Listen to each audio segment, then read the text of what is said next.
Be good to go. Is there a YouTube stream up already? Doesn't look like it. Managing it. I think it's. Wait, how does it work nowadays? You shall have. I thought you could just have a town. What is going on? Playing fucking shorts. Okay, YouTube just had a bit of a weird moment. I don't need to be playing Game of Thrones fucking clips right now. Please. Oh, it's like some weird.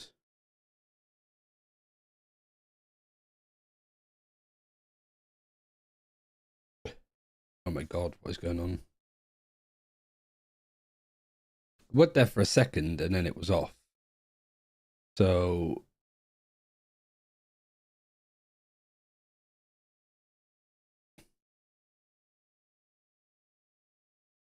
a particular reason why it's not showing up like that? I don't know. Guess it doesn't matter. But hello everybody. Everything should be working and live and all that good stuff.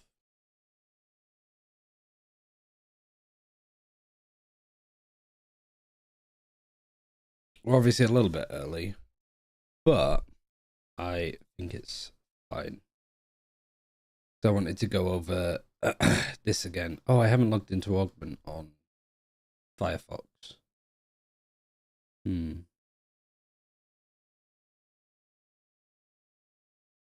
I could just do that on a tab that isn't on the screen. App. It's not too big of a deal.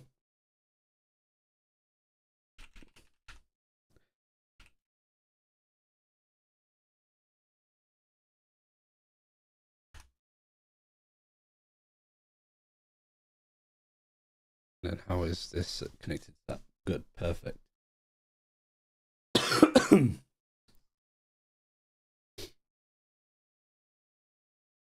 Just to double check, it is starting in an hour, right? I'm not completely off the goop. Yeah, good. That's over there. That I can close.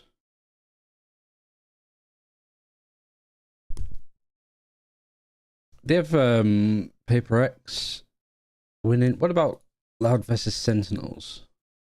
Loud are the favorites for that? I don't know about that really. I don't think the favorites, but I have them winning it.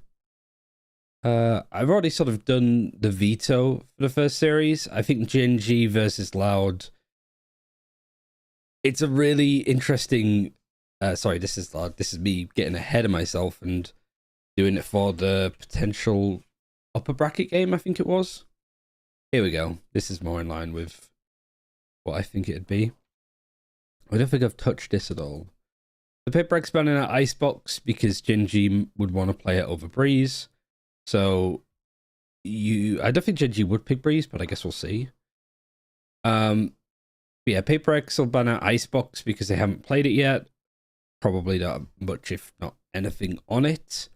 So GENG been playing it, been looking pretty good on it. Beat Loud, lost to EDG, but I think that was a bit of a one-off. GENG, they did ban out Sunset before. I think it was to Edward Gaming. I think they were the team that they banned it out first. They had been banning out Bind, but I don't think they've really been doing that this event thus far. Against EDG, they banned out Sunset first.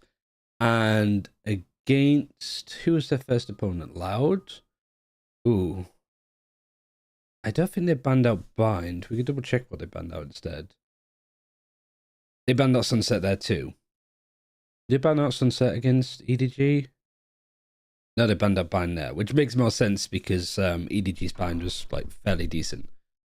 So banning out Sunset, they did it against Loud. I think it's a good thing to do against PRX because I think PRX much better on Sunset than GENG are. GENG haven't played it, I don't think, since I think the groups. in kickoff. I don't think we've seen. Oops, wrong one. I don't think we've seen GENG play Sunset at all this event. Yeah, not this event. They played up against RQ and PRX, I think. And it was to PRX that they lost to beforehand. So yeah, we've seen them play it, but I don't think it's going to be anything stand out for them. In all honesty. Not in comparison to PRX's. So PRX, they'll want to take out Sunset. I think GENG, if they're clever, they'll take it out beforehand. PRX, Icebox there, that'd be going GENG. If we actually do end up going there, I think they're the favorites. Obviously, there could be some like ace up the sleeve comp or certain play style of playing that might catch people out. But I'm not really thinking it, you know? I don't have that feeling that there's gonna be like a meta change in the last like couple of days for them to work it out. So Breeze, if we go there, I'm still leaning towards GENG.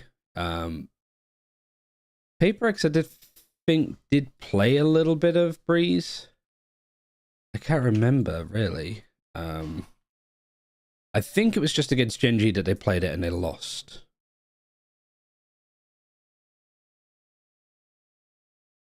It's taking a second to get through all of the stuff on the sheet now. Yeah, and they were running Yoru, Sova, Viper, Omen, Harbor. Triple controller. Mio did say that they have a trump card in GENG vlog. Yeah, I'm not... From the perspective of GENG, I think that they will have some like cool stuff that they're hiding. Like Sunset, they could potentially come out with something there. I just don't think that they would do it anywhere else. But yeah, Breeze, if we go there, I kind of believe in GENG again. They won it in the first time that they played. Bind's a really interesting one because I think we've seen Bind be pretty okay from GENG to beat the PRX and to beat PRX. But again, they haven't played this map at all in Madrid. It was just last played in kickoff. Whereas we have seen a lot of PRX play in Bind. They only won against which of the two fucking teams was it? Is it KC? I'm trying to remember what was the crazy. I think it was KC. No. It was Heretics. Was it Heretics? I'm gonna have to look it up. It's all like blurring into one for me. I think it would have been Carmen Core actually, just because there was no Sunset. They played against Edward Gaming. That was Edward Gaming's pick, and Edward Gaming's thing is alright. And then they played GENG before and lost 13-4, but they have changed up their comp. So I think it'd be crazy if PRX picked it, but I don't know where else they can go. But you can't go Lotus, because I think GENG have that like lockdown. No matter what PRX are doing, like Lotus isn't working for them. So they have to like either come up with something else or just try to double down on the weird double controller, double duelist stuff they were doing. Split. Again, which iteration of PRX are we going to get? Are we going to get the triple duelist? Are we going to get the Sky double duelist? Because both were okay, but neither were like super duper standout. Hey Breeze. I want PRX to win, but I think GENG will, Saj. I mean, based off, like, looking at it this way, of like, okay, if GENG and PRX play on Lotus, it's going to be like GENG winning Lotus. That's the thing that PRX throws people off with. Because it just comes down to, like, the individual moments. Like the pistols, who's winning clutches, who's winning rounds that they shouldn't be. If PRX could force out mistakes from GENG because they're a little bit more inexperienced than them at international events in big games like this, that's how PRX always get this far. Like, there's no advantage for PRX here. None whatsoever. Their backs are against the wall, but that's just the way that they play. In fact, I think that's the way that they like it. But you could say for all of these, really, that all of these are like in favor of GENG. I don't think that's too out there to say. I think the only one that's a little bit off of GENG is Split. What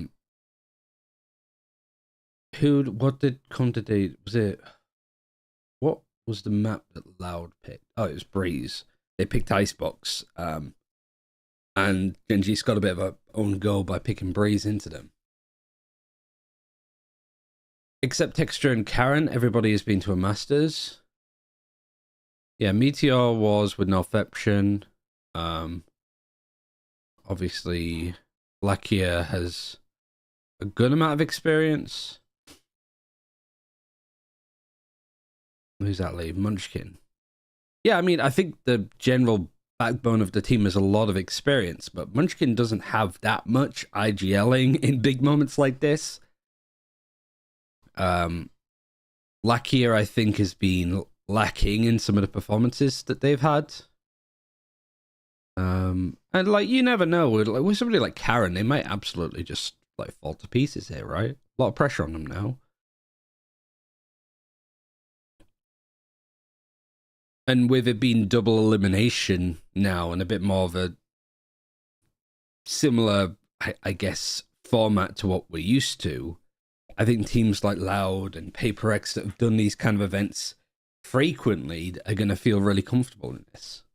That's why the likes of Fnatic and stuff have looked really good, is because they know how to sort of work their way through a double elimination bracket. And GENG, I don't know what GENG are going to be like if they lose today and then go down to the elimination game against a Loud or a Sentinels.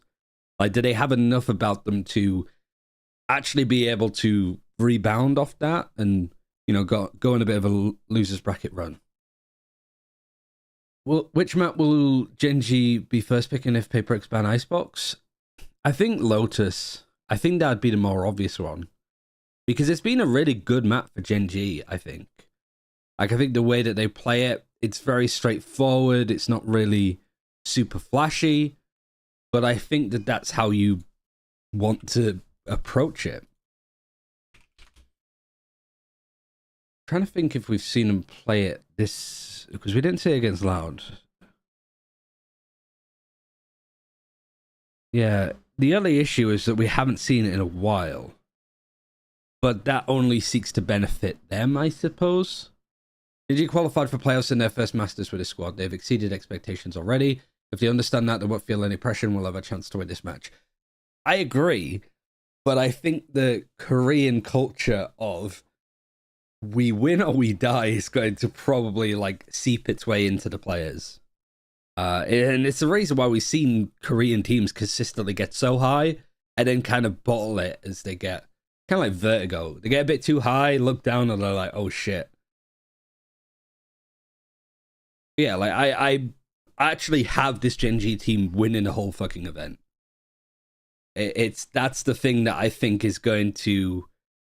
The reason why I think these guys are so good is the map pool for them is fucking stellar. I think that they're really good at making the right adjustments they need to. They seem to bounce back really well if they lose a map. Like, they got destroyed on Breeze against Loud, yet they came back onto Ascent, which is a really good map for Loud, and they destroyed them. I think there's so much that, like, teams can't really copy that. And maybe if we see GENG put into that same situation now, then they don't have that bounce back. That's when they start panicking. But yeah, I think for GENG here, I'm looking at the wrong series as well. Here we are. I think for this one, it's like PRX picking Bind just because they've changed a lot. GENG, we've not seen them play it since. The issue is, I suppose, is there's a lot of maps here for GENG that they haven't played this event. Luckily, they're up against PRX, who they have played.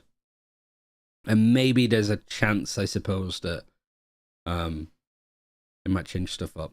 But like, GENG have played Icebox. They haven't played Sunset, but that's not relevant. They haven't played Bind.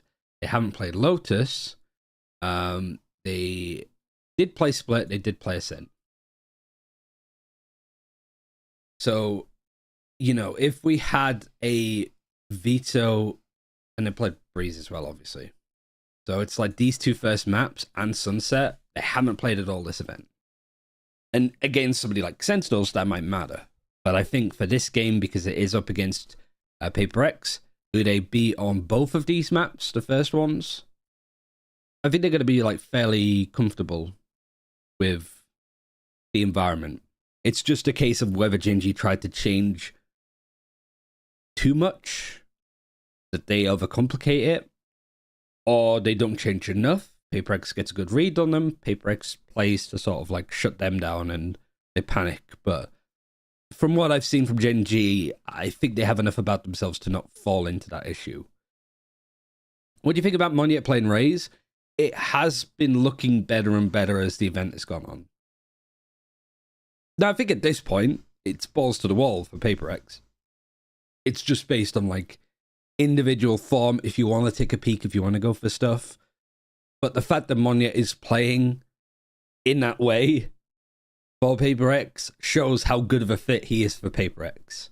There's not many players that could just jump into Jing's shoes. Not necessarily replicate the form that Jing had, because that's really difficult. But Monyet's at least not afraid to put himself in the same positions and get some amount of success from it.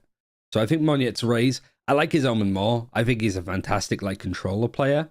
But like his Raze is improving a lot, especially since the Afrika like Ignition event, the off-season event. From there to now, Monyet's improved a lot.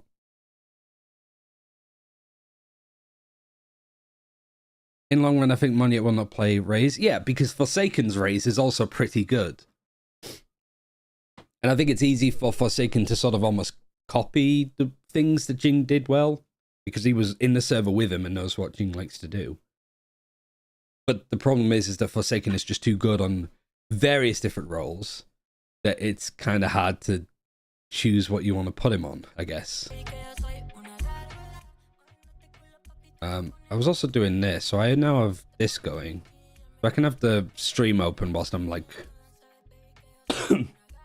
like looking at this and stuff. So I think that like map pool, on the face of it, if we look at the data, if we look at all of the previous history, it is heavily in favor of GENG, but it is against PRX, where the sensible approach isn't always the right one. In fact, you're better off switching your pick'ems because it's going to be fucking opposite day, because it's always opposite day when it's PRX playing. It's so hard to call it. It's all on GENG, I think. It's theirs to lose. And that in itself could force GENG to like really start to panic. PRX, I think they've done well to get this far. I think they'll be really happy with that. And plenty to take back to Pacific to work on and improve.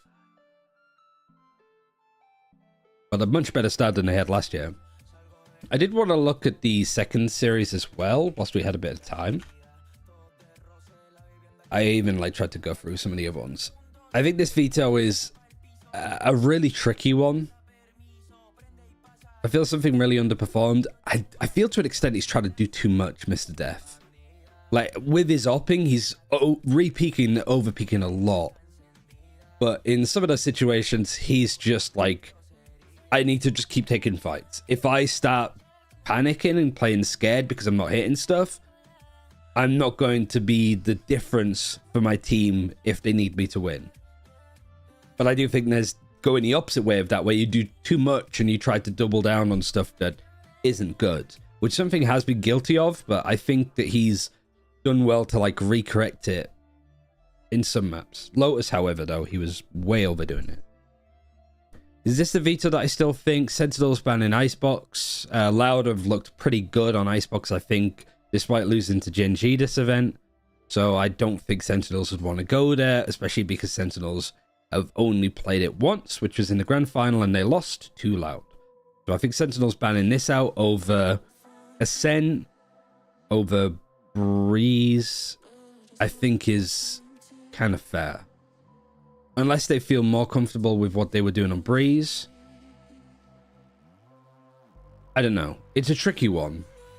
I'm even like wondering if Loud picks Sunset or not. Because Loud Sunset does look good, but if Sentinels ban out Icebox, do you pick Breeze instead? Because you know that they have... Like, the issue is, we haven't seen Sentinels play it in so long, they might have fixed a lot of stuff anyway. Also, just checking the audio stuff. Me talking should, like, reduce the audio of the music. And I can turn this down in my ears as well. So that level of audio shouldn't be too bad, and then when I start talking, it should drop. I'll drop it a little bit more, though, just because it's kind of loud. Good morning, Razor. Hope all of the stuff with Challengers Leagues went well. I know you've been working with Knights on it. The teams get champions points in this event only if they win. Which is kind of whack if you think about it. Let me open up Epic Pen. Because... to give it a second to load, wherever the hell it is. There we go.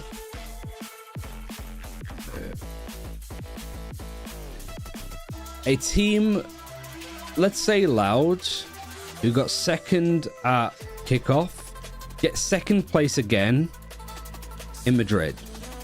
They'd get 0 VCT points, and they get 0 VCT points. Loud would have the same amount of circuit points to qualify for champions as fucking DFM and Tyloo. But I think that's for the best. I like the Madrid is just its own sort of hype event. If you win, you get free. Same as the kickoff, like, individual ones.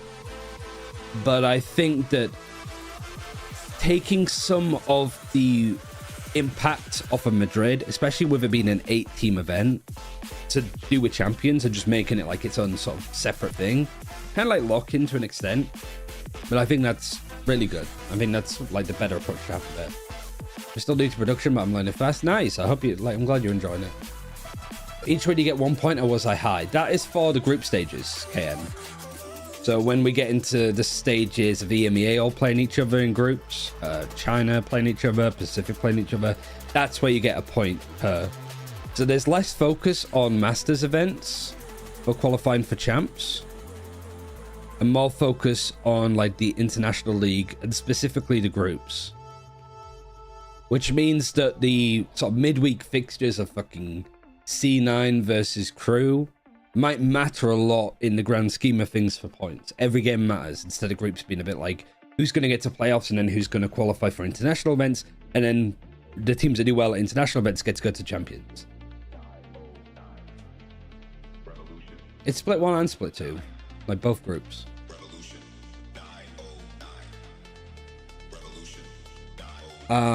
Yeah, I think that Sentinels picking split, I think, is the best thing for them to do. Like, what are the other options? Bind. You haven't seen Loud play Bind in a while. This Phoenix comp might be something different, and you don't know what to expect. And I feel like Sentinels, from how they look, are quite a big anti-strat team. I feel like that's a big focus for them. So going to a map that you've not seen Loud play in a couple of weeks, where they might have a totally different composition, could be a disaster. So I don't think that's wise. Sunset, Loud will want to go there. You're like fairly decent at it, so you can pick whatever side you want to play on and just go for it.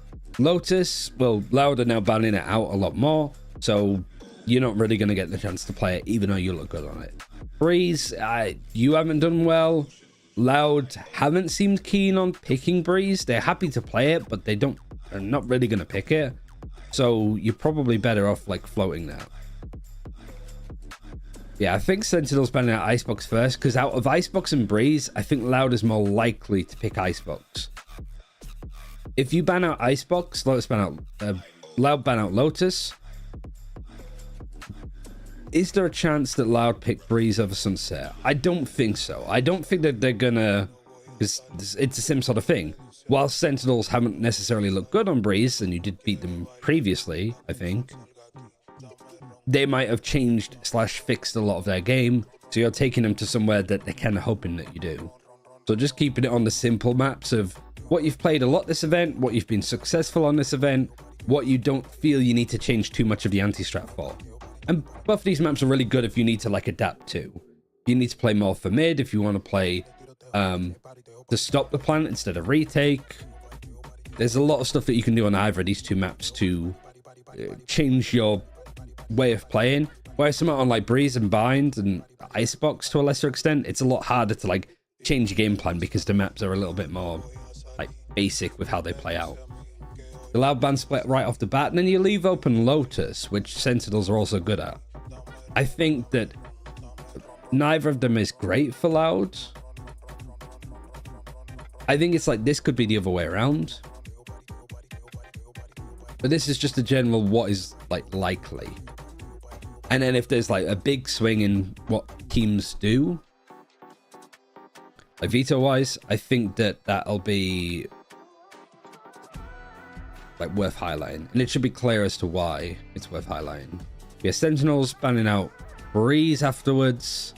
Loud banning out Bind or Ascent, I don't know. It depends on how good they feel their bind is, because we've also seen Sentinels change up their comp to have the Gecko in it instead of the Yoru. It did look better against Heretics.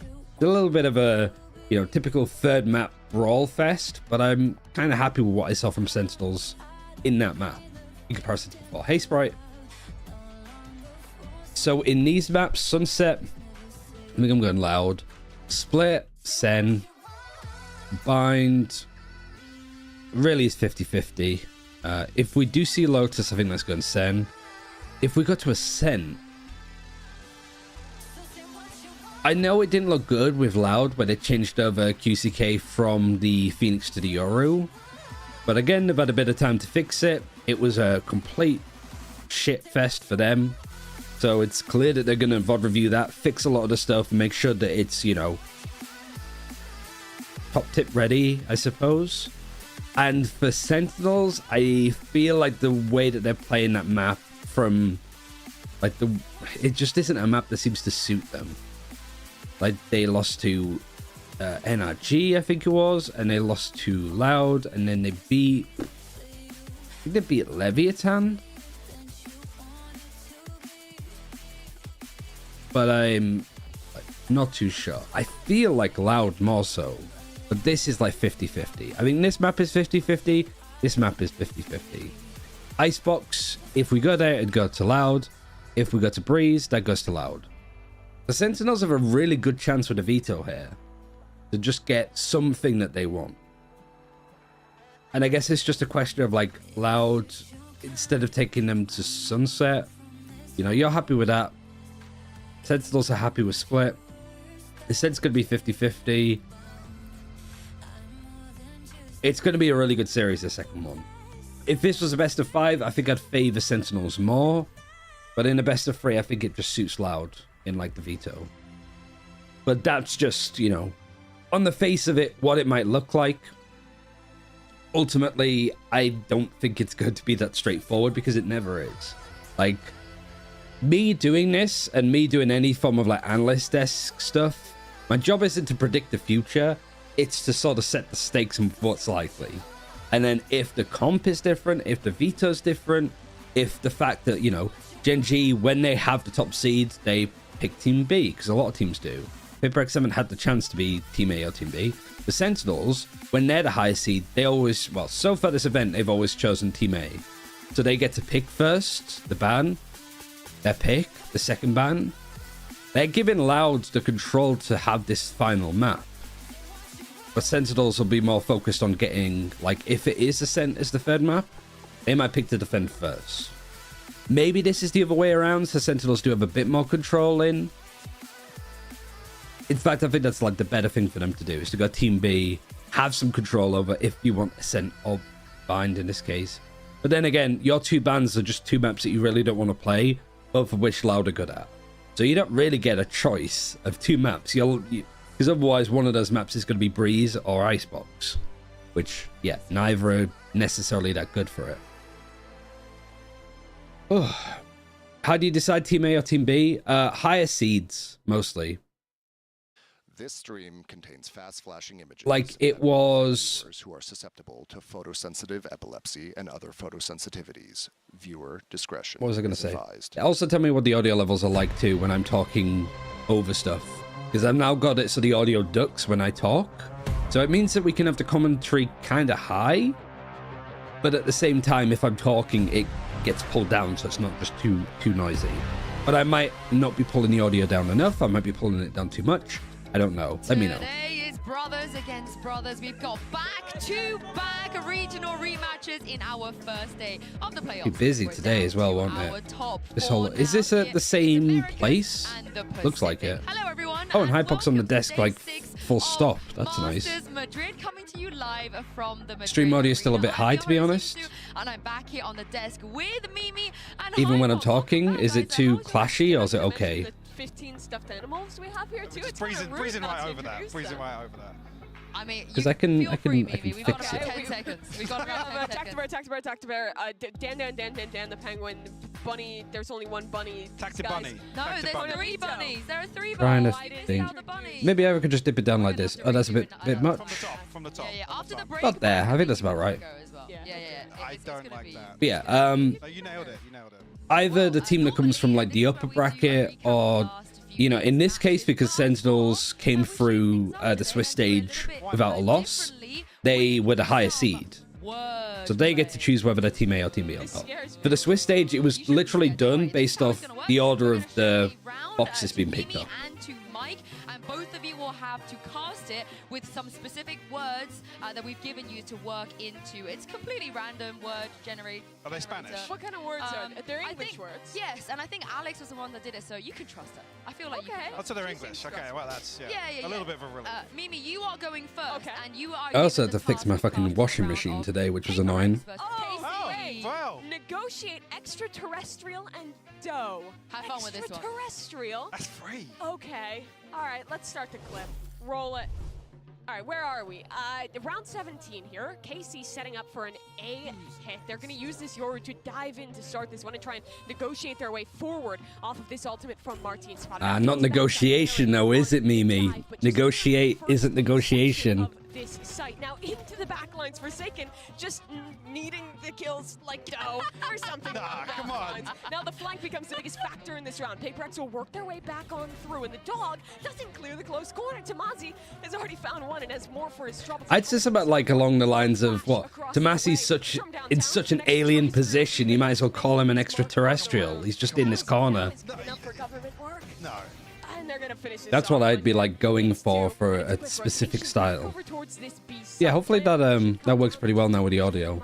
Because I wasn't happy with having like constantly fucking with the audio levels. I just kind of wanted to like leave it at something that was like pretty good. I even listened to like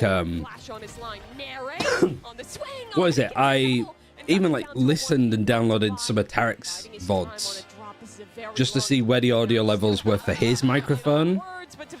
And then how loud the game was like beneath him. But also I did sort of feel like from Tarek's stream that the game was too loud. So I was like, if I'd like turn it down a little bit, this is a good level for the audio. What's that? Oh, it's like minus 25 decibels. That's where I'm gonna like aim to have the game audio at. And then it like dips another 10 decibels if I'm talking. But Hypox, since you think you can do better, how about we take a look at your round? This is going to be once I see my words, Loud versus EDG here. Oh, this is so free. This is Look at these It is kind of free, I think. Transmission. Loud EDG. I'm worried about the round. His audience isn't there for the analysis. No, I mean, I think it's just me wanting... Round 9. Looking out for a little bit of like I like doing production stuff. Like I have a degree in like broadcast like engineering stuff. Like working in studios like the ones that make broadcasts like this. And I always like I find audio is the single most important thing about any stream. People don't focus on it enough. But like if your audio levels are just out of whack, people will leave and they subconsciously won't realize why they don't like watching the stream. And it could be that somebody's microphone is just too loud, the game audio is too quiet, like the compression on the microphone is kind of bad. Double whammy, Mike. Actually, fault line coming through. That's going to distribute some of the players on site elsewhere, but Nice. See, like, Spike finally coming through. Hypoc is really good with his words. Fitting in words like this is not too surprising for him. Shut out here by QCK. Have I missed anything important? No, not yet. We're just talking about the veto. I think on the face of it, like, we can actually do it. Like, again, this was something as well I wanted to do so I can have the stream open whilst doing stuff. So people can, like, how big is it actually on stream? Big enough, I think, that, like, you can still enjoy it, especially when it is just a little audio game. But yeah, so for the first series, looking very in favor for GENG, but it is PRX that they're playing up against, so this means fuck all. None of this means shit all, is what I'd say. The second series, I think, is a lot harder to call. Like, there's literally some maps that, because we haven't seen Sentinels play Ascent since kickoff, we haven't seen Loud play Bind since kickoff, it is impossible to call these two maps. Because both of them also, like, a lot of question marks about Loud, whether they go back to the Phoenix, whether they've got better with Yoru like they did against GENG. And Bind, we only saw it once for Sentinels. This is the thing. We've seen these matchups. The main maps that we expect to see from both these two squads, like first picks.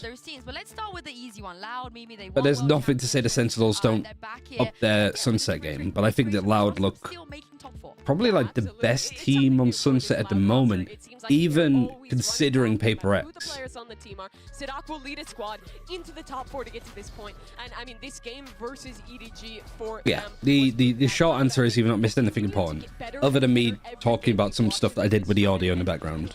It also should mean that I don't like peak at all, which I don't think I was doing from previous streams. But yeah.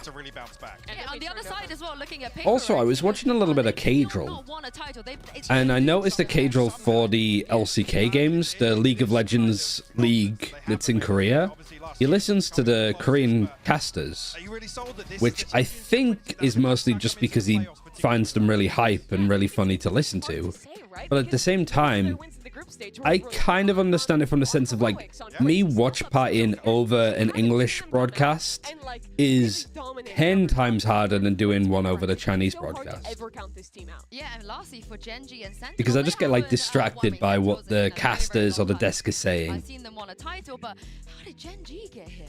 They made top 4. I mean, they looked great regionally, and then they came out here. They upset Loud when they were looking weaker, and then they also beat an EDG in a 2-1 series there. For me, I haven't seen quite a ton of GENG yet. It's really hard to place in my mind where they're going to be in these playoffs. Absolutely great. I remember saying, coming out of after the win over Loud, thinking that actually GENG's performance in the follow-up series kind of gave context to Loud losing that. Yes. It's anyone's game, I feel like, at this point. And that brings us to today's MasterCard fan poll. We got 2 regional rematches on deck, and we want to know which match you think will go the distance. We're going to go 3 maps, maybe both matches. We did 3 mappers as well, so scan the QR Feels like both. I think both is probably the better option. We'll have the results a little bit later on. Also, make sure to use the hashtags Madrid and VCT. I'll do because of hype when something pops off. Keep those tweets coming. Yeah, I mean, I think it's... part of me would prefer to listen to this with, like, a Spanish broadcast or something like that. Even just go to the Chinese broadcast and see what they're doing. But I think people would just read it as, like, I don't want to listen to the casters because I don't think they're very good, which I don't think is true. Like, it's not that at all. It's more, I can't concentrate too much on what I'm thinking if other people are talking over me. Almost trip over the board that we've got over there. Stage 2 playoffs edition. You may have just taken a sneak peek. He literally has the fucking Eggman jacket. It's the same color. It's the same color. Where is it? Potentially. What have we got in? Well, number 1 is a regional matchup, rematch of the grand finals, because the fans love regional rematches of the grand finals. I'll get him in early. So where is he? It's kind of the same color. That's good. Riot hates EMEA. Okay, that's good. We got that one out early. All right. So we've got those 2.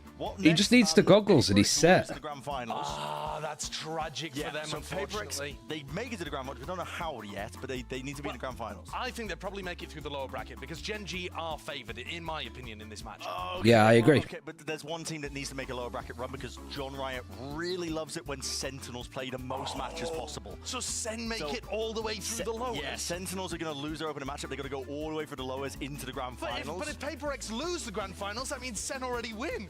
Yeah, so Sen are going to win the grand finals. Unfortunately for viewership, it needs to happen, which means that Loud ends up winning here, but then they end up... So how does PRX must go through the top? Yeah, but this is good. This is good because teams that do well in scrims, they need to go out early.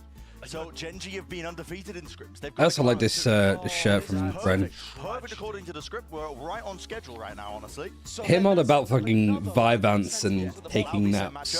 Said it wasn't relatable. I'm like, way too fucking relatable for me. Yeah, so you can't take a nap on ADHD medication. You wake up and you just feel complete delulu. It fits every narrative that we could possibly want. You just don't know what fucking day it is. Absolutely nothing wrong with it. I mean, I said they're never right, but they whipped out the John Riot script, Mimi. Will they be right this time? I mean, if you just look at history, you know they're going to be right. Every storyline they said there has come true in the past. It has to come true again. PRX.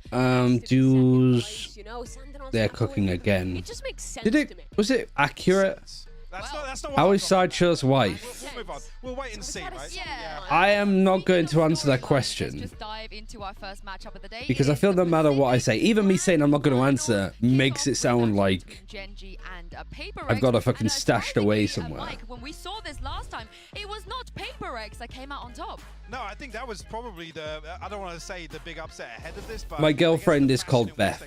Sideshow's wife is also called Beth. The individual perform on this GENG roster was what carried them through to a pretty comfortable scoreline in the regional finals. Beth Wilkinson, I assume her name is now. If not, I'm sorry. She is American. And they kind of still are, right? My Beth, who doesn't have my last name. She isn't Beth Central. Yeah. She's from Bristol. But they're not the same person. But it's funny to have two Valorant color commentators that are bald, have some form of facial hair, are both from the north of England, both kind of make content, both come from Overwatch, and also both have a partner called Beth. I effectively feel like I was fucking replaced by Sideshow.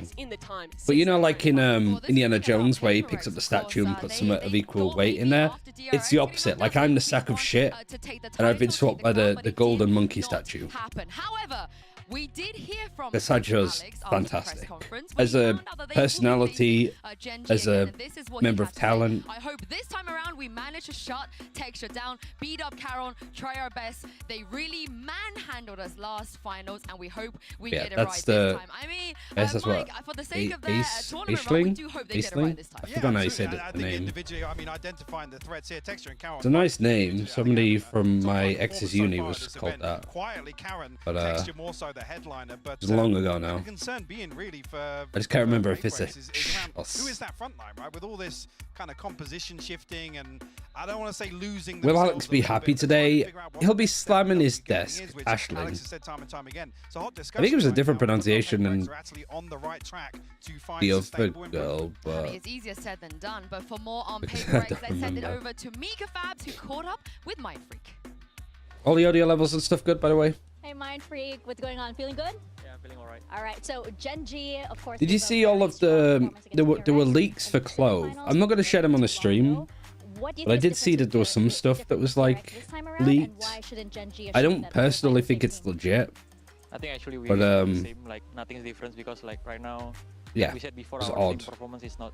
But I'm seeing like all of the supplementary content that's coming out on Clove now. Like Tens reacting to the footage and be like, "Wow, shit! Look, they look amazing." Sorry.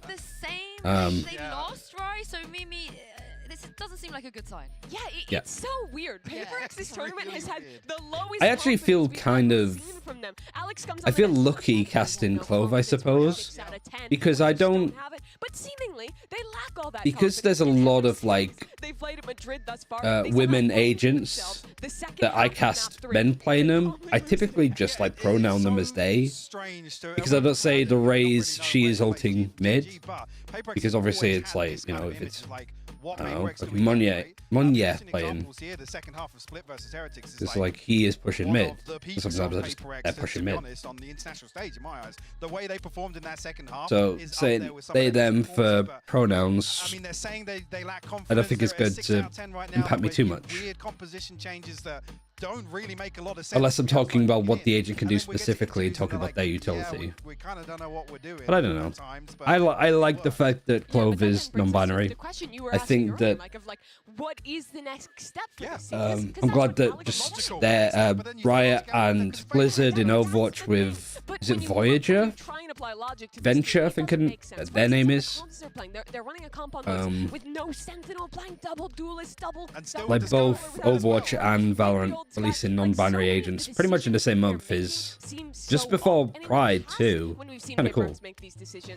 We get things like they're like, I think they'll make She-Day to avoid that. Coming up with something creative, but nowadays, I almost feel like if you want to have less of an issue with it from Riot's POV, you would just have them be they them. Obviously, it's what makes sense for the character. But I think you're going to get a lot of people go, if it's she, they, you'll have people be like, well, what's the point in pronouns if she's going to go by non-binary but also go by she? I'm just gonna, I mean, I'm an OG paper girl. I'm gonna come in and maybe channel a bit of paper. But that's just ignorance from people, I suppose. Every single time people do have those questions. Is this the end? Hey, Sophia, Delhi does a VCT before officials. Who you got winning? I have GENG and Loud winning. I'll have to check. I think my pickups are up to date. They're the most entertaining team to watch. Entertaining? Here we go. This is my pickums. Oh, fucking Monya, where are you going? Sorry, that was Divine, not Monya. The same people are going to complain anyway. Exactly. True. I think in terms of things that have improved since that Pacific final, Forsaken is a big piece of that. I feel that this is a little bit... Madrid, is this his stats on Raze? Because did he play Raze? He didn't play Raze at all at kickoff. This was like a recent Madrid thing. So I feel like that was a bit, that Raze was a little bit of a, what's the word? Red herring, perhaps? Yeah, these are my pick'ems. I got GENG winning this, GENG beating Loud again. Sentinels beating Paper X.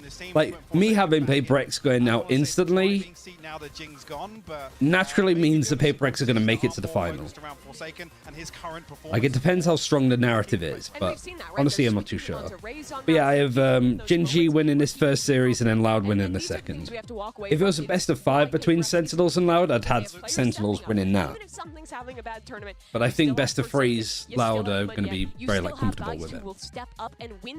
I pick'ems feel like the exact opposites. I guess that's the good thing with this event. Like there's not going to be any of the 4 teams could just bottom out straight away. I don't think it'd be too much of a size. Maybe Sentinels bombing out straight away would be the most surprising. Yeah, that's up there with some of the best accolades you can receive. Again, it comes down to the sustainability for me. Is what is the go-to? What is kind of Hello, Line. You know, I guess the new form. You're doing good, buddy. And whether or not, the first 2 matches, I have Sentinels and Paper X. I have Loud running lowers and winning, and Sentinels going through uppers. Finals with GENG going 0 and 2. He tries to adopt a little more. What is the change? Yeah, I think there's definitely a possibility. I think we'll sort of know from the first half of GENG, because they could just go in and just look absolutely out of their depth, deer in the headlight shit. Hey Dexter, come over here for a bit. Hope you're feeling good because today is going because also they haven't played officials in like a week now. Well, not quite a week.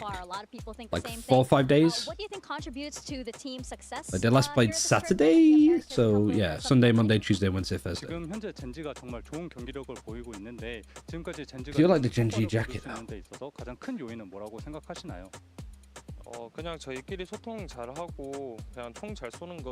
I thought for a second it was like sleeveless, but it's not. It's because the sleeves match up with the jersey perfectly. How are things? They're good. Today was a bit of a pain. The washing machine was blocked, so I had to like manually drain it. which when you have the drain of a washing machine on the floor is really difficult because it's full of water, it's full of wet clothes, so it's really difficult to move it forward, to like lean it up. I put like a weight, a dumbbell underneath the washing machine to keep it upright, and then had to drain it that way. But the floor was fucking soaked. I think some of the wood has started to like warp already, so that's kind of a problem. But it's fixed. It's just the aftermath of it, and now the whole fucking flat and my hands and stuff just smell of like laundry detergent. So it's just a bit like bleh, bleh. The nice smell, but it's just so strong. GENG have their own translators. Our Korean translators just GENG fans. Usually Riot will hire translators. Jen is the one that typically does Korean stuff. They have different translators, I think, for like the press events. Like the guy that did the translation there, I don't know who that is. But sometimes they have Jen do it. They have another lady do it for China. Sometimes they have people working on the events translate. Our director producer for EMEA a couple of years ago, because she's Portuguese, if there was like a Portuguese translation, she would sometimes do it. So it's like all hands on deck. I wouldn't say they're fans. There might just be people that are there working the event, or people that are like horizontal, I suppose, to it. Because I know that Joker, which is I forgot his name. Is it Joker or Jaker? I think it's Jake Lynn or Lim. He's the guy in charge of Pacific, VCT Pacific, and he's at Madrid now because I guess he's got, obviously going to watch his two Pacific teams, but all of the main people from the international leagues will probably be at this event. And having a player like that is so important for any team. Oh, that was their assistant coach? Yeah, well, they won a championship when I wasn't even playing. Wait, was it Glow? So he's coming out here, he's got the energy, he's transcending that. Or is Glow their main coach? I can't remember. In my eyes, I mean, I'll go ahead and say we're only entering playoffs. Not Glow, Solo. No, Solo is a different coach altogether. Solo is a rookie. Obviously, outside of Duelist, I'm international events, thrown off now. I can't think of any. If he keeps this up, I really think he's in the conversation for like best rookie performance. I mean, absolutely. So it's HSK, who was on. Yeah, so I get confused with these guys a lot. Solo was previously of like various teams, like he was on Newton, went into coaching. I get it mixed up with Glow, previously of PRX. Vision Strikers. No, with Glow is the fucking. No, I'm mixing. Who am I mixing it up with? That would have been me for sure. No shock to see. HSK was on DFM. People who don't think GENG and PRX are going to. Who was the coach of Global Esports before? Probably GENG. I feel like probably, but still, I feel like general no. has been very high on PRX still. Yeah, Eraser, that was it. And Eraser is now. Let's find out today's map. He's somewhere in China, I think, but I can't remember who for. Right, Vitos. Let's see if this works. By omen of playoffs at Masters Madrid. GENG, you are the higher seed as you came into playoffs 2-0 from Swiss. So would you like Team A or Team B? Team B. Team B. So PRX, you will be Team A, and we will start Okay, with your we got that right at least. Icebox. Icebox. Your band. Sunset. Sunset. And I can't draw on this. Split. Split. Side on split. Attack. Attack. And map number 2. Lotus. Lotus. Side on Lotus. Wait, I can't draw on this. Next set of bands starting with PRX, you have Ascent, Bind, and Breeze. Breeze, surely. Band Breeze. Your band, you have Ascent and Bind.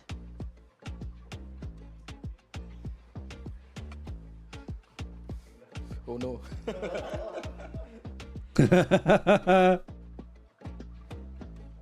I mean, I do think it's a bit of a piss take how long they take. Like, GENG really do go over their vetoes. Band Bind. Band Bind. Map number 3 by default is Ascent. PRX. So I got it kind of right. Attack. All right. Good luck to you both.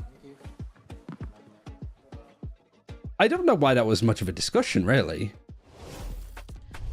Well, we've seen these maps already. So, yeah, for some reason, that doesn't work with the... Split is going to come come up first, the one that PRX did actually manage to win. Yeah, for Split, honestly, that's a map I don't have too many questions about. Both these teams play very sane comps. They've both been rocking with the double. I don't know why that didn't work. I think what Well, we should be fixating how did the on veto this go? series is This was right. This was right. This was wrong. This was split. We were talking about it earlier, Mike. This was right. This was right. This was wrong. This was bind. This was right. So PRX picking split. I think that map to me is the pinnacle of where PRX is still Why? where they don't have a comp that really works. I think that weakness in the map pool could really be Also, exploited today. looking back at this again. I mean, it was a real head scratcher to see the way that they played that comp as well. It wasn't as if, you know, I don't know why I put bind here, to be honest. Some of these rounds and be hyper aggressive, I guess PRX have played like a good amount of it. Maybe some PRX have something cooked up here. Where do they go again? Have they now had the time to re-prep? We know. Yeah, that's how I had it. Very, very quickly, but it just feels like such a. But I think that both of these. To make Lotus not a glaring concern in their map. I will also say, I think this would have been better for GENG, to be fair. So I think if PRX wanted to win, going for split and just trying to do better here is good. But it is kind of like this could backfire massively because PRX lost to EDG on this map. They kind of got farmed. And then EDG lost to GENG. They're not playing good comps. They're gonna lose. They're the team that's up. But the thing is that. But I guess you've seen GENG split more recently than their bind, so you probably have a bit more of a response to it. Exactly, and that's the thing. That's the hot topic right now. Is like, oh, you guys. Both lost to EDG, right? No, GENG beat EDG. Because it's the kind of dumpstered them, I think. Thing to do, but they are the team to. Thank you, Lexi. I just that Lotus comp is the one that's a bit out the window. In my eyes, that's a little too far past it to really justify. But also not taking nothing away from Carmine Core being a fantastic Lotus team. Maybe it was exposed, you know, exponentially more so than another team. I want to pull out from the map veto for a second and just talk about this rematch. I mean, first of all, yes, he's correct. But also for GENG, what is it that he said? Would mean if they that it's just PRX. The second time for so many of those players, it's their first time on an international. I'm gonna run ads, go for a quick wait. Match ever. They made it to just so we can get into game and not get ads whilst it's going on. So yeah, and I'll go grab a drink. Make it into the upper finals, guarantee a top 3 spot at their first global tournament. This is posh shit, but it also doesn't really work. The only way that you could get this to work is if it was a tri-code spam across all of the different language streams. They're like the Korean broadcast, but then you're not going to have a Korean Twitch broadcast. It's going to be on like Africa and their new like, thing. He's on Attacking Soul. 11% feeling like GENG. Is Attacking Soul still playing in Valorant at the moment? I think especially looking at that. Because if so, that's fucking great. But I don't know. I haven't seen them play in the China Nationals qualifiers. But where the fuck am I going to see them play? So yeah, be right back. Magic won't be able to work anymore. This is the thing. It comes back to the same old for me. My heart says PRX. My head says GENG. Unfortunately, I think as well if some of these individuals on GENG continue their performance, or even start improving on the performance we've seen, bubbling up with the tournament now coming into playoffs, a little bit more prep time. That's a real concern for PRX if they're going to try and pull out some comp changes or really switch up the way they've been playing. If they've gone into that level of detail of the games we've seen already here in Madrid. Yeah, but that's the thing. We do have also another curse. We got the 9-3 curse. We have a few curses in this tournament. But whenever there's a rematch, whenever that happens, it does feel like the team that's lost before is somewhat favor going into it again. Yeah, there certainly is. Yeah. I think there's a pressure to do more, to improve, to look back on that match and learn from it. And PRX is a lot better than that. The individuals have stepped up. They've gotten closer to finding their identity again throughout this tournament. I think that this is a moment for PRX that if they can dispatch GENG here, make it on forward, this is finally the game where it can kind of dispel the doubts that everyone has had around this team, around if they can do it again, on if they just have to rely on these hero plays, especially if they can do so dominantly or in 2 against GENG, which I think will be really tough against a good opponent. I don't think this is too hard. Yeah, I mean, I don't think there's any world where that happens, but if they can come out here and get a confidence win, not only is that people looking at them better, but for themselves, right? They're still rating themselves a 6 out of 10. They're still low confidence. I'm back. Always a 10 out of 10 for me. Always. No bias. No bias on the desk here at all. little. But no, I absolutely agree. I think as well, it's really telling if. To hear PRX talk the way they haven't spent these. Why are we calling these events truly global when it's only Europe, Americas, and Southeast East Asia? Where are we missing region? Especially now that China's like part of the scene. What regions are we missing? The only one I can think of is kind of like Russia, but I think there's a very clear reason as to why. Kind of above anybody's like fucking pay grade. Working on Riot Esports. You name most of the continents? Yeah, exactly. Like, I'm... Africa? Well, to be fair, EMEA is Europe, Middle East, and Africa.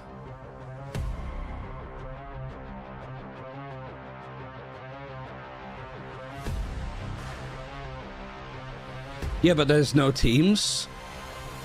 That's not Riot's fault, though. Like, there is a league there. There is a way for these teams to make it, but there's no infrastructure yet. I think with like MENA especially, because I've worked in MENA too. There are teams like Jordan are getting a lot of esports teams. Egypt. Obviously, there's a lot of stuff happening in the Middle East as well, which like. We had an Egyptian player on our roster who had to keep having their power cut every day from 2 p.m. to 4 p.m. because over summer it was literally so fucking warm that they needed to turn off the generators so that they could cool down, otherwise they'd have no power at all. And then they were saving power because of all of the stuff happening with the war in that general area that I don't want to touch the topic of because we're on an official watch party. Everyone wants to beat us. So far, it hasn't worked out for them.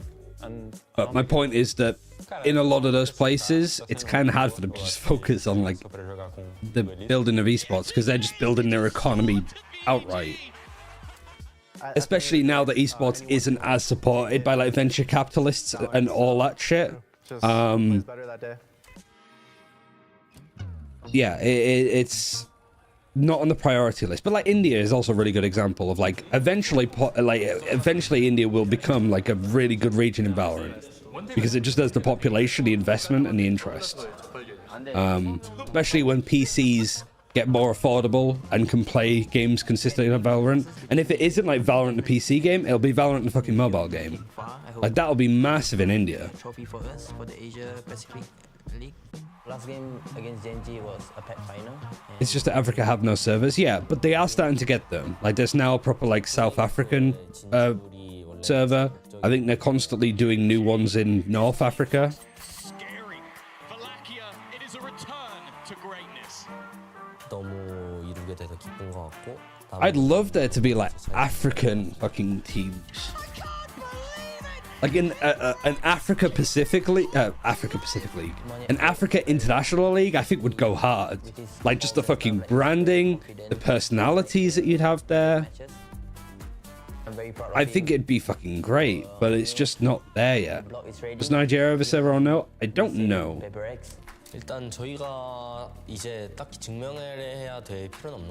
But I know because I've spoken to people at like Riot about like MENA is such a big region for them to focus on. But also you got to deal with like stuff like Saudi Arabia and stuff like that, and their like involvement with esports, like because you want to be inclusive to the regions, but you don't want to feel like you're indebted to any region because they're putting a lot of investment into it.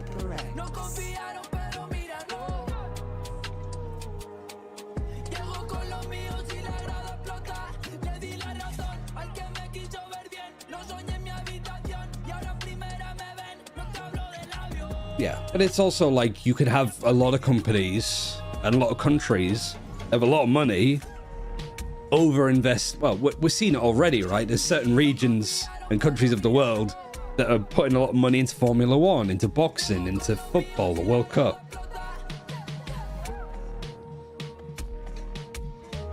These fucking things are so hard to get off now. I don't know if this was to avoid plastic overuse, but I feel like it's just made it worse. We've seen this matchup before, and last time GENG became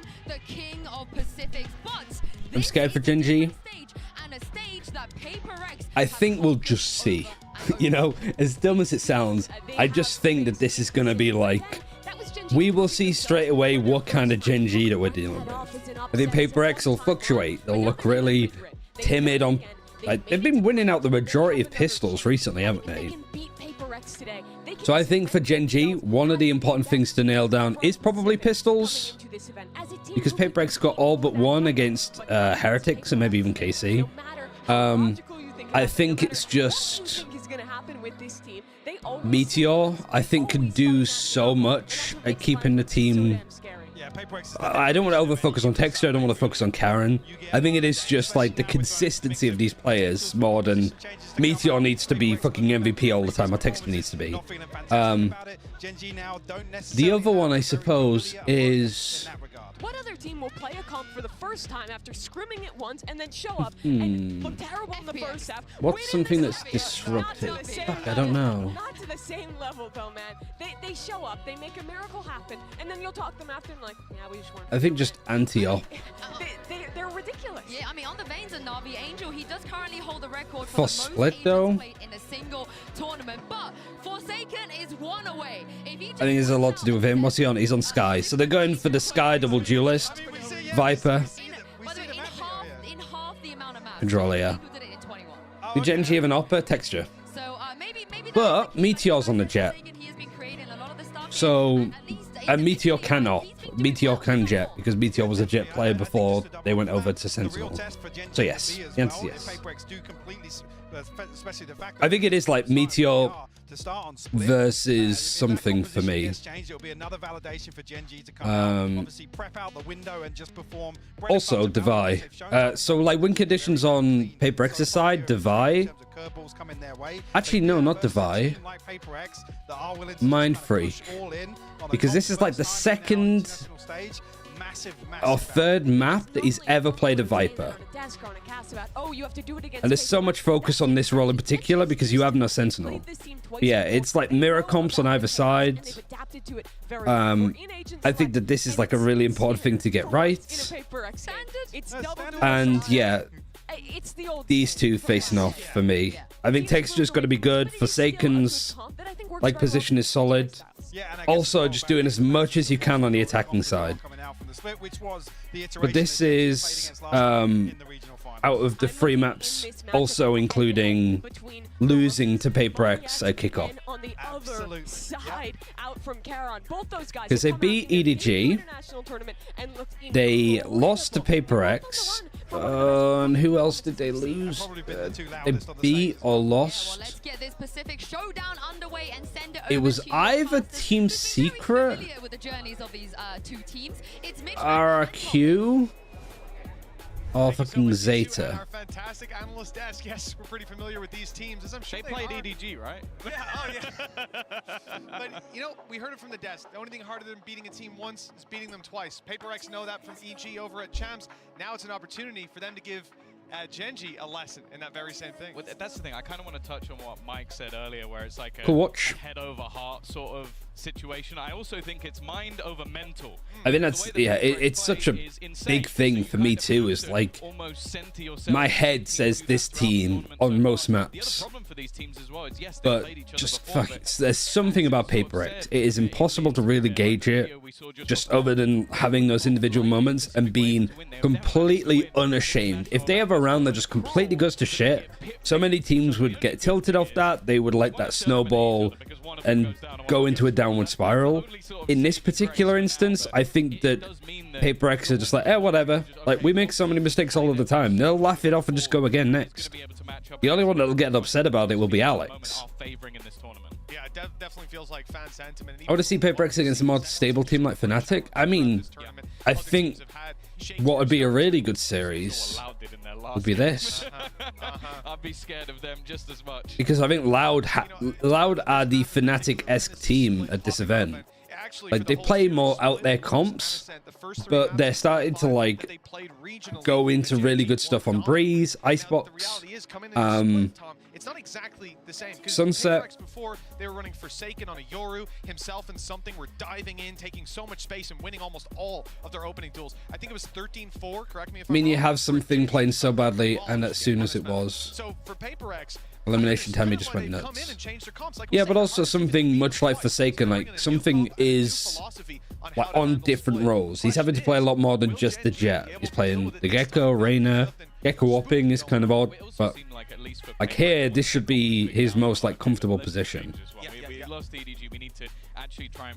He's not phased. Oh yeah, for sure. Like yeah, he did poorly and then showed up where it matters. Switch into this composition and just look incredible. Like the double duelist especially, the only change they made was Omen Split versus EDG, he went at 6 and 21. Explosive, but I just remember that defensive half of Texture and Meteor. I think they both ended up with 22 kills. Both were the best player in the server. It was like going toe to toe all the way through. So they won like 13-7 though, didn't they? It was like 6-all at the half. These are the players we have to watch.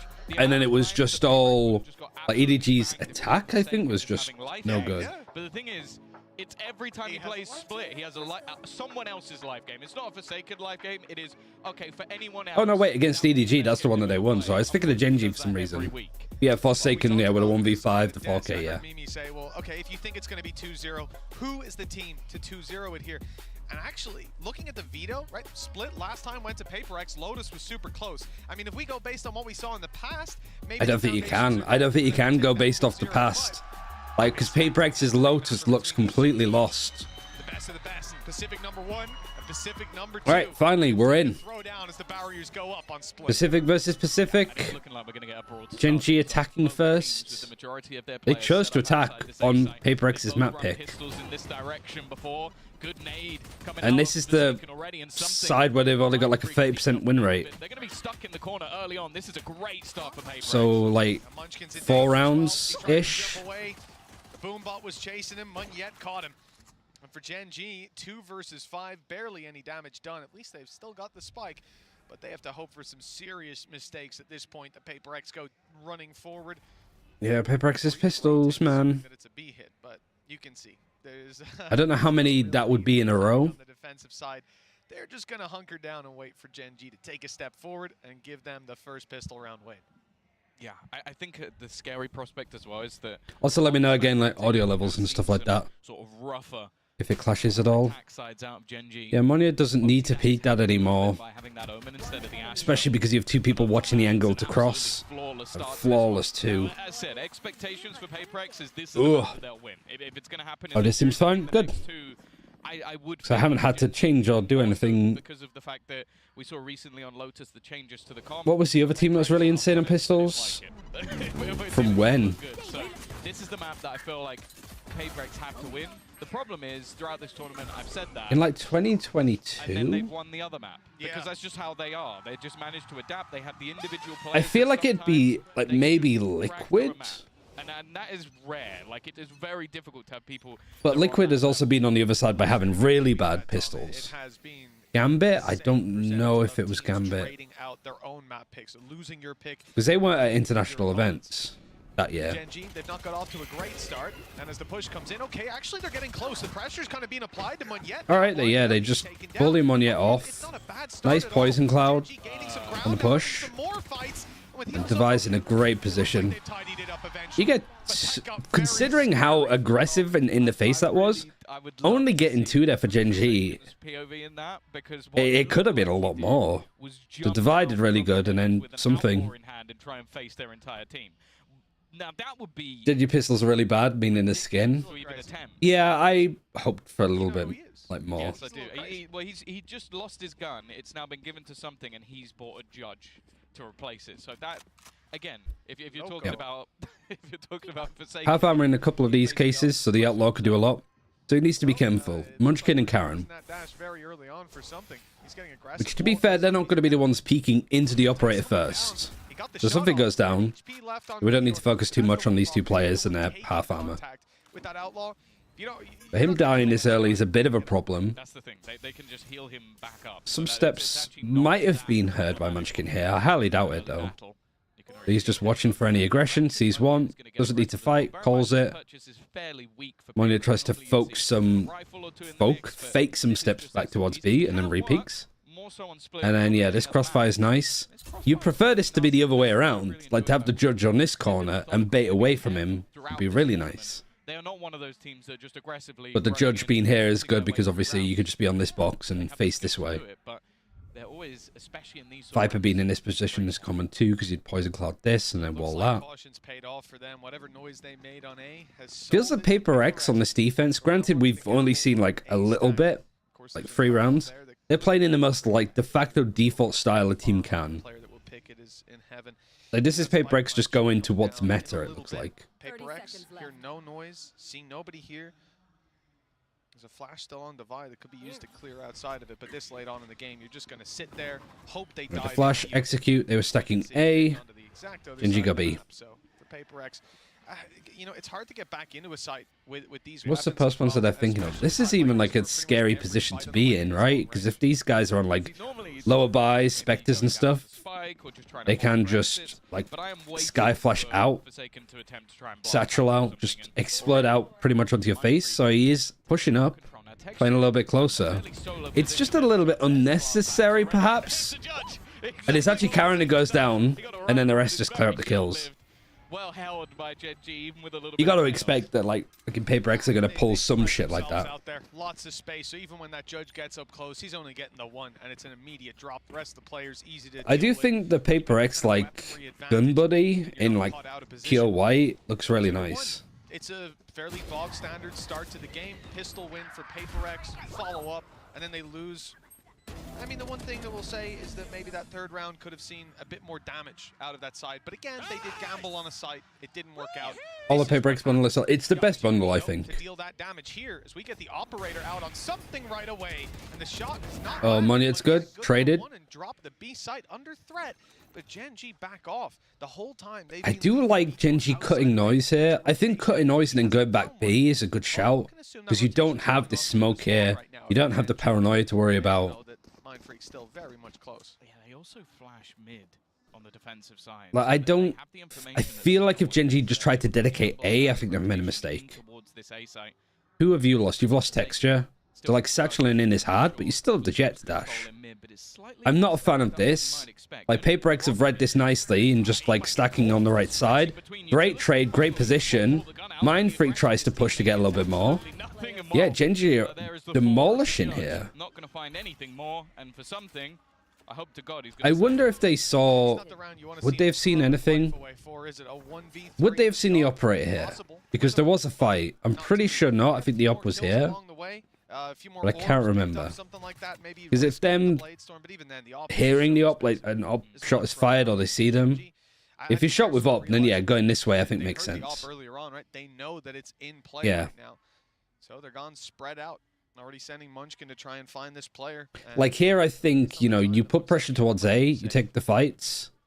And then if you get a kill here and you have to freeze, you can then go back to B. But I think just Paper X, like Munchkin pushing this afterwards. The little bit, no, Munchkin, Mind Freak pushing this after I think Divide takes the fight here.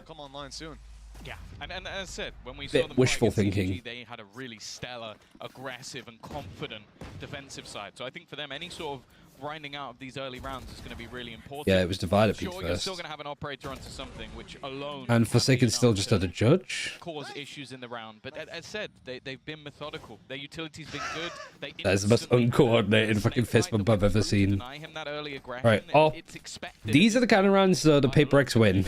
Like, even on the operators on the other side. All set up outside. Sky Flash for Heaven.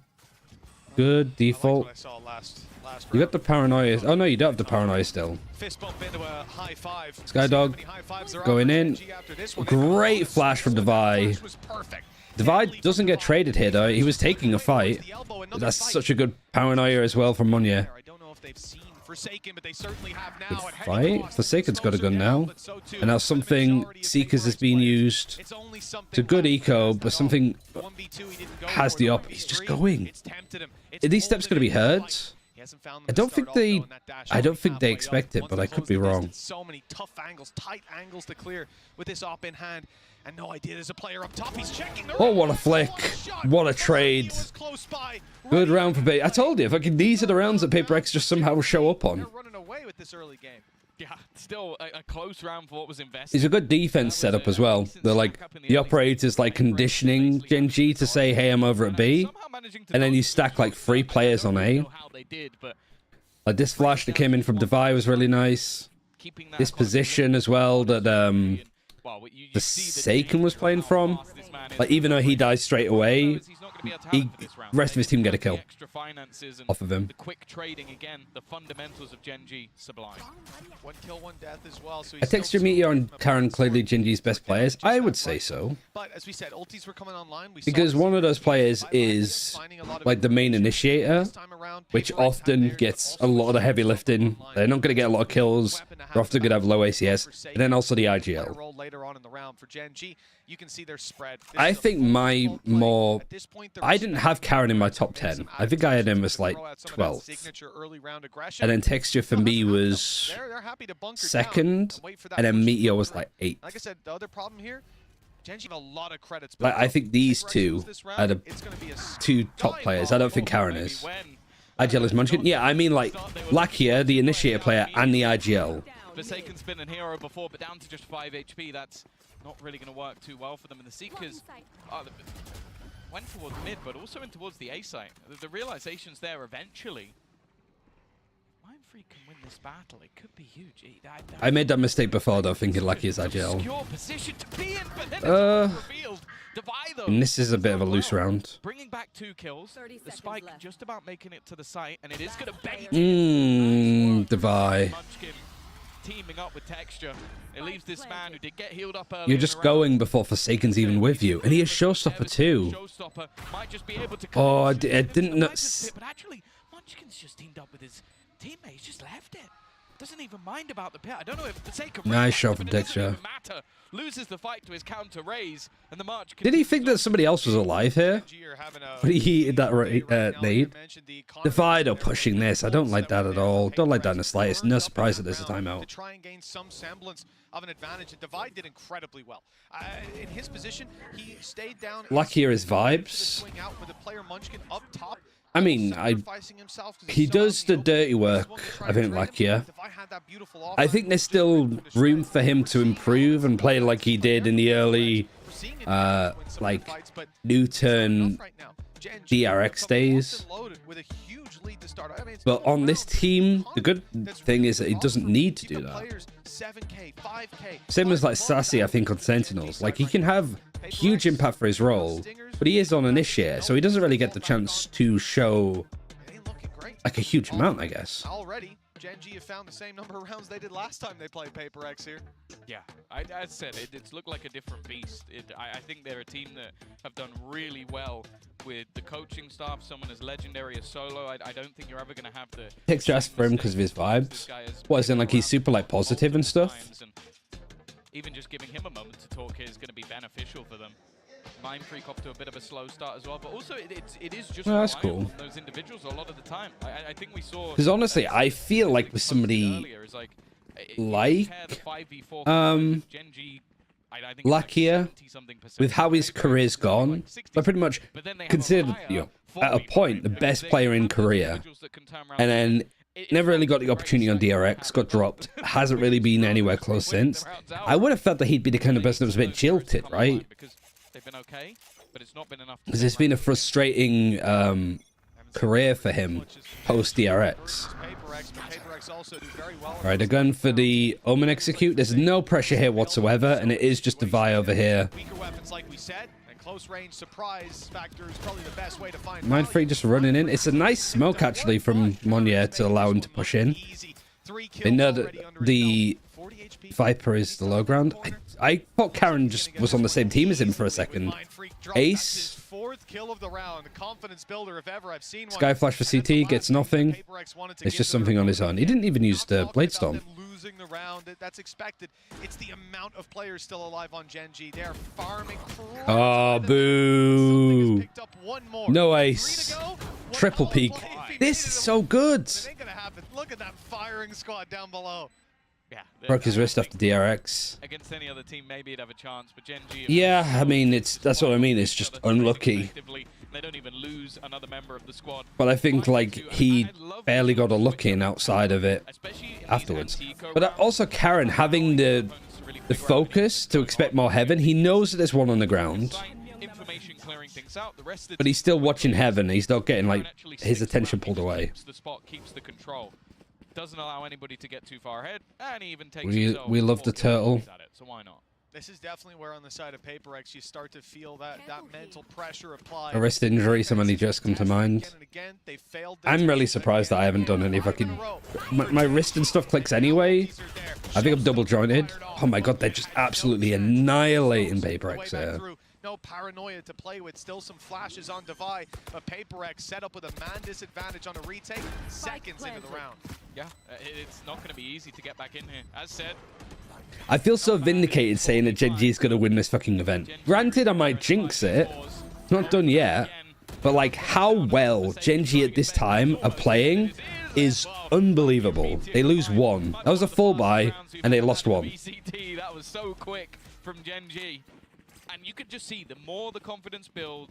You should never have just one guy on site against double dive. Yeah, especially when it's like... It was Monya, wasn't it? Last round they used from the shadows to get the same. He tries to get out. Although that's already back online. You gotta have the Fnatic-esque way of playing. And then Kara got 4 kills. That's why it's back online. The problem is that everybody sort of does it, but... Like if you'll be pushed A, backing up to here, at the same time you get support from here. So you can like fight this as well as your teammates supporting. You kind of need the same here. Like if you back up to CT, having that support heaven. Like if Monier TP's up to here, there needs to be a player here.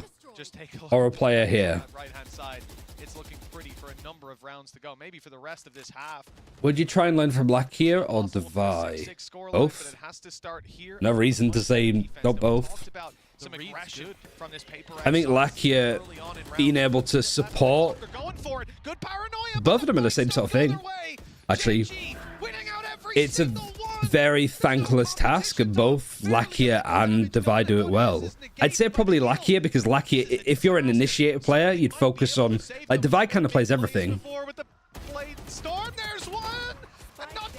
Oh, and the peak late as well from the jet. Monya has a chance. Even both the casters were like, oh man. So unfortunate. Good effort from Monya. For the new man on the block. I didn't think there was any way that round was going to be... They're both better than me, that's for sure. But somehow Monya made it close. The thing is, though, again, you just have to give props to GENG. Like, the beginning of this round, they were so ready. They had... Yeah, I think for, like, main initiator, Blacky's a good one. Carpe, honestly, is a good recommendation, too, because Carpe is exactly the same. But the deeper players were so ready. It's so close.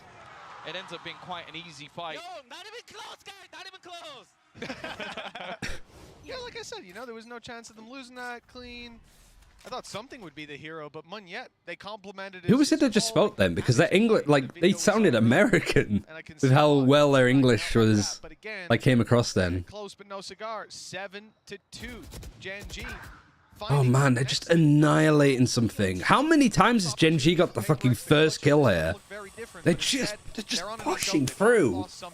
Stingers to play with. Sheriff on Forsaken. Fucking the meteor has landed and it's killed the dinosaurs. Diving down into vents after them. Munchkin. I mean, yeah. I think it's because it's kind of like he's saying like almost like a fucking film quote. They know that there's going to be weaker weaponry, so they're just not giving them any of the close range fights. Karen up from above. We've got 3 players here ready to collapse onto tower. Yeah, Monya has got 2 there. There's 2 on site, but it is planted for heaven. You have a nade still for texture, so that's going to come in. That's forced out. Anything else? Not really. But you got the same main player. Yeah, really, like just the fucking post plays. Everything about GENG, the way that they're playing, is phenomenal. This is a team that won 33% of their attacking rounds. They averaged 4. They have got 8. It's hard to think about. Even the round that was close. Only rounds that they lost with a pistol in the round following. It's not what you want to see. Why is Meteor using a snow globe phantom? Because he's about to bring the fucking Ice Age against these animals. Within their region. Now they come to the international stage and they might do one better. In Grand Final Sentinels will have the band split. For us, well, 13-2-U. An opportunity here at least to shut down the first. Alright, finally we have a fight back. 2 versus 4. Spike is in an awful position. You have got Omen ultimate, so you don't need to peek this. You could just TP to pick up the orb. The spike. So you had some room to play there. But I think they were just like, it's a 2 versus 4. Let's just fight and see what we get. Save the ultimate for this round because we might have like an execute plan. We might go for the B execute again where we TP here. Definitely had support. I think he doesn't get that kill if it's not for Munyet being able to kill off. No way they let you take Spike with Omen ultimate. It is in a really bad position to have 3 people stood on it. I refuse to believe it. If it was here, I'd agree. The Spike was here. Having 3 out of your 4 players stood on the Spike when it's open to this/this, I think would have been a risk. I think it's more likely that PRX would just give up and just be like, let them ult, let them take it, let them plant. We'll just play retake as like a stack. Good to see him showing up, really swinging. I think he's currently 12 and 6-2 KD. Especially with how this is going for PRX, I think they would be a bit more like, all right, let's chill now, let's chill. Now it seems like they're caught. Hey, Avalanche. They don't know whether to continue on that aggression or reset for the later play, and GENG have not made a decision. With a minute 5. Yeah, it's an interesting call now for GENG. They're slowing down the pace because they have 2 attack ops. So nervous of so big within the smokes that are placed. Most of the time, those smokes are being put down by Munyet just to deter aggression. This is watch from Devi. He's playing from danger now. Might have a fight because they're so passive. Oh no, he's actually no, he was in danger and then went up the zip line. On the backside once again, but the Spike is looking to wrap around in the other direction. Something. Oh, that couldn't have been any worse timed. Also, Meteor's got the fucking gun melee weapon, which is the best melee weapon in the game. Like this, the fucking probe. Yeah, it's good. Good presence. You've shown that you have 1 up towards A. Oh, 1 more. There's his 13. They might not expect another up. Now they do. Yeah, not much time to work with. This pressure. You've got good map control, but you haven't got the Spike. Alright, good couple of rounds for PRX towards the end. But I think 8-4 on the attack is really nice. Do I think that PRX can sort of do the same? Well, they're going to pick up the pistol because it's a PRX of all fucking teams. Has the game been so far? Really good from GENG. It's just the typical stuff. PRX won the pistol flawlessly, and then it was all GENG up until you got here. Even still, though, you said Lakia's performing. Let's hear from him now. If they win the pistol, I'm betting on PRX. Yeah, I mean, this could be a really good like wobble. You have a 4-round advantage. You lose the pistol, that's 2. Let's say you lose against a bonus at like a clutch. You're 8-8. You probably have a timeout. I think GENG still have 2 left. How do you sort of get from this position on your defense? Like, maybe if the Forsaken starts going nuclear, and then it's like, how do you stop him? 먼치킨 선수가 젠지에 들어오게 되면서 저희 게임 스타일이나 그런 수준이 되게 올라갔다고 생각을 하고 그리고 이제 Where was Munchkin before? 실력 또한 이제 Was he on T1? Was he one of the players that migrated across? 피드백을 많이 해주는 게 있는 것 같다고 생각합니다. Yeah. 자신감은 늘 넘치고 우리는 준비되어 있고요.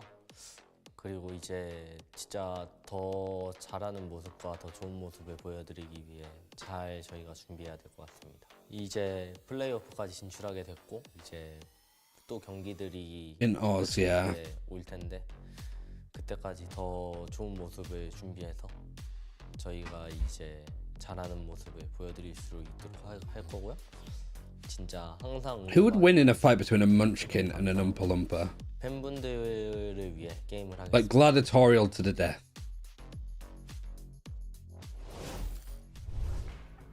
Well, it It was third time lucky for GENG last He time. did well in T1. Yeah, I mean, T1 last year was great. I don't think this...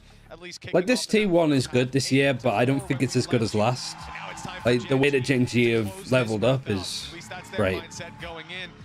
PRX, their attack side's about to be put to Were you good at math at school? Yeah, I'd say so. Why have I made like an error in my mathematical skills? Now it's a little bit more conventional, but that's never the name of the game with PRX. In he goes. Something's looking for a fight. Paranoia. Oh my god, is that a team flash? Lucky it doesn't stand a chance. The rest of the squad The brutal. Oh, it's a 1 versus 3. 3 versus 1 with Meteor left standing and his back. Oh. Can somebody do me a really big favor? Can you just go to like VLR and check for PRX in their event so far in Madrid? How many pistols has PRX won? That's question 1. Just how many pistols total? And then the second question is how many in a row? Because I think they're on like a 10-win pistol streak. But also, it just almost... We're going to continuously see the switch up of who's going in first. So you're going to have Forsaken sometimes taking space for something, maybe if he has that operator in hand, and something in that round taking space for Forsaken. They are Yeah, that's a good example, I suppose, of like PRX doing the whole Fnatic thing of you put pressure on site, you back up, they're forced to like chase you, and then these players come in to support. They lost the last 2 pistols against KC. Ah, okay. The outlaw, but this man's making it work with the Marshal, the cheaper weapon.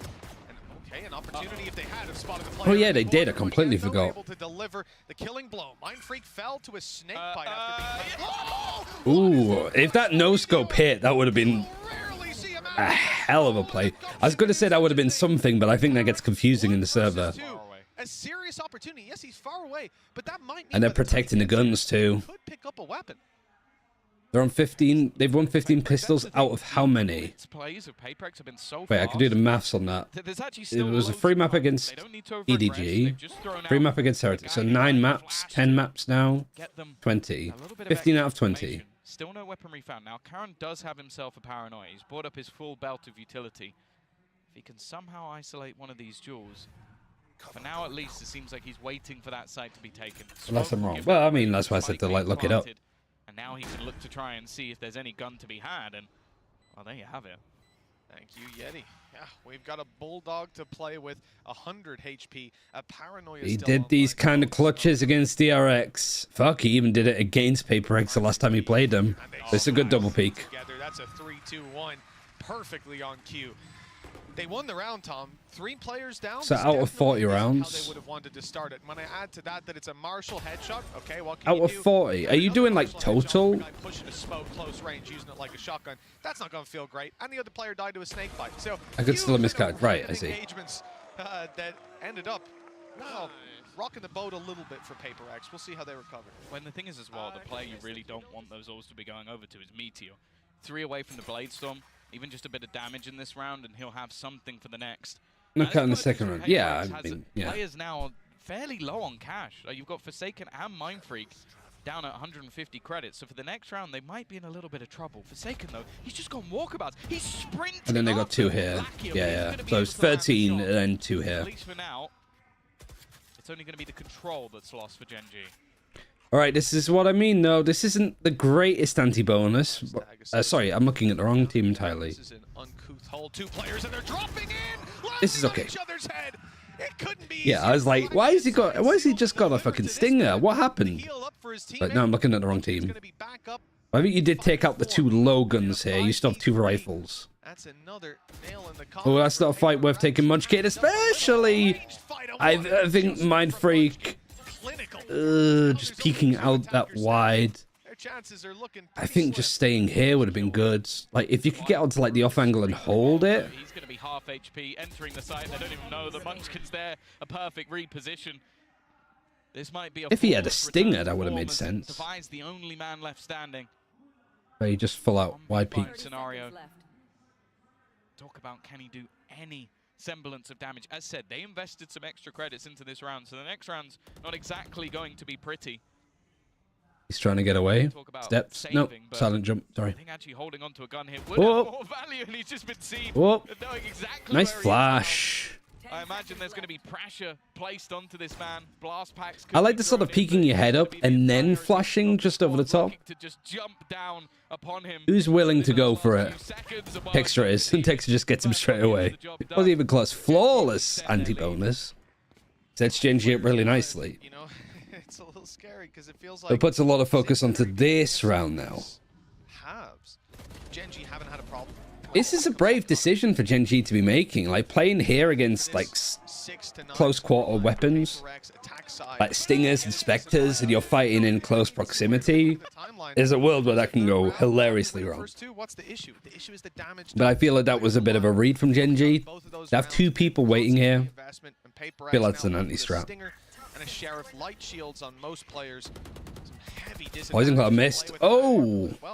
I wonder if Munchkin's playing in a position where he's literally body blocking it. It's not going to cover up above. They've had to re-smoke it. Again, an explosive start. I don't think they know that the Poison Cloud didn't hit, but... Yeah. 2 versus 4. Texture's not afraid to go fighting this. You have Omen ultimate. Texture Karen. Didn't look like a hit, Munchkin. I think it did. We can double check it if we get a second. And they've spotted Karen as well. Although I say that, the peek out never really came in. The player behind the back of the site should have probably seen him. Now it gets a little bit more interesting. Space given to Texture, but it's both shots landed by Mind Freak. He's been quiet so far, but popping a couple of heads with the Sheriff isn't going to go. Oh, why is he doing a full, like, fade in and out? I don't need that. No, I just missed. My bad. And a Sheriff light shields on most players. Heavy disadvantage. Just unluckily missed. A Stinger diving onto site. 2 kills. Can I turn this off? To close the round out. Doesn't get much better than Surely that. I can. It was even a classic jumping around the Like, corner. it wasn't even doing this beforehand, but... It's also now, you've talked about, it's 8 rounds in a row that were lost. An 8-2 scoreline. I also can't do that on there. That's Sorry. how close PRX have managed to bring this. Going on to their favored side, the B site under serious pressure. Half the team still waiting patiently. Karen's reposition. It's sublime. He's managed to team. Oh, how did he get Monye? Brilliant from Karen. Nobody cleared him. There's just too many smokes. I like the fade in. I just want to be in. I like fucking Genji on their attack. I just want to be in. You don't think the Lunatic's going to be up top, but my goodness, what a reposition from him, and clearly one that wasn't expected on the other side. What the fuck was that TP from Karen? Economy discussion around this squad. They've been sitting pretty. They've been looking fantastic. They were able to obviously rebuy in this round because of the damage done early on.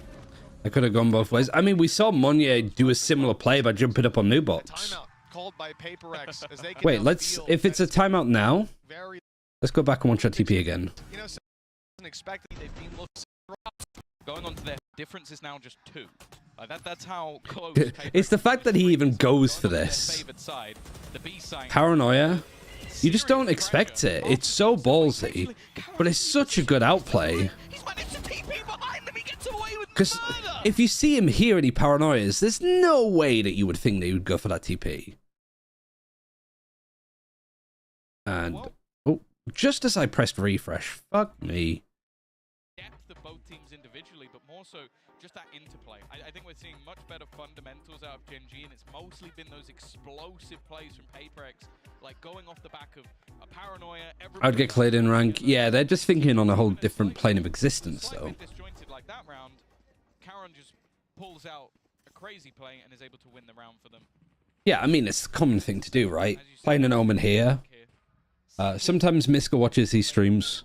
I think Miska's an Omen player. If you are here, Miska, just do what fucking Karen's doing. I might even message him in case he isn't here, but like, just watch fucking Karen on defense. That's how you play, like, the Omen, because he plays Omen on A. That's like, you play him on B, it's so much like better. But it's like, I don't really know how. But it is just because you are kind of like sticking out like a sore thumb. And you need somebody like Texture to just be instantly there to help. If you get pressured at all on B, you need that instant side swipe. Just on Devi.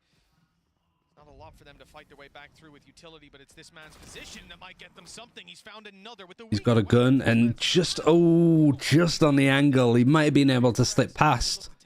The texture's in a good spot. Oh, I think most of the Seekers got broken too. Munchkin's giving away the position. Yeah, he just needs to keep backing up, because these players are going to push. Just keep giving it up, keep giving it up, keep walking back, keep being Homer Simpson in the garden, in the hedge. Just keep going back. And there's no way, he is going to clear it, but there's no way that he expects to. Great read, fucking great calling from Munchkin. I'm so happy to see, like, this is what I wish China was playing like. I just want to, like, to be at EDG, like, you see this? This could be you. He had no plans to fight him at any stage. Wants to just play the higher percentage play, and that's why GENG have been able to convert a lot of these advantages. And for PRX, I recommend opening up a new tab to rewind rather than rewinding immediately. What, just to avoid bullshit? Otherwise, it's just now a push. It's like the first time I properly used Firefox, but I guess I am in the market for a new browser. So I'm like, oh, I'll give Firefox a try. I like the pop-out player. This is PRX's map pick. Yeah, I said that they should have gone blind, but even then, that feels like that could backfire massively. Like the majority of maps, GENG had a better team out, and GENG banned out Sunset too, which is a great veto pick. Wait, by all accounts, GENG should be winning this series. The veto is really good for them. The map pool is really good for them because of the veto. He cancelled it. Nice shots. Force up. Yeah, unless PRX have come up with some cool stuff on Lotus, it could be a very, very defining 2-0 for GENG. Up against 4 ultimates, only the Blade Storm that's gone. Like, keep in mind, GENG have a full buy with Seekers, with a Viper's Pit, with a Showstopper from the shadows. And so long. Defensive side to close out this game. If you remove those ultimates, it looks like they'll close out the game because they're winning almost all of 12-7 when PRX get both pistols, and that's more than half their answer get. 5 in a row needed, and the challenge already underway. Just sprayed through the smoke. Maybe overstood your welcome there a little bit, Munchkin. But this is a good adjustment. Like, Lackey just dropped into the low ground. I think this will be cleared. Yeah, it is. They might have heard it or just know that somebody's going to try and do that as a response. Karen, this smoke just to get out. Kind of like the Alpha Year play. He stays, almost gets a kill onto Forsaken. Now there is a flank, and no one really watching it, although it seems like Texture was doubting the player behind. Also a 1v1 take. Yeah, Meteor saving here is probably a good shout. Or exit frags. More damage that you can do to PRX the better. You can only get the one. Okay, there it is. You have to win your defensive first half on split or you're in a world of trouble.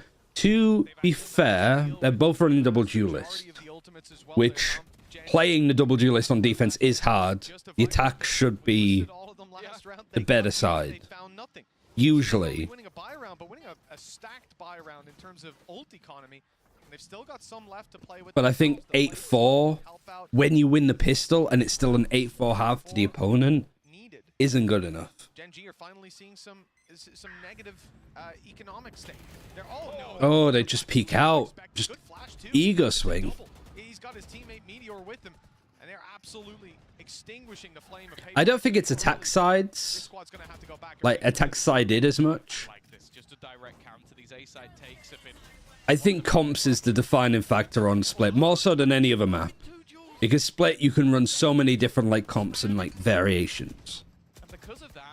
Which I think is what makes it one of the best maps in the game. From like a pro watching VCT perspective, I think Split is the best map. Because I think it's like there's a lot of verticality, so you could do a lot of like cool movement, a lot of close quarters ranges, so like good aim duels, good clutches. place they lost, because this Viper's Pit isn't just stopping a push, it's stopping all of PRX's plans. Their plan was to blitz. That's such a crazy read, the 4-stack where PRX want to exec ready and waiting. Yeah. I mean, I think in most cases, you're going to execute towards A with double duelist anyway. And it's cancelled back, and the Jet's dashed in, so these are isolated. Really good read from GENG here. Oh, and they've both gone into the smoke. They don't know where the last player is. Like, he might be able to get this. Yeah, they just don't expect him to come from vents, which is kind of odd. For 15 seconds that he has to paranoia, get the spike, and get out. Yeah, no time. GENG had a real fucking deal, apparently. I'd favor Sunset right now for pro play. Yeah, I like Sunset a lot. I think that for split, it's more defined by the duelists and the controllers, because you can run like Astra, you can run both. You can run with Viper without. I think for Sunset, it's the initiators, because every initiator is played on that map. I think the two agents for initiators on Sunset that are starting to fall out of favor though are Fade and Breach.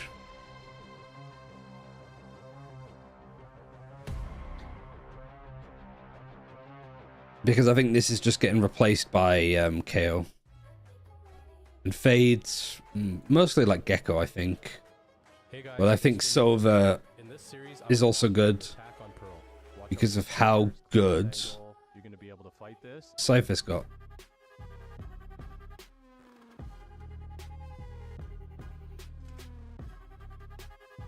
So that the crowd is dead because there's no EMEA team. Yeah, it's 5 PM on a Thursday. Like, the grand finals and stuff are all sold out.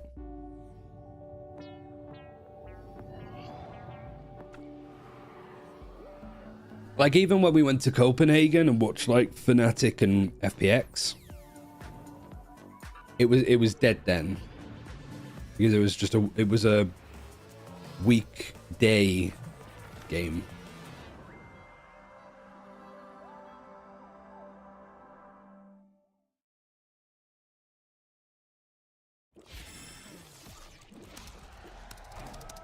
Red Bull gives you wings. But yeah, good stuff. I feel pretty happy with... Can I turn this off at all? Am I gonna like... I don't know if there'll be a way. I doubt it. Probably something I'll have to look at. Yeah, I had Solotus. Again, this is heavily in favor for GENG. What side? Can somebody do the maps command? Because I want to see what side GENG start on. For Lotus. Because we can have a look at this myself. Also. Do this at the same time. GENG are on defense first. Great. I'm not really going to look at what PRX are running comp-wise, just because like they might change it up.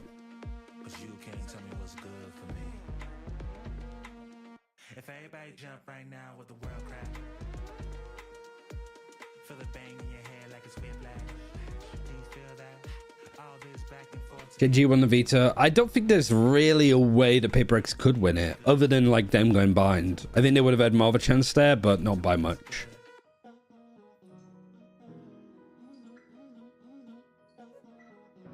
There's just too many maps, like Icebox, Breeze to avoid them playing.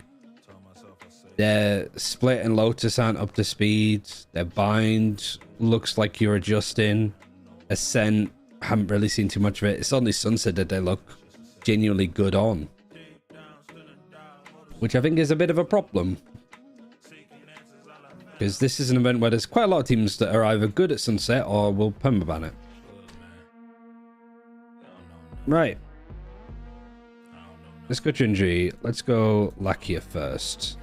Where is this baby boy playing on the Fade? mostly on A. Is it like OG Fnatic? Yeah. I guess the better question is Meteor ever playing on A? A little bit. What about the alarm bot? Alarm bot mostly on B main. Sometimes they have it for stairs. Sometimes they have it in the B main choke. Turret here, turret across, turret here. So they do sometimes have A main setups.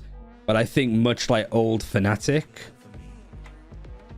mostly on A. Maybe you do like what Narrate does and you play here so you can throw the fade taunt this way. But seems that like Lucky's going to be always around A. Meteor's towards C. Yeah, alarm bot there. Nanoswarms, does it say? Oh, sorry, Nanoswarms here. B site, one in secret, one across the site. Karen, like, actually more C-Link. Instead of like going for the aggression. Texture going for the aggression there. Munchkin playing on B. And the wall. Usually when the wall doesn't show up, it's just, you know, this wall. Or like either version. Like this one that goes across here, they have a little bit of a gap. One one that goes like across there. Who would have won EDG or Team Heretics KC? All three teams crumbled. I'd say probably the EMEA teams. I'm really surprised that EDG beat PRX. I think they could have bottomed out just as much as FPX did. So the kind of comps are fairly usual. What about if they're on an eco and the other opponent's on a full buy? Infamous for their W gaming, but I feel like Gen Z Get rid of the wall. match up to their firepower as well, and I feel like we're shooting more heads. Lakia, Karen, and Texture on A. You know what? Fight aggressive teams with aggressive attitude. B main turret. So it's like even on their like ecos, they're playing very like the same default basically. Anti-eco haven't had any. It's not a great sign. Surely they did. I'm pretty sure they were destroying PRX last time. Also, getting rid of that is probably a good shout. Right, I wanted to quickly go over that. I'm going to go for a wee now and run some ads. And we're back in it for map 2, so yeah. Don't go anywhere. It should be a good one. They had the pop-ups, but they also had excellent fundamentals. You compare the info these two teams were getting on their defense with the Sky Util. Genji was always on point with the rotations, setting up reclears, swinging together, whereas PRX looked like a team who was, you know, playing for the individuality. Yeah, and the telling thing for me is Genji willing to step into that zone with PRX, where, you know, you have the flood pretext or, you know, stacking up bodies and looking very aggressive engagements. Genji, we're getting down and dirty with them. I'm kind of coming out on top. Yeah, you guys are hyped up the rookie Karen coming to this a lot, and here he is in the Verizon high-speed moment, round 17. I mean, you gotta check your corners, man. You gotta check it. This is exactly the sort of scenario that I'm talking about, right? Making plays like this, getting ahead of this execute. You lose to PRX when you allow them to execute onto you, come up, play very aggressive, and Karen, I mean, Tom nailed this as well in the cast. There's a sort of rank play that catches PRX off guard, because they don't expect people to match their level of unorthodox. I think that's exactly the point, right? They're used to teams playing back, cowering in fear, playing for flood retakes against a squad like this instead. Gen.G can give it to them. They're so willing to get proactive, to fight into these executes, and their site anchors were constantly staying alive, doing stuff like that, and actually buying time for the team to rotate and help everyone Right, out. we're back. You contrast that to PRX, their players were trying to do the same thing, and they were getting owned. I think doing things in that order would be better. Like over the break, we can look at Augment or any other stuff that we want to look up. And then when I want to go for a win run ads, you know, when there's the desk on. I mean, he was looking pretty deadly at the start of this map here. Again, super aggressive, almost like in the pistol round. He forgot he was put onto the Omen, still on the raise for some reason, jumping in. But there's just a number of situations where you're looking here, and I was talking about, you know, some of the aggressive plays. That's a good question. They felt very disjointed. It felt like they had to one person delivering at the end of that sort of play, as opposed to the typical play. Munchkin 8 and 10. Great IGL and great stuff for him. Lucky having the most first kills though is kind of funny. Well, John Meteor. those moments Something 1 and 5. But GENG knows them so damn well. Just a really tough old time. And not letting it get past them. I mean, we've been Again, these are wrong. a smile from this man, but I am expecting a solution. Let's hear what Alex had to say ahead of map 2. Hey guys, I'm here right now with Coach Alex of PRX. So we did see that, you know, although the team struggled on that map, I'd like to saw something stat. you got some of that momentum back, and we do know that the team is a very momentum heavy base. Yeah, he did quite a lot of damage though. But it's just too many openings. All time this tournament on split. I mean, usually momentum comes when you win some rounds, you know, so... Stats, split... Wait. If it goes well, you know, then we can snowball. Oh, you can't do it. You have to do it like for this way. I guess so. Madrid. Alex, you've done this before. Split. You've made the comeback before. Come on, boys. I want to see them have some They look. They just sound boomed. We gotta get you down there. They need this energy for map 2. Oh right, this is the fucking. Looking at this comp, what is this, Mike? The 4th There we go. comp they've played on this map? Yeah, we've gone back again. We've got the Cypher back in and Monya back on the raise, so I guess maybe then indicates we did see that. He's still like towards the top. This does fix the issue of having The worst jet on here, but let's be honest, we're not seeing a lot of jet regardless. in this comp. You're lacking stall util, and on the Anyway, sorry. side, you're way more readable. They've gone back to this. I think that Forsaken is going to have to be very specific with how Yeah, they've reverted back to this to catch people out. But I mean, I just don't like this. I don't think it provides enough. Alone on his utility and opening up opportunities for But I guess you're attacking first, so like having the Sentinel, having the Cypher might not matter too much. So really going to be scrutinizing him. Oh well, PRX, if they don't win Yeah, here, they like I said before, I think some things had to like adjust to playing differently. And Tom Biz, how are you guys feeling about this one? Well, Yinsu, I'm feeling excited because at worst, we should have a good game on our hands. Last time around, GENG won both pistols here on this map, and it was still a very close game with them barely edging it. Like you have less individual moments out of him, but I don't think he's really been set up to do that. Even when he's opping, it's a little bit more like you're used to on Chamber, more like area control than going for the crazy plays. I think, yeah, I agree that we need to see more out of him, but I don't feel like it's just him individually that's the problem with that. I don't know what Lucky is thinking there. Or more maybe that people didn't communicate that he wasn't with them anymore. But either case, you got the people going this way, you go that way. Bit rough. Munchkin taking a little bit of damage. He's hit by the Skydog too, so it's an easy kill from Monya. It's GENG going to get their first pistol. 3 versus 3. It's looking good. It's looking good. He's going to knife them, and he gets knifed back. He brought a knife to a knife fight. 3 kills already. Oh, man. That's it. It's done.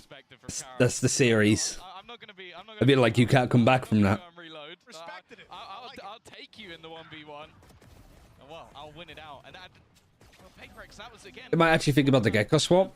Yeah, I think the Sky Gecko could be an interesting comp. I think Gecko on split has a lot going for it.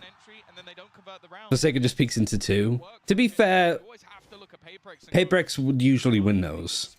Especially when it's like Forsaken on site where he gets 1 here and then goes and peeks 2 here. I definitely feel like I would have seen him get 1 and like get that fight against Karen and actually be in a 1v1 and win it.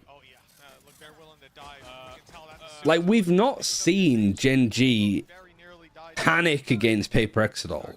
We haven't seen them throw like a 3v1 against PRX. Like, they're being so clinical that we're not getting to see that like PRX magic because GENG are just not allowing it to happen.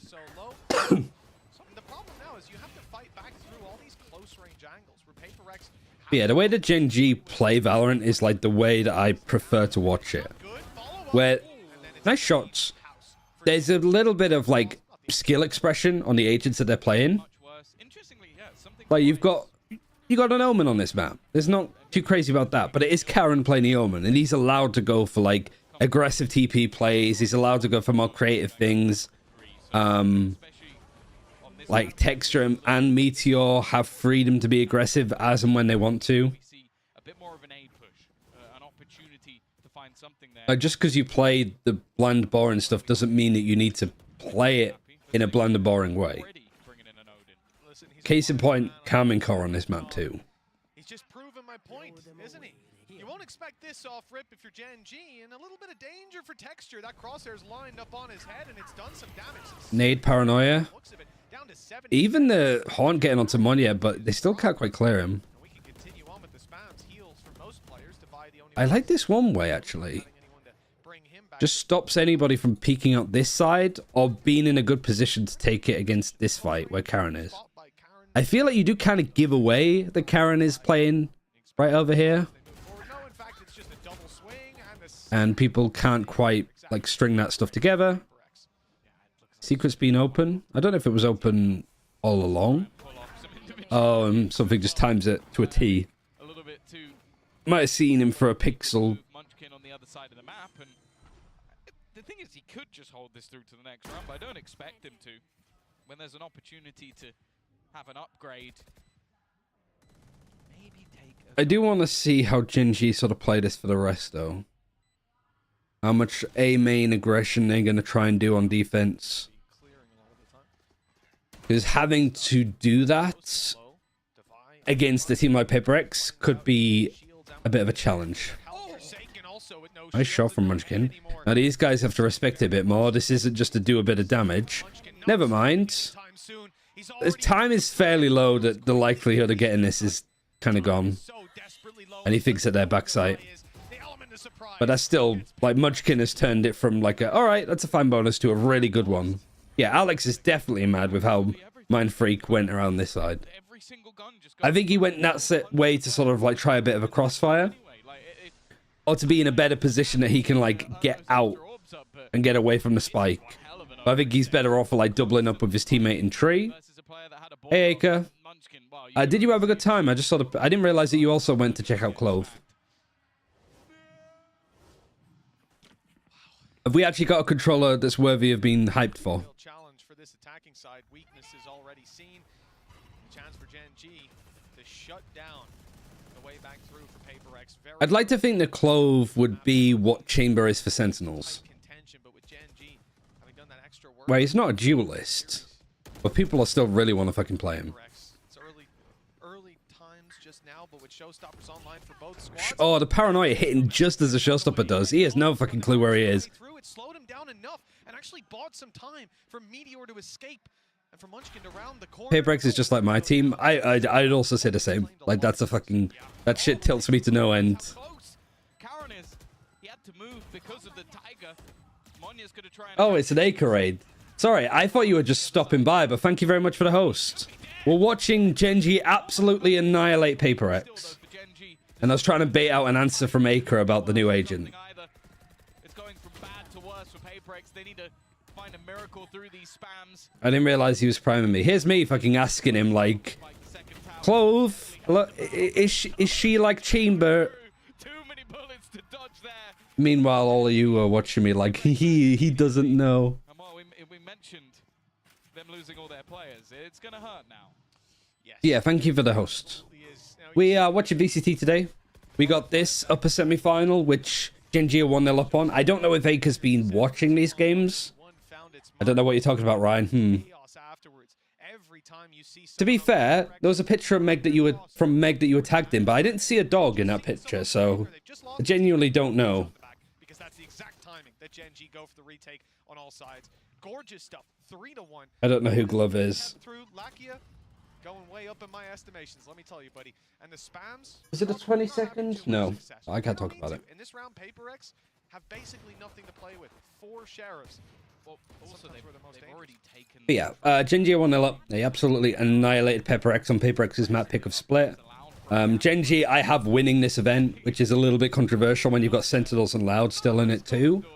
But yeah, I think that GENG have been playing really well. They've got a young, complete unknown player. They picked up this guy, Karen. He was playing in ranked in Korea, and they picked him up from that. And now here he is in the top 4 teams in the world at Masters. This is ambitious. Like he's going for it. Karen is, yeah, crazy. And also, you've come for some Cypher on Lotus. which personally I'm not that much of a fan of in like coordinated play. But I've seen like Akers play where he has the cyber cages on top of the door and playing around it. But I don't think that's the kind of stuff that we're going to be seeing here necessarily. Of last map, but it is still very early days. Plenty of time for PRX to find their footing. They don't want to waste time throwing rounds away. They've called a timeout. That's the funny thing. But yeah, my hope is that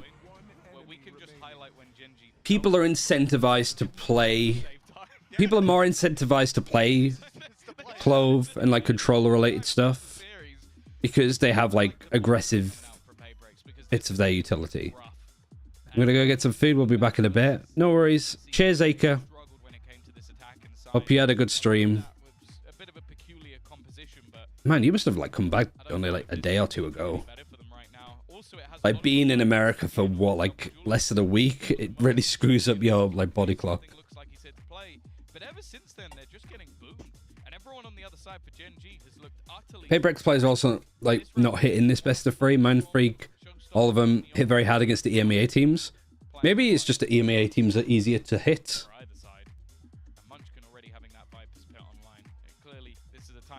Needs to earn his money, otherwise I think PRX are taking 1 sec. straight to the lower bracket. I want to at least get that third map out. You know, officials are a different ball game to talking about regional play, especially against a team you've already played on that map. You're testing so many deeper things, and I think for them, bombing out like this in the uppers, it wouldn't speak well for what's to be seen, because Loud Sentinels, they're not going to be any Sorry, I had to move some out my tortoises enclosure because they were struggling to get over it. Here we go though. Again, early paranoia. Paranoia used on defense. We said about like GENG and how they were approaching like A main aggression. This time they're not fighting for it. They're just paranoiaing from here and then hoping that the Odin's going to hit them. But Lucky's going to get more than he bargained for here, playing in tree. But he has that support from Texture. Nobody from PRX was like expecting this. They just fully focused on this player here. But nice trades either side. Divide getting 2 there is huge. And they even get 1 on the lurk. So it's a 2 versus 2. Munchkid is a Viper's Pit. Mindfreak is his ult too. I don't know why PRX didn't play that together. Managed to put the players on the back foot and filled in every gap that GENG were trying to stuff their way into. They always had someone to take that second fight. This is just the PRX way at Madrid, going lowers. I think they've maybe hit a block in the road. They really could have used that round. Like I don't like the Mindfreak Ghost for that.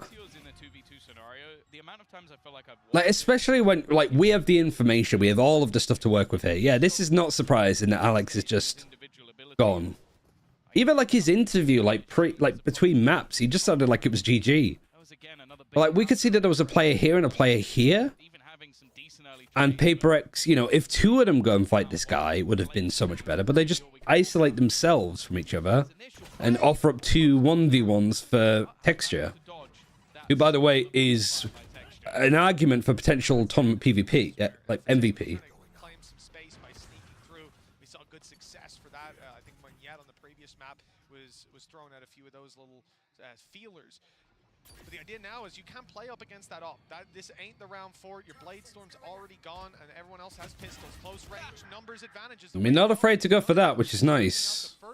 Karen, though, he has been consistent every single time they've challenged him. This guy's coming up with multiple. You know, there's one backside.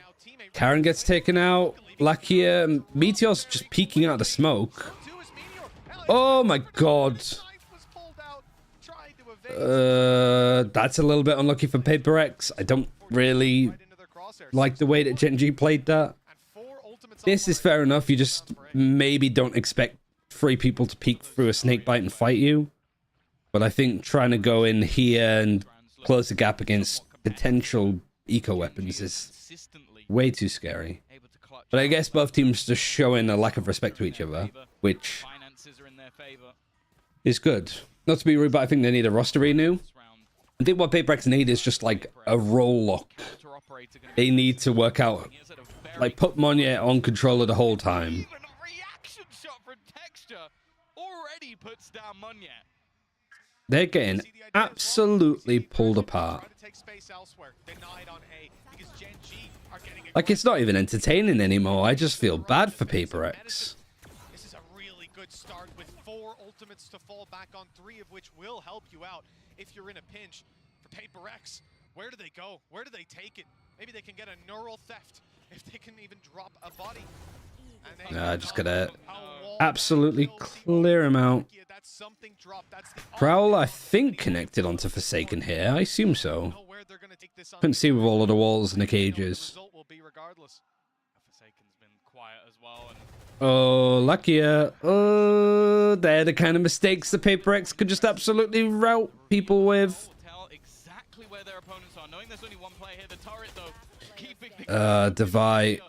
Devi and Mindfreak are looking way flustered. Forsaken plays this really well. I don't like Lakia just hopes to get him. Nice shot. The EMEA teams will watch this game and ask themselves what they did wrong. They're just, it's experience, right? GENG have won, played and won this map. 8 rounds on attack, 9 rounds on attack, 9 rounds on attack. They're 7-1 up on defense. What roles would you put PRX on? No, I would say that's very bad. If you're a PRX quite poor. Yeah, and the reality is for PRX, you're looking at the last time they played this map against this squad again. You know, I was looking back at that series, which worked perfectly for me today. Trying to think. I almost feel like you could do some fucking China-related stuff. Like have Forsaken on like Raze most maps, and then something on basically on Jet / Sentinel when it's a Raze instead. Then I think you have Monyet on controller.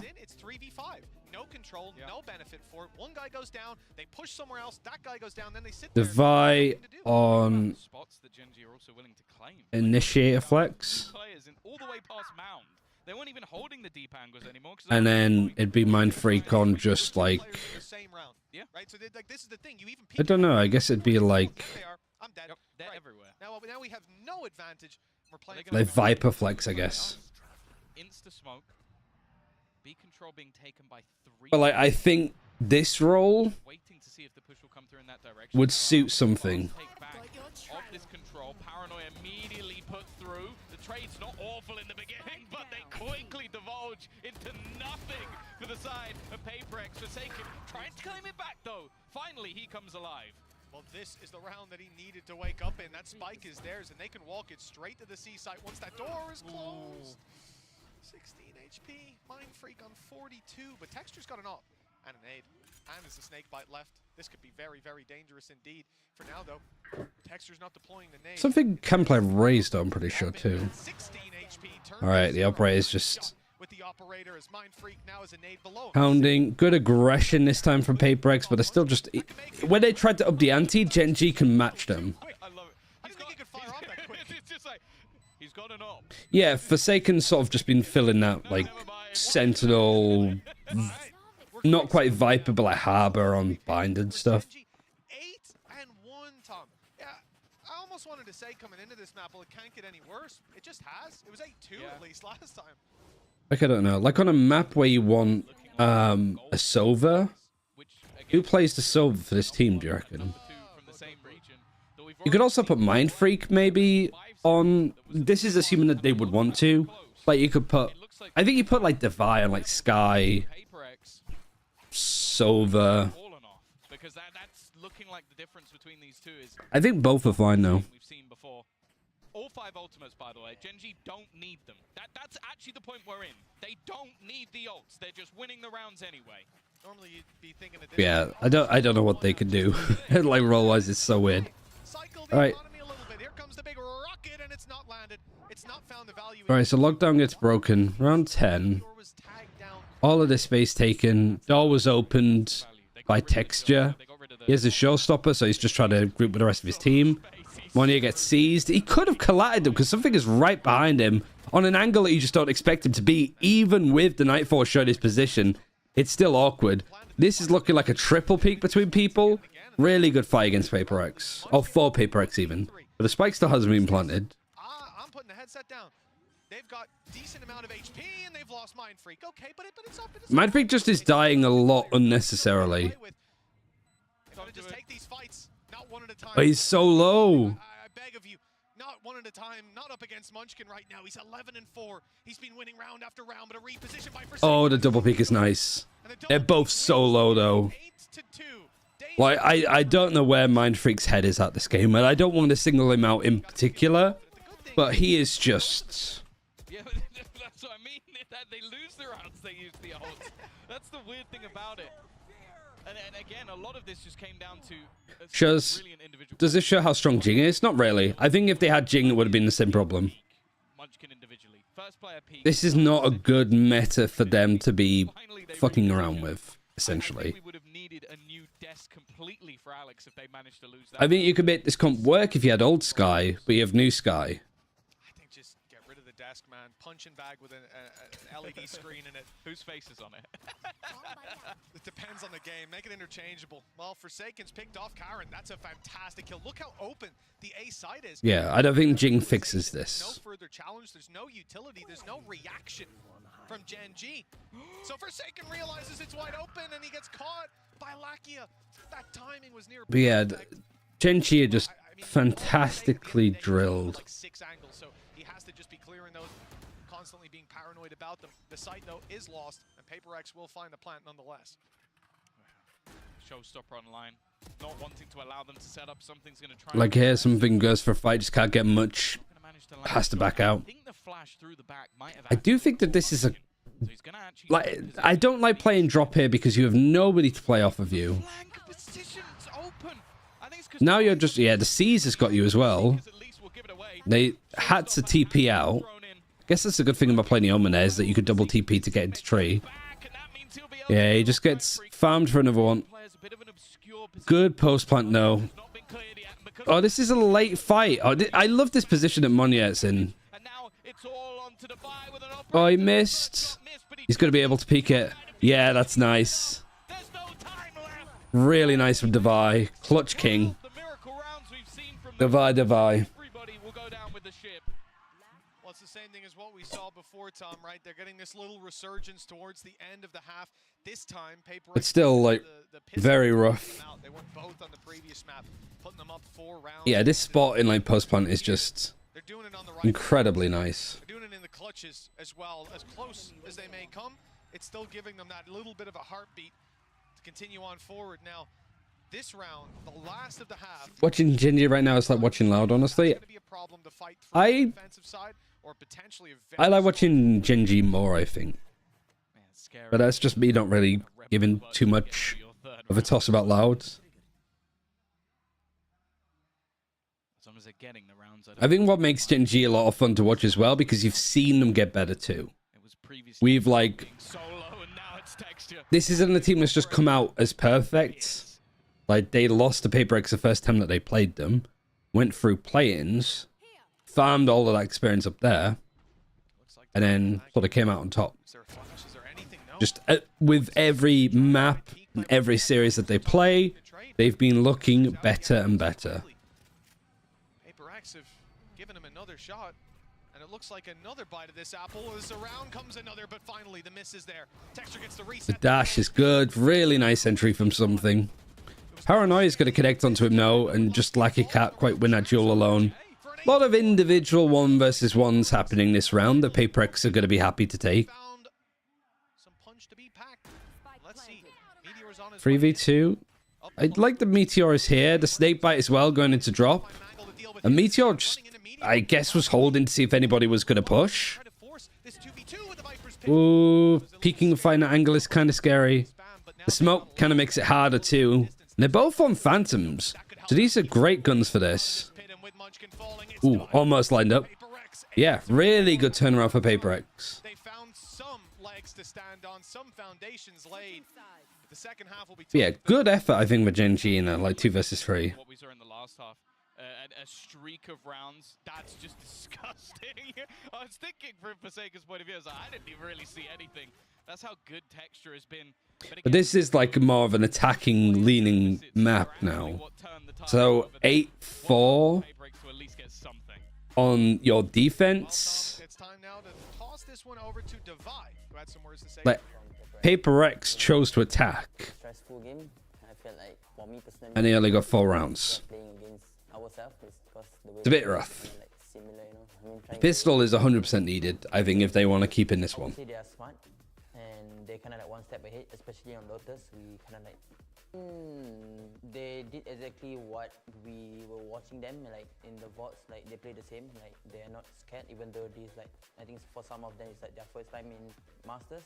I think this Gen G is better than the old DRX. With how they actually perform. I think it's really hard to tell just because we just haven't seen enough of them, I guess. Over towards Shybox, this guy's on for it.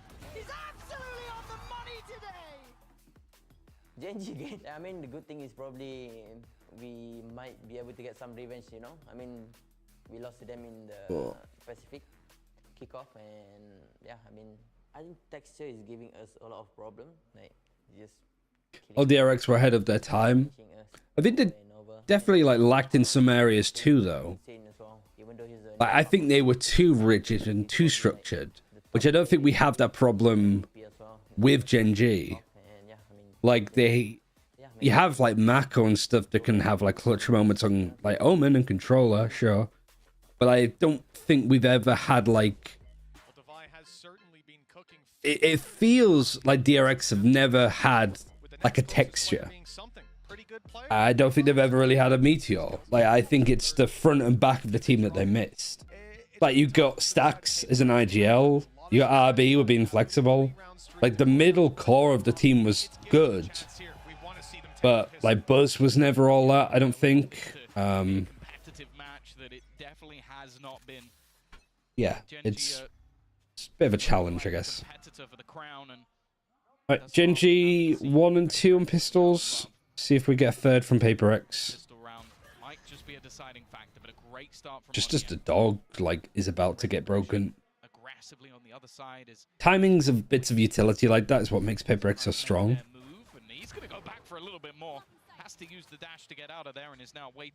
Now everybody's been pulled over towards A. Not quite checking where Meteor is, but thankfully Forsaken's there at least to trade it. I think if DRX have given Foxy9 a good chance last year, they could have had it. Yeah, I mean, DRX fucked up a lot, I think. Here's the follow-up.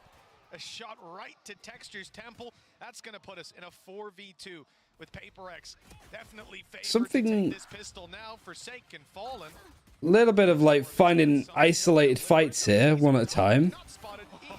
Something's done well. But there was a couple of occasions where, like, if he loses that fight here, you got Forsaken going down here. A lot of stuff around it where you can see how Gen G like pull themselves back into it, but like if PRX can find this confidence, you're in a great position. Just good shots. Like this fight could go hilariously wrong for something. And somehow Gen G have pulled back a 2 versus 4. Which, yeah, not good. Mostly in Pacific, Gen G have been much more consistent on their attack. Pistol win then was essential for PRX. Now the follow-up looks easy. Very little to play with for Gen G, and even if they drop something, he's the player that's rocking with the pistol. So the margin for error's already been reached here. Any further kills... Feels like Gen G's flow is way more consistent than they have players who can spike and go beyond that. PRX on day are insane, but the floor, when they're not on, it feels a lot lower. Yeah, I think it's also like expectations. Because you have more of a solidified like role set up for PRX, everybody knows what they should be doing. Like, I don't think we've ever seen Texture like over peak with the operator, looking as if he's like, I need to make a play here. That's what I need to do. I need to be the AD carry to bring back my team into this series somehow. He just plays it like the team needs him to. If he needs to be aggressive and make space, he'll do that. But more often than not, it's more like playing in a system. Like, I don't think we've seen a team play, like a Korean team at least, play with this level of structure. It still gives players like this freedom to go and make plays within it. It is the perfect, like, in-between of a structured playstyle and a fluid playstyle. With how consistent he normally is with that op, I would definitely put stock in him finding at least the 2 orbs. 1 kill and a death. We'll see what he can get up to. Because I think the other teams that are like that are like Loud and Fnatic, and even Evil Geniuses. This is not really the gun you want to have here. Somehow he gets out of there. But 2 rounds difference now. They also had an initial setup for players outside. Same sort of thing applies here, that if PRX on their bonus with an operator can actually beat GENG's full buy here, we could see GENG start to panic a little bit. But you look at how they dealt that second half of split, looked unfazed, shouldn't really be that phased here. But let's see how something does here. Like, does he feel like he needs to do more? He's backed up a little bit, he's still holding an angle, still a support from stairs and on site now. He gets isolated in the fight one at a time, Devi trades him. These guys opening the door and going back, and Devi's going to try and cut them off to see if people actually leave. Devi's been really good this map. 19 and 9. Like, Jesus Lord. And a good double peek here. Yeah, Devi playing off of that there was really nice. PRX want to do hero play so much. Yeah, because honestly, that's been the difference from them for a lot of it. You know? PRX have got this far because of individual moments. Not because of, like, a set protocol or a default or their retakes. Like, they know where their bread is buttered, essentially. He does enough to delay and allow for those rotations. Devi as well, though, as you said, he's been fantastic. 19 and 10, topping the entire scoreboard right now. But yeah, we'll see how this goes. They know he's going to be here. They know there's a high chance he'll be here, and they're actually going to really put the pressure on early. I don't mind this from GENG. They have players lurking elsewhere. Trap just got broken on B. There's got to be a limit to it, surely. I think we've seen PRX hit that limit multiple occasions. This fight instead, something has to do it on his own, and again he finds texture. That's a big part of this take. They try to seize the space with him. 2 versus 3 now. You got some buy-ups. Lucky's actually pushed up all of this way. Sorry, Meteor. I got baited by the UI. I was like, Lucky plays Sentinel? Plays the Killjoy? Good reads. And this should be broken too. Tells you nothing.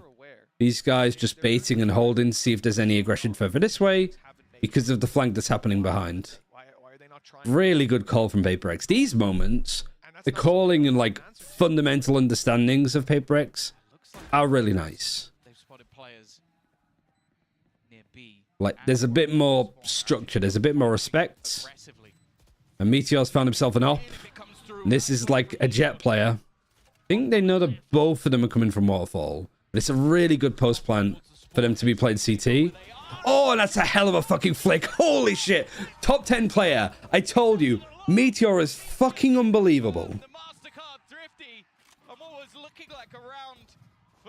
Holy shit. Falls to one man. One man with one big gun and one medium gun also. This headshot is crazy. 1v1 top, but he was having none of it. That's what I said about this guy. He knows he'll hit the shot. For some reason, when it's him, a 2v2, and he goes, okay, I've got the first one, he always peeks for the second, and weirdly, he always... Like, I feel PRX, in that instance, Buzz wouldn't go for that play, or he would and he'd fuck it up. You know? The right play. Well, uncouth, but it works this time. Certainly caught his opponents off guard with GENG 9-7. I can feel it when Meteor got the ult that they won the round. Have weaknesses. An operator in the hand of something. You just don't expect the one gun.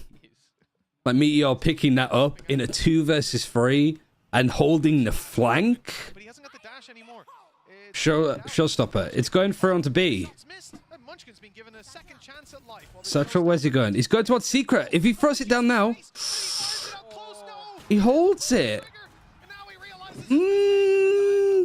That's a fucking moment. That's a Valorant moment. The old Stoke should be, well, in theory, forcing them back, but it hasn't happened at all. They went aggressive.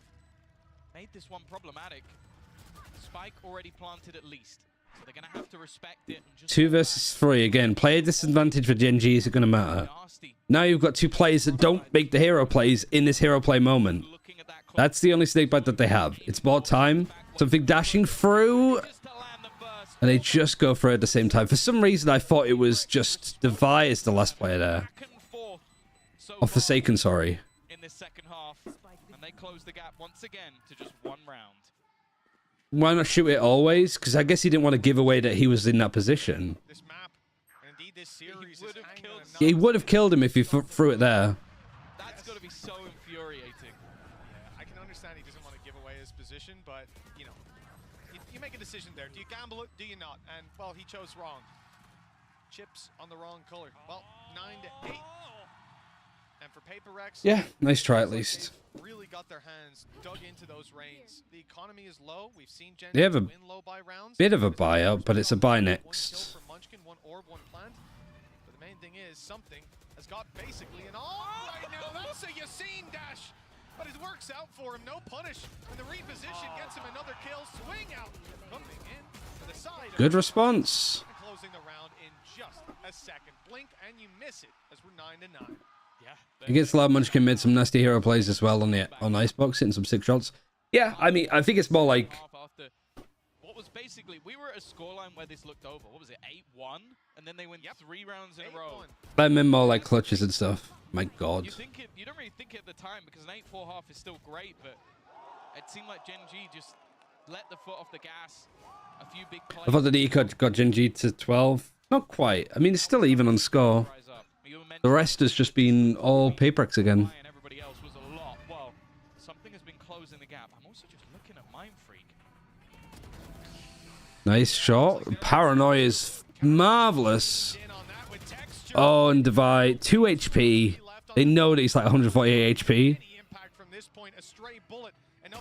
How is Devi still alive? He's still there. He's gonna repeak it. It's the PRX way. You think that he's just got off sight? Like here, just jumping with the classics. It's like, I just need to do 1 little bit of damage. Good fight from Meteor. Important fight to win. Oh, something had the right idea that somebody was going to peek him from the other side of the Viper's pit. Now he's resetting and going up towards CT. Never mind, he's just looking to reposition completely. I think they know exactly where he is. Oh, Munchkin.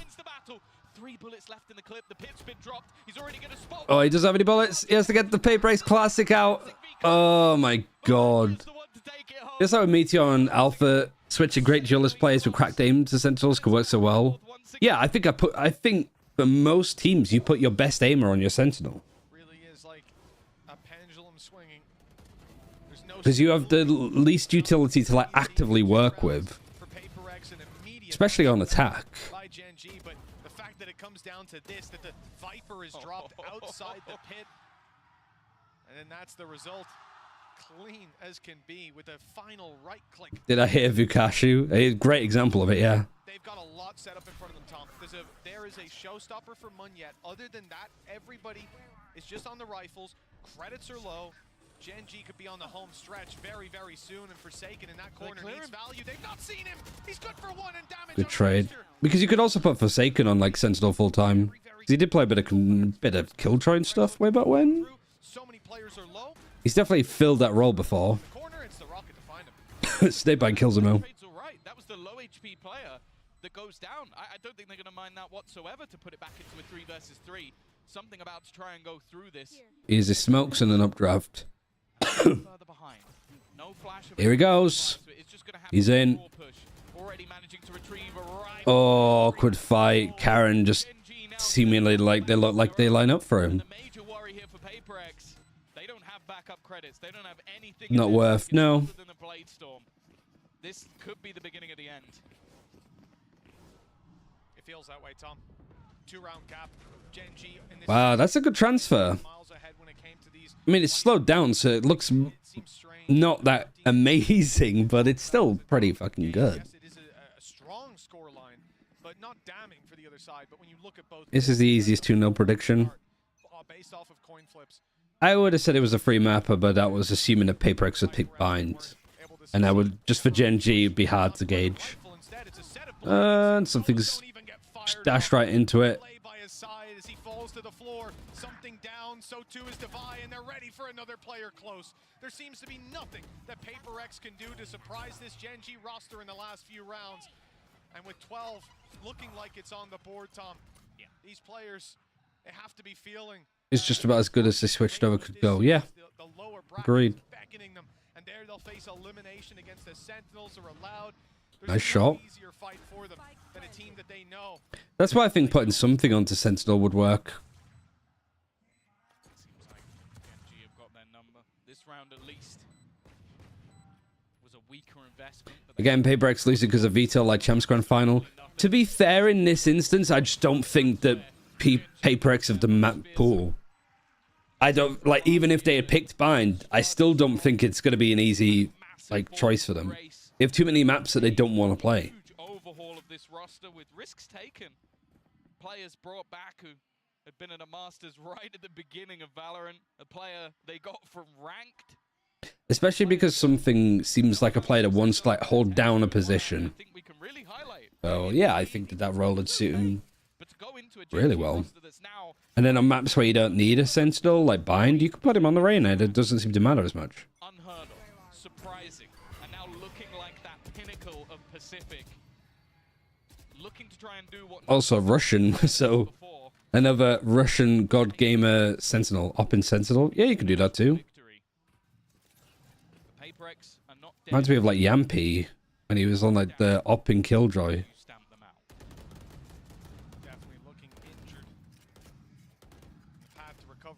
Because it's also like on maps where you'd play the Raze, you're not going to op as much. Like Bind, it's hard to op on Bind.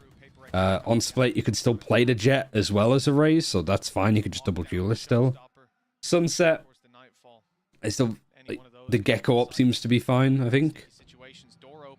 That was the defenders, but it's covering Munyet's push forward.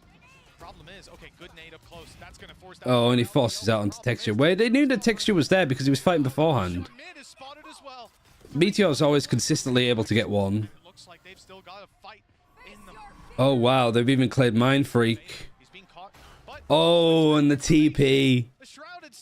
Oh, I mean, more lucky than anything.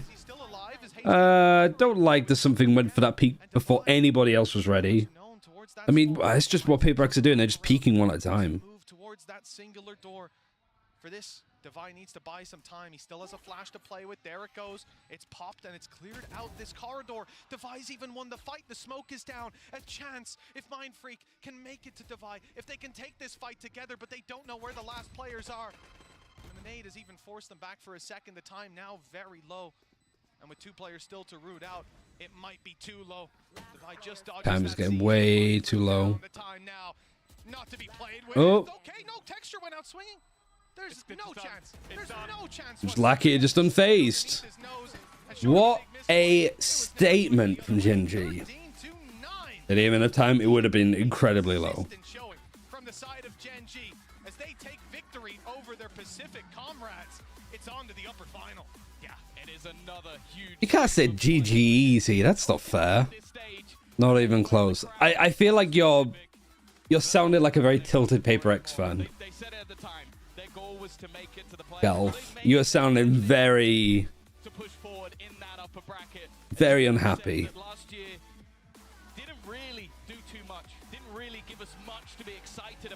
All right, so far that means I'm one-on-one on Preds.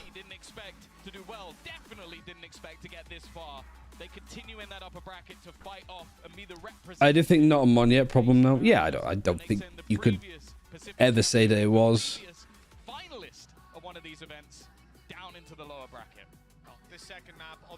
I think it would have been kind of tricky. It was always going to be a real uphill climb. And like I said, it was less on PRX playing well and more like, would GENG panic or not? Would they be really flustered? Would they be really uncomfortable with the pressure of the game?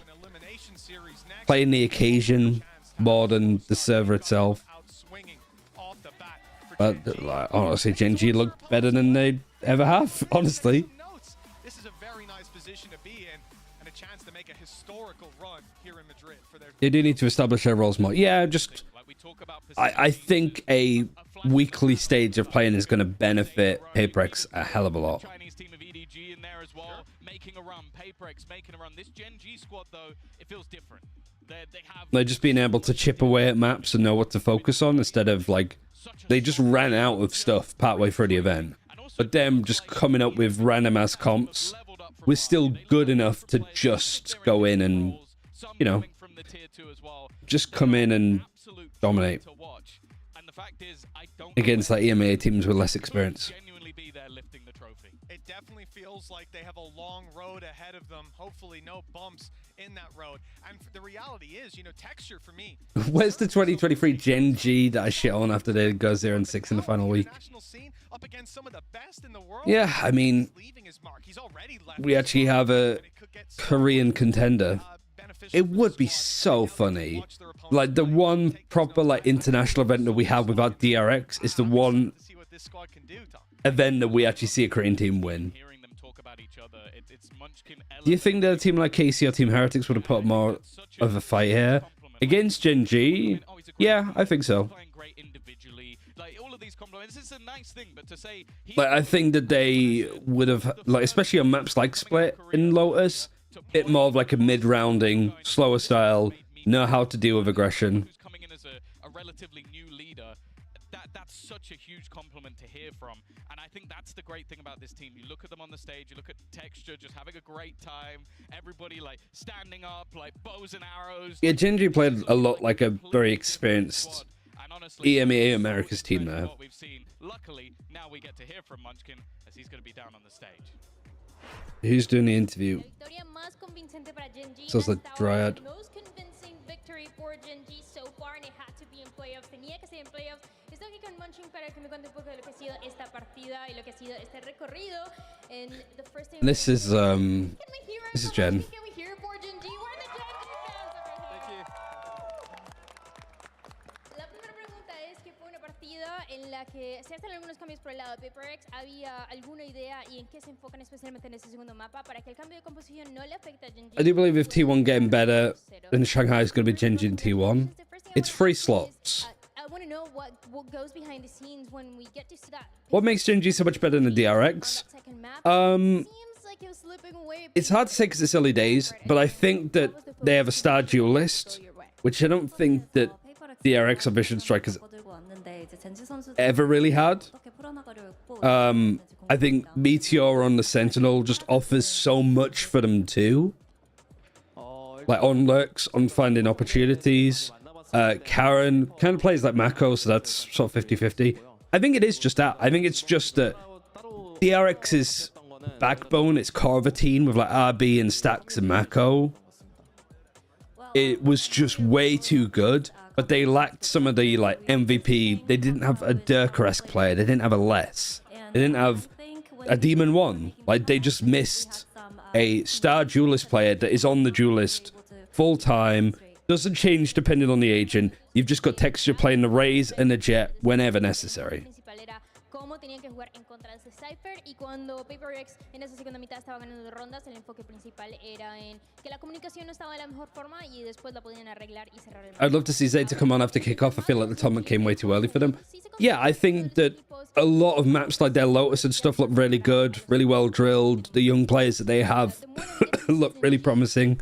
It is just like on Icebox and stuff, you could just tell that they hadn't had enough time in the oven to explore the map and get it to work. compared to other teams that we have in playoffs. 계속해서 경기를 치를 때마다 강해지는 모습을 보여주고 있는데 젠지 That's my like general approach. 생각할 때 좀 부담감이 더해졌을 때 더 잘하는 팀이고 또 훨씬 더 이렇게 좀 긴박한 상황에서 경기력이 더 살아나는 그런 팀이라고 생각하시나요? 사실 저희가 부담감을 아예 안 느끼는 건 아니지만 사실 그렇다고 해서 또 부담감을 많이 받는 건 아니거든요. 사실 부담감이 저희 경기력에 영향을 끼치는 것 같진 않고요. 그냥 저희가 연습하던 대로 계속 대회에서 성장하고 있기 때문에 그래서 더 잘하시는 거라고 생각합니다.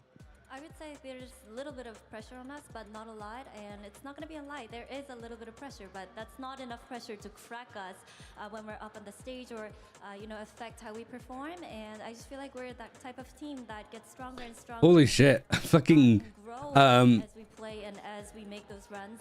Hold on, I'm sharing my very glad that we're able to pull this Discord. Can I hide this in the side? Sorry, Dryad, I'm interrupting you. Looking at some stuff from the Discord that Juntuki's been saying. So these are sort of the change, like AG staying the same, BLG staying the same, EDG and FPX. So JDG got rid of Jakuro, brought in White Chen, who was the IGL of Attacking Soul. Nova brought in Swirl instead of Panghang, but I think that that's a guess. But we know that Swirl's been signed. Tyloo brought in Flexin from Trace and Aaron. Like, this is a fucking good team. I like this a lot more than before. Tech have got AC in. I don't know who AC is. But they got rid of Chu, which I think is a little bit unfair. I think Chu was quite good. He just did a really bad series towards the end. But like Lockham, Kwai, Abo, like, I don't know anything about AC. Tyler with HFMI. HFMI played in the last stage. He was in kickoff. Yeah, so Tyloo traded Flexin for Lau. And Lau's now playing with Trace. Wolves is the same, and DRG have brought in Shion instead of Dingwei. Are they putting Shion on like main initiator again? The Bolds are the new players that they bring. Like Swell is a new player. They dropped Panghang. White Chen is a new player. They dropped Jakuro or bench Jakuro. These two were a swap. Aaron was from NIP. I think Aaron on this team would make it work so much better. And AC is the only player I have no idea about. And then, yeah, they were talking about... Fans were talking about, like, SLK and Anders. And then, look at this.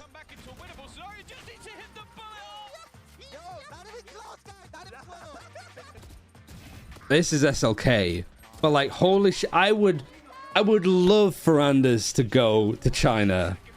Because he would be the LS of China in Valorant, wouldn't he? It'd just be such a weird thing.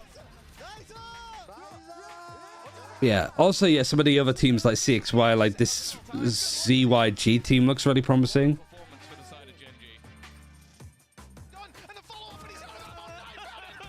The savior of the region, yeah. I would 100% sign up for that.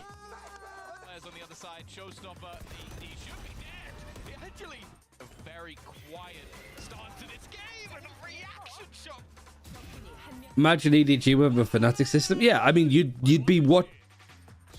You just look straight at the fucking camera then. Yeah, I mean, EDG with a more structured system would be playing like GENG is right now.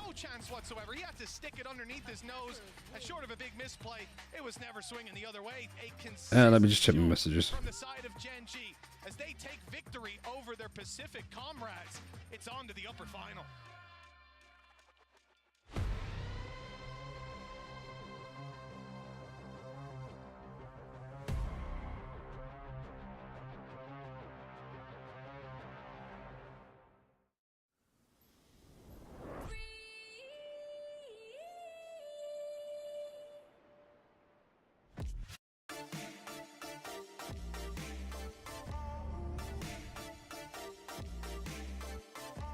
Oh, hello. I was just messaging you.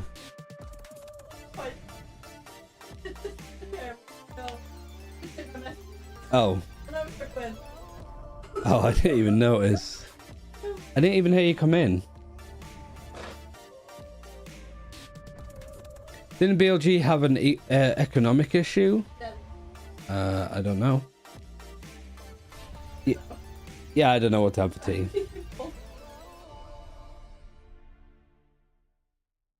I think all of the China orgs at the moment are sort of struggling money-wise a bit. I don't know.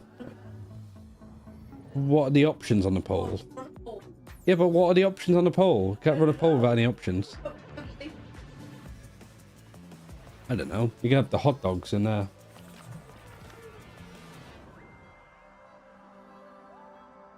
Yeah, RNG.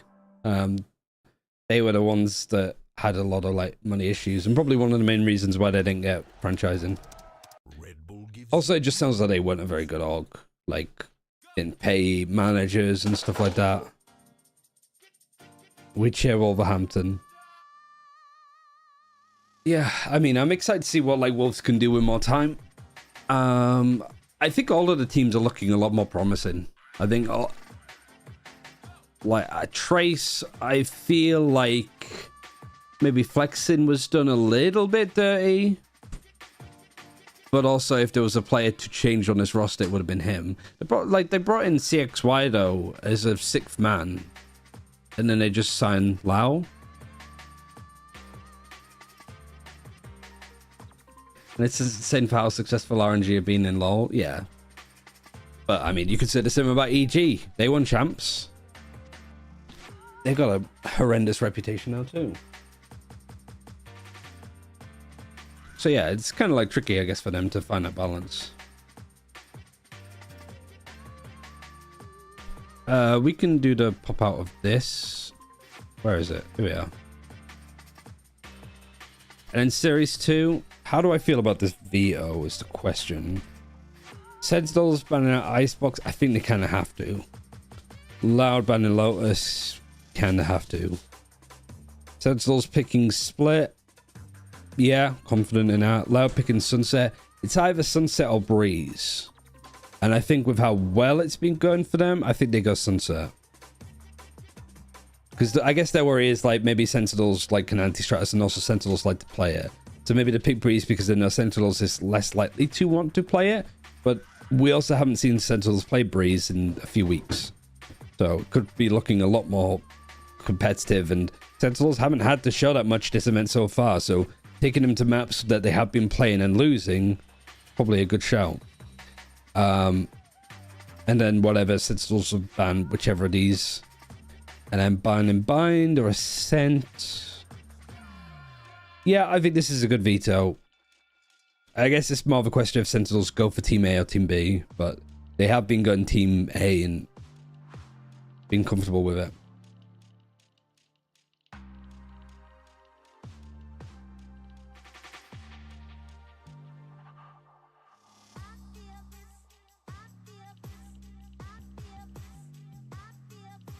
Here, I thought EDG posted the coach for us these players was kind of bad. Yeah, I mean, it's weird. It's definitely like a culture thing with like EDG. Just a lot of the answers that they gave on what went wrong were just very like political and just, you know, we didn't play up to our standards. And it's like, well, yeah, no shit. But like, what have you identified as the reasons as to what went wrong? You just tell that they're not giving anything away. But I'm not entirely sure how you approach this. This should be a really good second series.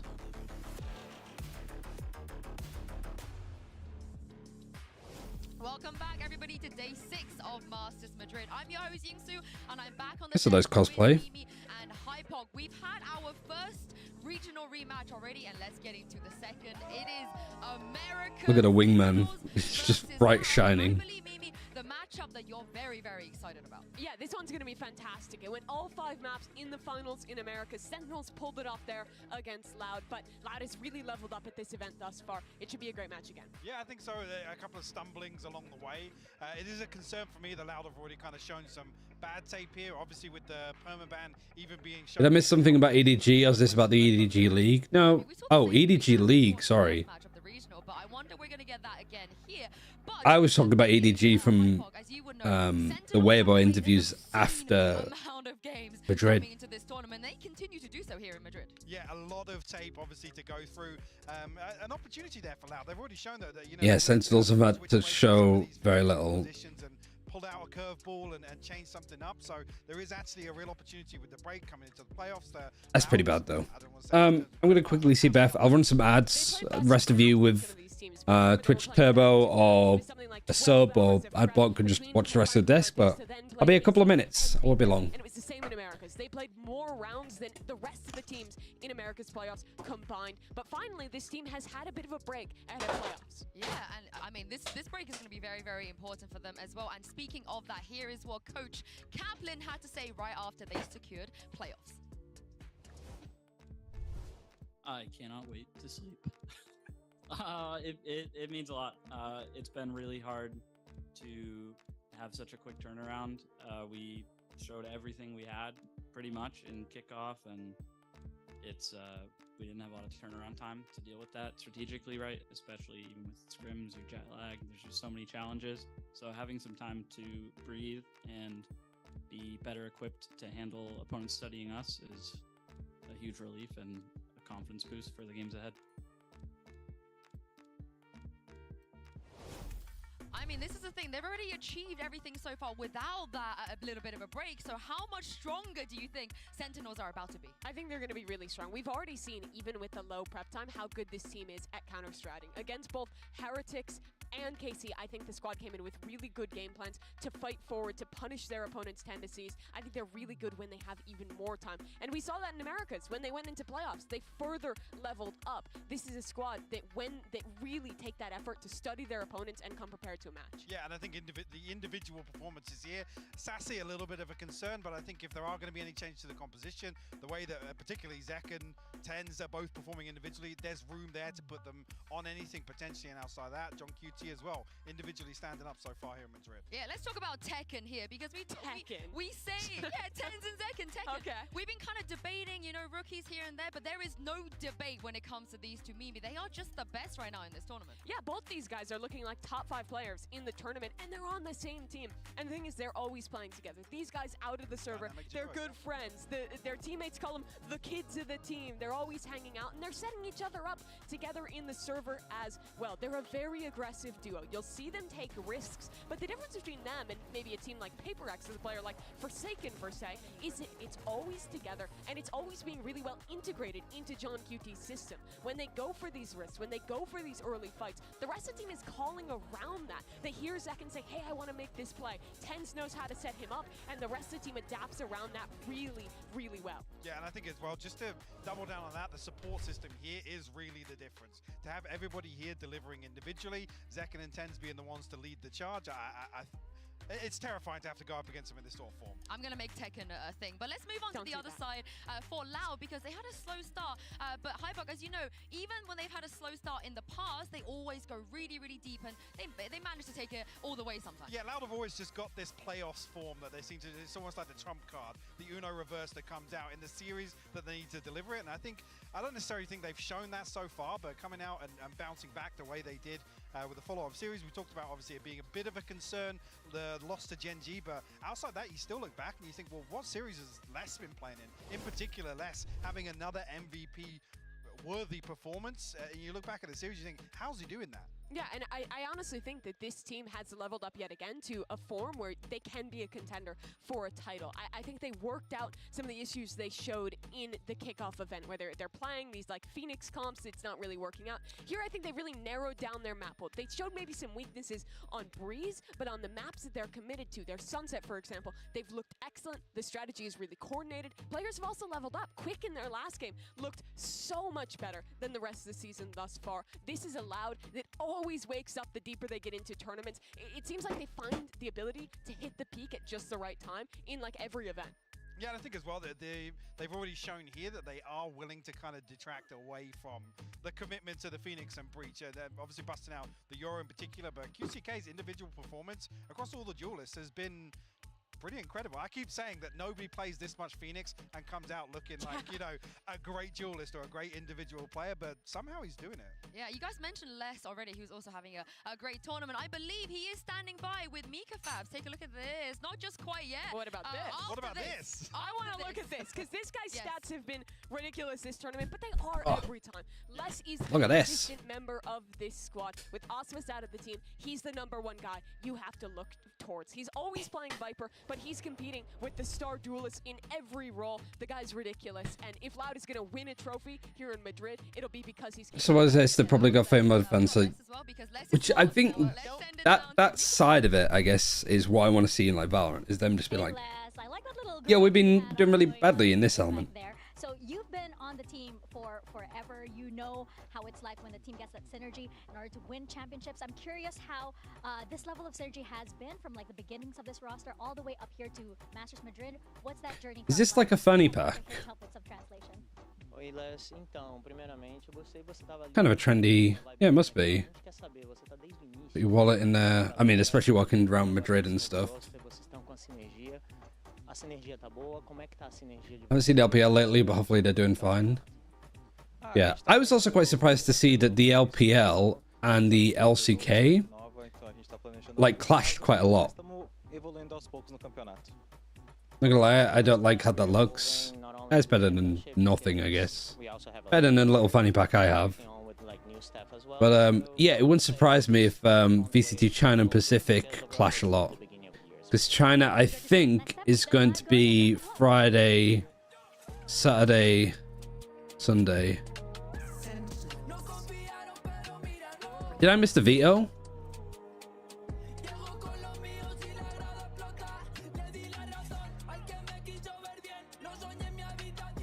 I don't think I did. Otherwise, I'd be talking about the maps more specifically, right?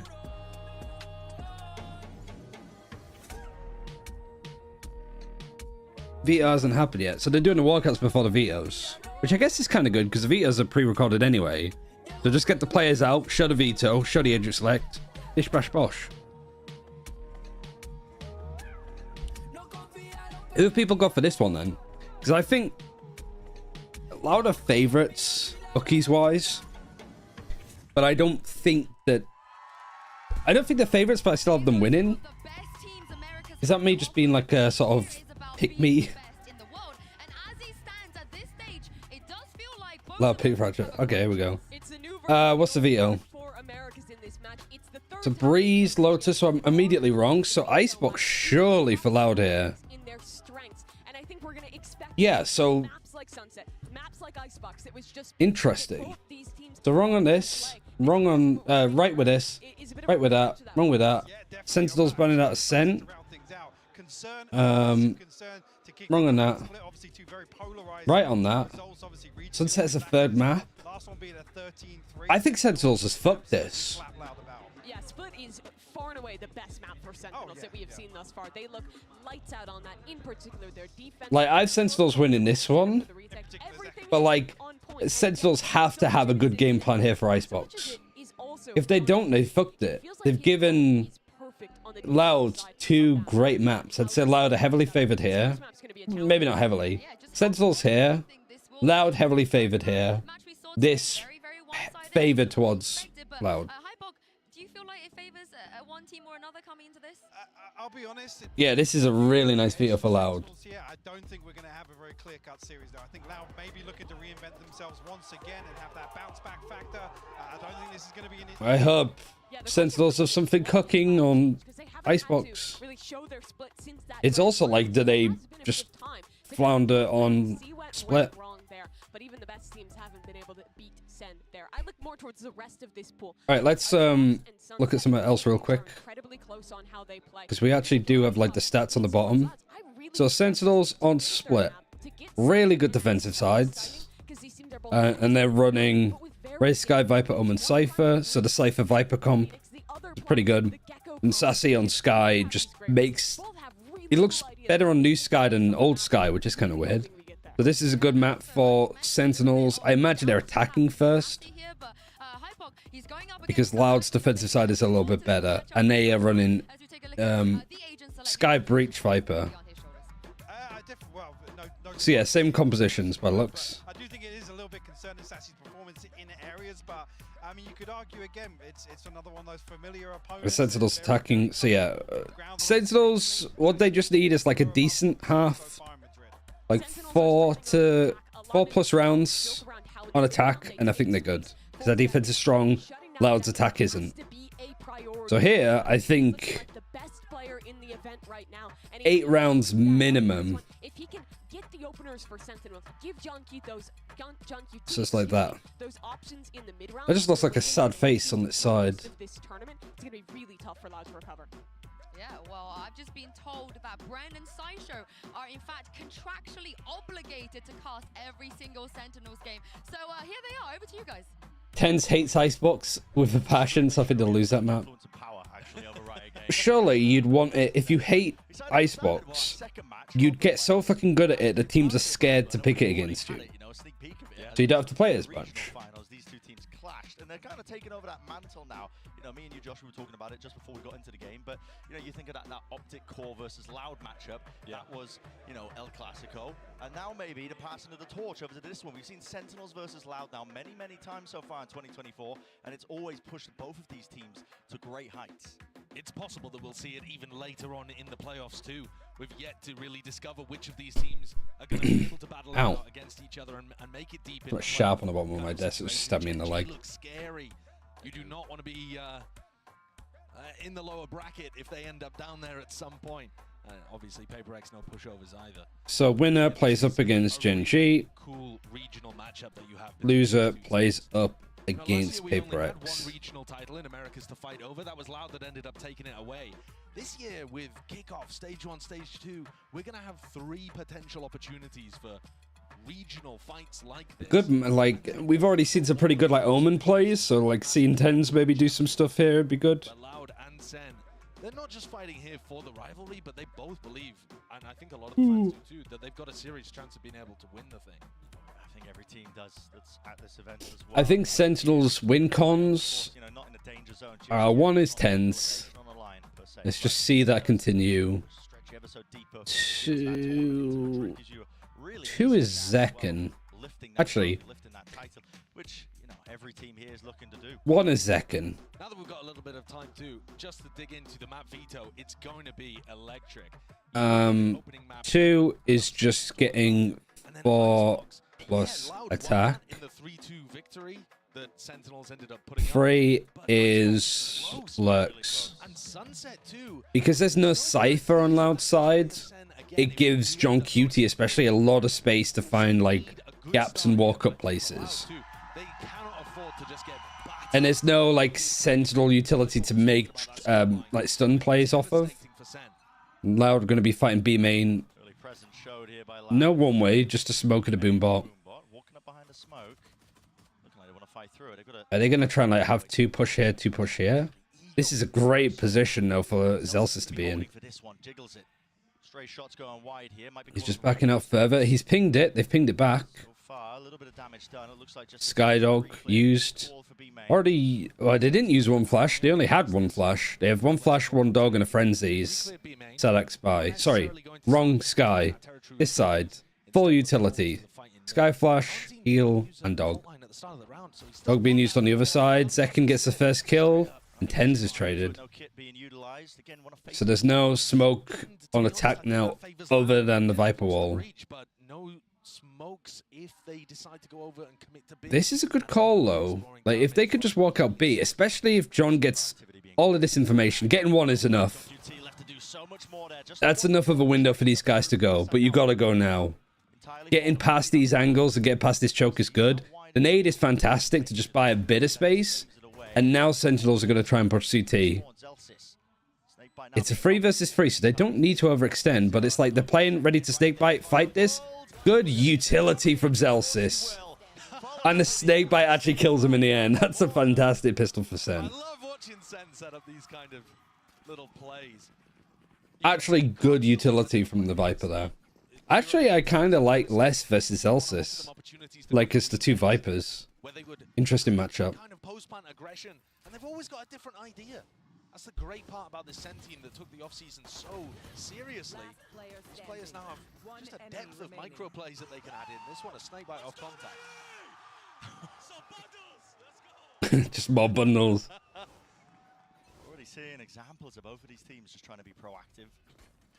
Yeah, like calling that mid push earlier, fighting through. I hope Zelsis gets like a bigger cut of the fucking skins because he's just selling them out so much. John QT's only got a classic. Classic has got a ghost, so he's pushed up on A. And I think what you're seeing, at least Yeah, at the beginning of this I think John QT doing this is like the big win con. That's a big kill.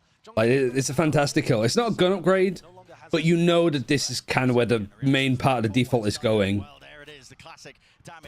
Paranoia is really nice from TenZ. He's going to follow it up. Counting, really nice flash, actually, but not quite the position that was going to get full contact. TenZ was aware of it. But I do like the flash just on the lower part of this. That's cute. 2Es. Only kill that he got was John QT, so he only has a ghost. Goes up against the fight. But still, good couple of kills. You've only lost a ghost, which I think is just going to get given back to John QT for this bonus. And that's going to incentivize Sen to play a little slower, to try to punish the jump peaks and see if they can get damage or kills that way. To try to punish Yeah, I think Sentinels have lost a veto, but I might have said the same for them against KC, and they shut me up. It just makes it so obvious where they're playing. It's a difficult comp to play on defense. Like, I think Sentinels have a plan here. I don't think it's expected, but I believe in Kaplan supremacy. Sunset's kind of good for Sen. It has been amazing for Loud. It's definitely doable. It's definitely winnable. Sadak just spraying down 2. Flash, so he knows that people have peeked out. Knows that there's 1 plant pot. Knows that there's 2. Unfortunately, he has to reload. Nice snake bite as well, actually, behind the screens from Zelsis. Why did they first ban Breeze? Because if they didn't, and they banned Icebox, Loud would have probably have taken him to Breeze. Oh, and the pick goes down to... Now, Sassy is pretty far away, but I think... Yeah, I mean, look at the way that... Loud Did they? No, they... What did they ban? Oh, was that the first ban? Yes, it was. Scale for it. That paranoia, the timing on it. It's immaculate as soon as the nade comes It was... I'll show the veto in a second. Sassy. Viper's Pit on round 3, though, is pretty fucking crazy. And I love that they played around it. Nice from TenZ. He's 20 HP. Les has got half. They're both low. Did he try to stick it? There was plenty of time. I guess the plant is really awkward, but the plant is really nice for a bonus. Because there's so many like close angles that you can fight it from. After Sadak's able to get a 2k at the beginning, and it's a 5v3. The stun just comes through a little too late for Sadak to be able to follow up on. I think he expected that TenZ would go around this way. And they've taken a huge player advantage situation set up by their... Then he'd go for the open angle, so him sticking it. Yeah, that's not too much of a bad idea. If that was a full buy, I think it would be less likely, but they're on eco. Fundy's on show for Sen. Winning that bonus round is amazing. And I do think that that's such a key. Most players would. If you were on a full buy, I think you would. But if you're on a Bulldog, you've heard that they're low. You're low. I think this was more... Should be more of an expectation from less than it might have appeared. But it's the decision makes sense, is what I mean. Not really a misplay. Just unfortunate. Or if anything, really smart from TenZ in the end. But having said that, we know that Loud are an extremely good team. Stun going across, right? They're just going to full contact and then stun across. Yeah, you see everybody. That is so much info. John's like, guys, hey, Space Librarian. Because they're all looking at me in mid. Lucky to not pay with it with his life. Nade waiting for Loud. Could be some danger if they find a few initial picks rattled off. Maybe. I need to get some like Mandarin greetings, like good morning, good evening. Nade follows through with a snake bite exchanging, the handshake dropping down. Sadak was alone there. There wasn't really much to do with in terms of the follow-up. They have to face it wide though, with the aftershock being played for. So much damage. Done to these Loud Just say ni hao. Yeah, but I'd like to learn what like good morning, good afternoon is. Survive into it with Zekken picking up threes. One away now from the big critical ultimate on attack side. Ni hao just seems like very generalist, I guess. Yeah, and this is the problem once you start snowballing forwards. Loud are going to be one away from having a broken economy again. Is it Shishi? Sorry, I can turn this up now as well. Sorry. Game audio was a little bit quiet. When they get into a plant scenario, Zekken's holding nade to try to deny someone who might try to stop the plant. Is the audio for game better now? Utility with that nade. As soon as the retake starts happening, GG. they know how loud That just sounds like it was a GG. counter to stop them. Right, full buy again for Loud. You have Seekers, you have Ominal. That's kind of it. Second is really close to having a Showstopper, really close to having a Seekers. Good ult rotation from Sentinels here. Two Viper Orbs layered on top of each other. Yeah, Shishi means like thanks. That's Pretty going to sure. disincentivize what Loud have been going for. This is Sentinel's Viper Orb in mid there. You're going to take a lot of damage if you want to try and fight mid. If you're Loud. And that's broadly speaking what Loud have been doing on this. 3 in mid. Only 4 rounds in though. CC, like that. Dog right on cue there. Oh, it's like Shishi. Like that. Going to be broken for a bit of that mid-round information, but only shown by the one player. So Like XI is like shh kind of noise. I'd still left scratching their heads ever so slightly in terms of wondering where this might land, but they are starting to guess now correctly with the Seekers. There's a point them Because the first word of Gal said, the XEAO, that's like Shao. Not banning Split versus Sentinels is a huge giga throw. It's either that or you ban Lotus. And then Sentinels just take you to Lotus. It's like pick your poison. Maybe to be granted to them, a bit of spray with the damage, the bullets going wide, but this is such a difficult setup to break 20 into. seconds left. Yeah, there's not much time. And Loud is stacked in the right place. But really, time is going to be their worst enemy. It's a team flash. We're about to melons. No theft. They got a plant. They got to stick it. And actually, this has been respected and given up by Loud because Kawanzin's only 30 HP. Now Zelsis becomes a key player in the game.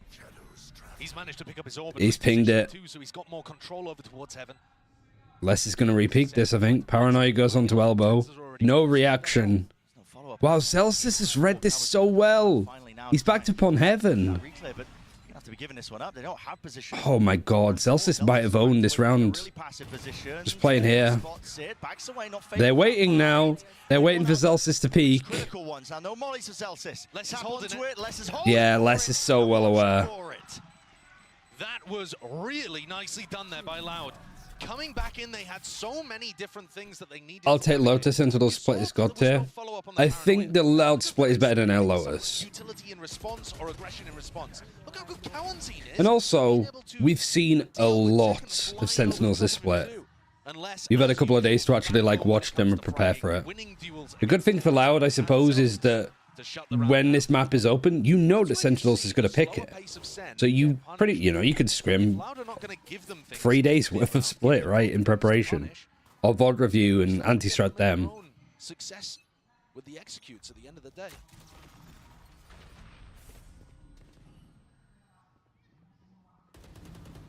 Familiar setup. Doesn't look like there's the same Yeah. I mean, especially because Kawanzin back it up here. The other thing that's amazing about that, Loud have beat Sentinels on this map before. That's also true. because you could lurk through it. Yeah. So I think we'll be seeing that one come out to play a little more. I have Sentinels winning this map. I like Sentinels for this one. I'd say Loud here. This one's more like 70, or not even that, 66%, I think, for Loud. Close to huge ultimates too. So Loud being able to put that previous round on the board is just I do think if Zelsis holds Heaven more aggressively, but that's just me. I think like Tens is happy to offer himself up as bait. It's more that Les knew that Zelsis was here, saw that he disappeared, and knew that Zelsis went for this. So like Zelsis goes for the fight and just holds this angle. Stone is really nice from Kawanzin. Just evades capture. He's still low enough though. Tens now with a TP into the back of the side. That was not punishing it. Good nade. Kawanzin after shock, considering it. I do like Kawanzin's utility, because he doesn't just spooge stuff out. He just sits and waits. And he's like, I'm going to aftershock. Never mind. Now the util's going to come out and help. Sassy is dropped like a fly. Tens has to do the most now. He stands his ground and wins his 3 versus 3. Time's getting really low for Loud now, though. Snake bite onto screens is really nice for second. It forces out the peak. That's such a good snake bite. Great trade from Zadak. Oh my god, Loud are playing this so well. The high-low, too. Terrific together. It's 2 years. His partner in crime. Man, these retakes are really good. It's not really like a game plan, it's just good util. Like the snake bite here, Kawanzin's utility from screens.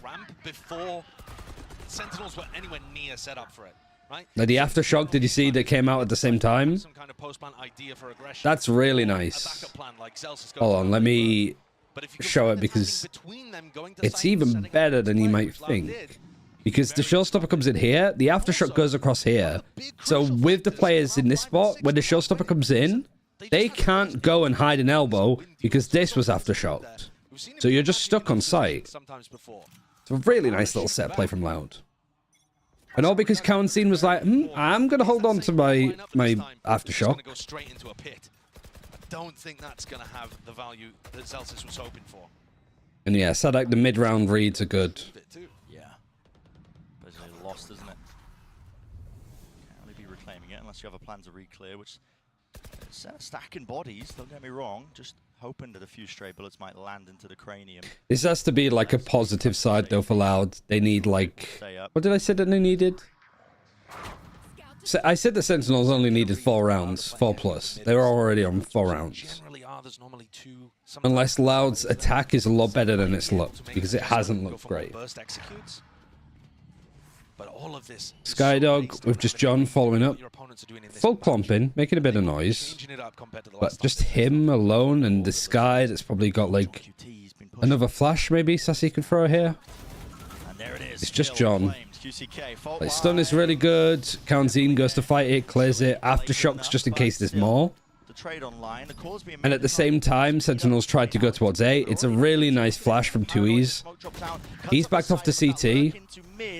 They got the alert mids.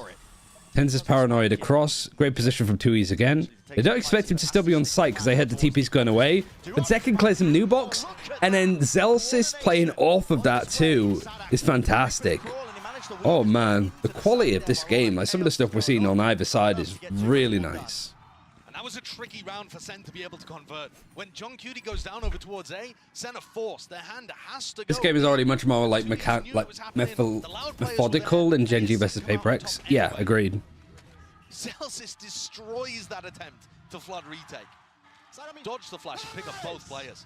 Like just how well Sentinels is kind of doing what GENG does, where they have such good like structure, but then Zekken's able to like make a play, and then Zelsis gets a couple. Like Zelsis is playing fantastic, but he's not like trying to just clutch or in. He's just got good utility and knows when he needs to fight and when he needs to back up. Quite salvage will keep any of the money running. Sentinels could absolutely run away with this though. Apparently, at least with the flash, they know that nobody's close, tucked to the corner. A lot of players now looking for a punish onto John QT. He's been noted that he plays here a lot, solo play. They're just going to posture and pick up the orb. And if they can find a pick on John Cutie and push him away, it'll create timings where Loud can worry about the rest of the map. And I think they've got a very good read that John is playing solo A lot. Ooh. Could be. Maybe Sentinels can mess with a little, but at the moment, Loud have found a decent timing here to make Flash getting information vents. So what's 2E's call here? He's the only one with a rifle here. So him backing off is good. When we saw one of the rounds go down to only 15 seconds on the clock. I think you can get 40 seconds now. The spike is going It's 3 people A. Which is where Loud are going for their gamble stack. There are only 30 seconds left on the clock. This must be a read from Loud, knowing that like if Sentinels don't put pressure in the right areas, like if they don't put pressure here early, this is where they finish. If you hear a lot of noise from John QT, that typically means that it's more of like a mid to B push. There's got to be some read here that Loud is getting a feel of. To have people stacked up on A when it's these late rounds twice, but it might not even matter. What a swing and great dodging movement by John as well. Can Les pick this up? V3. He's been a monster. He's got the rifle to do it still. Zekken just on a nice aggro angle. They know who they're up against. And another round where Sen, it looks dangerous on the minimap. You see them walking into the trap. QCK even manages to get one. But everyone on Sen is playing really tight together. Making sure that they can trade, making sure the spacing's excellent. Cinema. Perfect. Absolute cinema. And they're running away with this. If you wanted to have an expectation coming in... Is this the first time out for Loud, or is it their second? I think it's just their first. One was an Left it kind of late. close split. The Loud ended up winning, with Sadak just popping off at the end of the game to drag him over the line. And the other was a flattening. It was, yeah, just the first. Just I think waiting for round 8 to do a timeout is way too late when it's like this. But I guess maybe like Sadak is making the right calls. Maybe the coach doesn't really have much impact because it's like everything that Sadak is saying is right. Like that's what we need to do, but we just can't get it to work. Like even then, with this timeout, it was mostly Sadak that was doing the talking. Oh yeah, rest and rejuvenation. But he's still going. He's still yapping. So maybe that's why they didn't have a timeout until a little bit later. Very dark bags under their eyes, but now they finally. 6 is kind of too much for attacking. I would agree. With both these comps, I'd agree. Especially because the defensive side for Sentinels. This is what I mean about, like, I should listen to, like, Chinese commentary because I just hear what the casters are saying and just end up parroting it. But Sentinels' defense, like, they've 75% win rate. Like, they usually go 9-3 on the defensive side.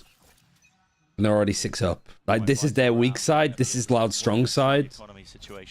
It's a little bit fucked, I think, for Loud at this rate. I think they lost, like, what, 13-3? It looks like maybe it was just to set up B main control for 2 years. Now look how difficult this is from Les and Kawanzin's point of view. You know, when this orb goes up, it's very difficult. Drop the 2 EU teams and dipped. Yeah, PRX are just the, like, America's A players have to be cautious. support, I guess. I actually do a portion around though. A minute 10 onto the clock. I'm dead. That's about the time. Offloaded, pointing in various different directions, but it doesn't really give Sen an indicator. They do know that a male is going to be free, or not male, but Ropes itself. Yeah, that Seeker went a long way before it hit Kawanzin over in A Heaven. So Sen have a pretty good idea that. Wow, it's sort of pulled this again. Fairly uncontested. And the dog here. And it seems again because it's late. Time's getting late, and there's been no presence from Sentinels outside of mid. The call again from Loud, even on the full bite, is to go and stack A. Is it just a lack of, like, Cypher on their side? That they're just worried about Sentinels going here late? Because it's not working. 3 players have been pulled over to A based off fucking nothing. There's going to be questions asked now of a lot of these Loud anchoring players. They want to give it up entirely. Yeah, they just have to play retake on here. But to be fair, the retakes have been good. You have got a Rolling Thunder. But against this... Look how devastating this looks to retake. How do you do this now? Yes, you have a Rolling Thunder, but it's going to be... I still believe in Loud on this one, but it's going to be really hard. Rolling Thunder does hit danger. You got a late lurk from Sassy. And he's just going to back out. Maybe should rotate all the way back. That's what he's looking to do. Quality time now with the whole family as he's NeuroFeft is going to show exactly where these Loud players are. Paranoia. I think it does actually connect onto Zelsis here. Oh, and they just double check him. Sassy's moved across. TP's been used. Good fight from 2Es. And Zekin is just protecting El Presidente over here. Now with a player advantage, they can spread out a bit more. And it's another Second, situation, Brent. just gonna Zelsis even just gonna push. You're gonna catch him? Not quite. They're gonna be knocked straight back down onto a low buy. And that adjustment, whatever it was that Sadak came into the round trying to inform the rest of his team, it did not work. They weren't ready for Sassy here in B Heaven, and they weren't ready for Sassy again once he repositioned into B main. It completely disrupted what Loud were going for there with the retake. The timing could not have been more perfect. The way Sen working this map, I mean, it's a masterclass. Low buy again. This map looks done, to be honest. Yeah.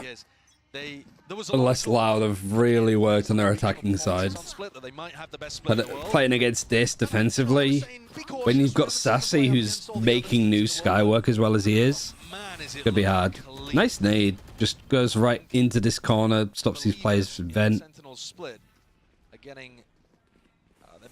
While Zekin's only 8 and 7, his like individual performance on the duelist here is just can't be overstated. He has given him a rifle though and a low buy. Nade's good, forces tends to TP. He has a paranoia that he's going to eat towards ramp. Snake bite is also really nice from Les that just forces these players back. Looks like a pivot. Yeah, very mobile though. They've made it feel like it's ramp and they're already pressuring the screen. They push these guys back. Tenzi's going to pull out the ultimate. He just wants to keep these players like... They don't have a clue. I mean, they've just caused them to all just be looking backwards as well. Where did Celsius find 2? Was it just in screens? Were they just lined up? In mid 2 years. One with a rifle, but no longer. Drop to the floor, drop to the deck. Less quite able to do it. Yeah, and it's not really Tenz that makes the round-winning play, but I think it was that Cypher trip coming from John. He'd popped it over towards screens. I don't think this. No, I don't know. You could be right. Oh yeah. Sorry. Also, because the corpses look like they were further back. So it just gives the perfect timing and positioning for Zelsis to go for that spray. I guess I should have gone from the assists. It must be devastating for the Yeah, I saw the trip, but I saw the corpses like further back here. So I was like, they haven't got quite through. But it's because I guess the corpses fell back. Showstopper? Great. Any trade at all from Loud? Yeah, Cow and Zine showing up here. So these two players have a chance to peek out. The only issue is one is an operator. Yeah, Cow and Zine doesn't need the support. But 2 versus 4. This sort of reminds me of PRX. Like, it could be another 8-4 half. Yeah, player advantage situation. Looking lovely for them. Yeah, Cow and Zine is just not wanting to fucking let this go down. Pretty certain that A is complete. He did have support, though, from 2Es and, to a lesser extent, Quick. This one is going to be tough, and Loud cannot afford to throw it away. Yeah, just watching for it. Look at that. Loud. Great awareness. Sassy 1 versus 4. Do it against your old team. Can't quite do it. Come on. Support. Yeah, it was... even if the upshot misses, it's still kind of scary. In this half, tried to do something fast at the start of the round. And that actually results in Loud getting the round win. Right? Every other round, we've seen Sentinels with a tortoise-like pace to the beginning of these, making sure that they are cautious, diligent about everything. And as soon as they step forward to try to take the fight, Loud are so happy. Yeah, they just triple peek it. These players behind Zekken just got wide swung and minced. I mean, they peeked out of the smoke. They were like, they were fully stalled. We were watching Quick, and he peeks out, misses, and goes back. Play really much more aggressively now that he's got that one. And the silver lining. Yeah, they didn't molly it. If they can win a pistol, maybe it's doable. I mean, they might have done it at the start. To be securing those wins. Actually, with the rounds that are available to them now. Ooh, timing. A lot of just chaos into the mix. I mean, look at the amount of Loud players. It's just gathered all the way into mid to watch it. They've got 3 players checked and ready. Yeah. And Tense is still holding counter utility over towards B main. Not too far away at all. Looking pretty good. Just. Now that they've spotted the up though, the call's been made to contact in through B main. So Sen have just got themselves a freebie there. Can now utilize this. Oh, yeah, I did say they need 8 rounds. Oh! No way!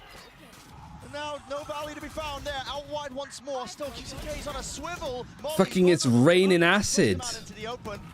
The easy collection of the kill. Now there's 45 seconds left. Chances to slow this one down, but it looks like Sen have no intention of it. Forward positions once more. Second and 10s are stood on fucking top of each other. Like high-low for heaven. And County managed to get past them. Zelsis got a fight. He's been yeeted up into the air. 4K on the horizon. What a fucking aftershock. Is he gonna ace? Is he actually just gonna have like the breach round? On the cards, Leicester stick. This one comes down to the spam, but Stun does hit him. He's gonna be out wide. He's gonna be forced wide. Knows it. Info gathered now, but another stick now. Less finally to trust maintained in his. Oh, he has to reload. Might be punished. The top. Oh, County, you got a 4K. You have to ace it now. Balls of steel. Oh, what a clutch. That's got to be so tilting if you're Cowan-Zine. He did everything. John took the timing as Cowan-Zine reloaded. Les was still on the spot. How did John Cutie get such a read on that? Like, this is like, the aftershock into this corner, the flash. But the timing on that of when to take the fight in the 1v2 was utterly superb. You see the 2 guys down here that probably like looked at each other like they're fucking like actors. Why didn't Les defuse? I just think they wanted to kill. They were waiting for the peak. I think they expected that John Cutie would be a lot more, I don't know, more panicked into peeking that. That one guy did the pog face. Yeah, exactly. That should be the new pog. Stay focused on the goal and we won 2-0. I watched all of their VODs. I even came here and just spent all my time watching Split and Lotus. I've noticed their patterns and what they like to do, what's their tendencies. So it wasn't that hard to like kind of like guess what they were doing. I like to tell my teams that the devil is in the details. It's the small things that adds up and create that big thing that will make the difference. All of the clove stuff in the background as well. Man is terrifying. What an angle to find. All the way forwards, judge in hand, Shin. Ow. It's away with it. Still, reinforcements arriving. Narrate can't withstand it though, the pressure. It's too much, it's immense. This man is a thing. What a round though from Drunk QT. I mean, even from Loud, that was a really good retake up until the clutch in the end. Nothing that Loud do is working. They just can't get it going. Very like lows after the 2021 Reykjavik, so it hasn't been all rainbow and sunshine, but defense still stuck with the team. Since I joined, I mean, I'm lucky to say we've only had high highs. We've won all of our offseason and VCT so far. So, I mean, everything is going great right now, but we're still process-oriented and like goal-oriented. Even if we lose, we still make sure that to keep it like consistent and not really like worry about the comments. Yeah, they're going against a very defensive-sided split. It's clearly working out for Sentinels. I mean, But like things change. There's been time. Like for it to work, it needs to work now, you know? But part of that is just them honing these map pools, you know? All the questions placed onto their split, wider teams. So what are we looking at? 4 players in mid. Trip to go cross hedge, pretty much just on like the default plant. Certainly true. For Heaven. Camera up on top, so you have like a little bit of the one way. This looks good. That means you have to go towards this. So pistol round. Loud decided to take a They actually pushed up and managed to break the camera. I think they break the camera from here. You just see a pixel of the A main site. Skydog is good. The nade has to be respected. John decides that's when he's going to peek. And they aren't on site yet because of this trip, unless they've managed to work their way up here or satcheled over it. Also expecting there to be more players on site right now. Like, okay, well, where are the other 2 players for Loud? So like just pushed her up with knife.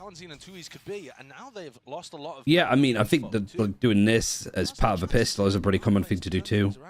But this silent jump spot, not going to be punished.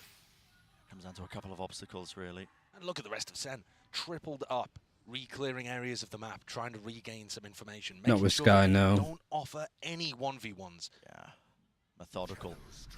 30 seconds. You know the win conditions of Loud right now. And against it, slowly creeping forwards, making sure to regain some of that map control. No kill found onto Kawazine. Less a chance, really, for him to bite back and fight back. Here it is. Return of the fire. 10s from the wrap around. 2 years running all the way through. He knows the time's against him. So, pistol round. Both pistols. Oof. Might be another 13-3. I think that's what it was last time on this map. Yeah. Might have even been a 13-2. Extremely similar to the last time we saw these teams face on Split. As pure Sen domination. Sadak caught off guard by that one. And John picking up the 2K. It's just enormous. That paranoia, by the way, too. Lovely from 10s. They didn't know as far Loud needs to force by this. They didn't get the plan. Got 1, 2 kills. Stinger force might be a good option here. Yeah. Right, you're down 3 to 10. You didn't win the pistol. You need some momentum. They just didn't do anything really that round. It's not even about like doing damage to keep it tight. It's more that they can't buy up much more than fucking sheriffs and stingers. Broken before it even triggered into it. After no plan, we've seen a lot more like stinger buys, but yeah, the plant would have helped, more damage would have helped, but just this, you just have to do something. But I feel like this has been read, that you've got like mostly stingers and like nobody's low buying here onto a, like a sheriff, for example. Feels that Sentinels are well aware that like with this kind of lead, they could force buy, so let's just buy up ourselves. Because if we lose this, we can just eco. Loud still have a way to climb. Might not even matter in the end. He's paranoiaing, but he can't quite get the gun. That's the only like benefit. There's a trip right in his choke. And you got one hiding in elbow, sort of watching behind. And then John Cutie's util, he's just playing on screens. Online's going to be spotting the crossover. 30 seconds left. There it is. They must expect that he's on site. Stun on elbow. They've had to satchel back. Nade is good to just buy a bit of space. But you know that the Cypher's probably here as well as the Rays. There goes second. Alright, John Cutie is just refusing. He's doing a Benji play. And it gets the job done. Force doesn't work. Really excellent teamwork and anchoring again there from Sen. Didn't have a cage for himself to be able to play inside. If this paper X will rotate by now. Yeah, Sentinel's not overreacting is nice. Yeah, maybe go next. Really solid setup. Beautiful little team plays happening all over the place for Sen on this map. They've refined it so well. And Loud. No plan Nafos. I think they had to. Like, it's not good, but I think they kind of had to try and do something. With only sheriffs to work with. This one is a GG go next. That's brutal. Really brutal. And the other two maps here are going to be, even if Loud were to win them, very hotly contested. It's not like Loud have a map themselves that they are guaranteed to dominate on. No, they got a Sisyphus level. I would say that that'd be Sunset, but I might be alone in thinking that. Icebox, both of these teams quite favored on their attack side. Sunset, I would give the edge to Sentinels. Yeah. So even if you do win on that second map to extend the series, it looks dire still. Anything can happen. Team like Loud being around the block, they might be down and out right now, but they have that experience to maybe rally themselves here. They need a few more. Are we backing up? Kind of clear him. Defensive setup for Sentinels just a little bit too strong, too well honed. Yeah, I'm just calling it early. Call it in. Dotted every I. Yeah, there's looking to be flawless too. The devil's in the details, right? What makes a team excellent is not just the macro, not just the shooting, but it's all the small things, the little interplays between players, the maximization of It's definitely impressive how well we're seeing Sentinels play here. in this particular way. And on split here, Sen approaching some levels of perfection on this map in the current meta. They are ahead. I am really believing if Loud can turn this one around. Anybody else, because if you have a I guess it's like pay attention to their body language after this map. Yeah, playing split against Sen, I mean, almost guarantees. Sentinel's going to be taking it. They've only lost it a handful of times. One of them to this team that they're playing against now, Loud, but it was the kind of team get knocked by their losses. Paranoia, aggressive play from Sen.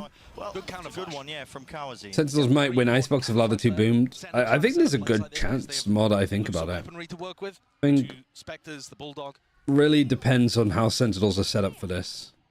So we get to see a slightly more aggressive version of their setup. No Aspas, no win. I don't think it's that. I think it's just that Loud have too many maps now that they... Similar to Paper X, there's just too many issue maps. Well, maybe not too many, but like Split and Lotus. Celsius just swinging wide, a bit of run and gun in the reaction. Called now from Loud. Like the fact that like these are two maps that Loud need to sort the shit out on.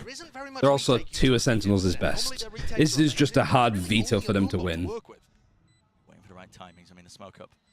1 second here for 10. He's going to be using it probably to block off one of the angles. Just jiggling for now. Spectre, Vandal, Rifles. Paranoia flying with the fault line. Time. Time to tick. Late snake bites, I guess. Falling on top heaven. TP forwards. Backside control. Unless they were just playing late on, yeah, I guess Les was just going there for the flank. Just push them away. A time from John QT, but forcing the fights out into the open. The snake bites, plenty of util here. So Alright, nice run for Loud. You still have to get like 8 more though. Fully, just using the util. And it's officially now a closer game than it was during the grand final. where Sen won 13-3. But man, it doesn't feel much closer. No.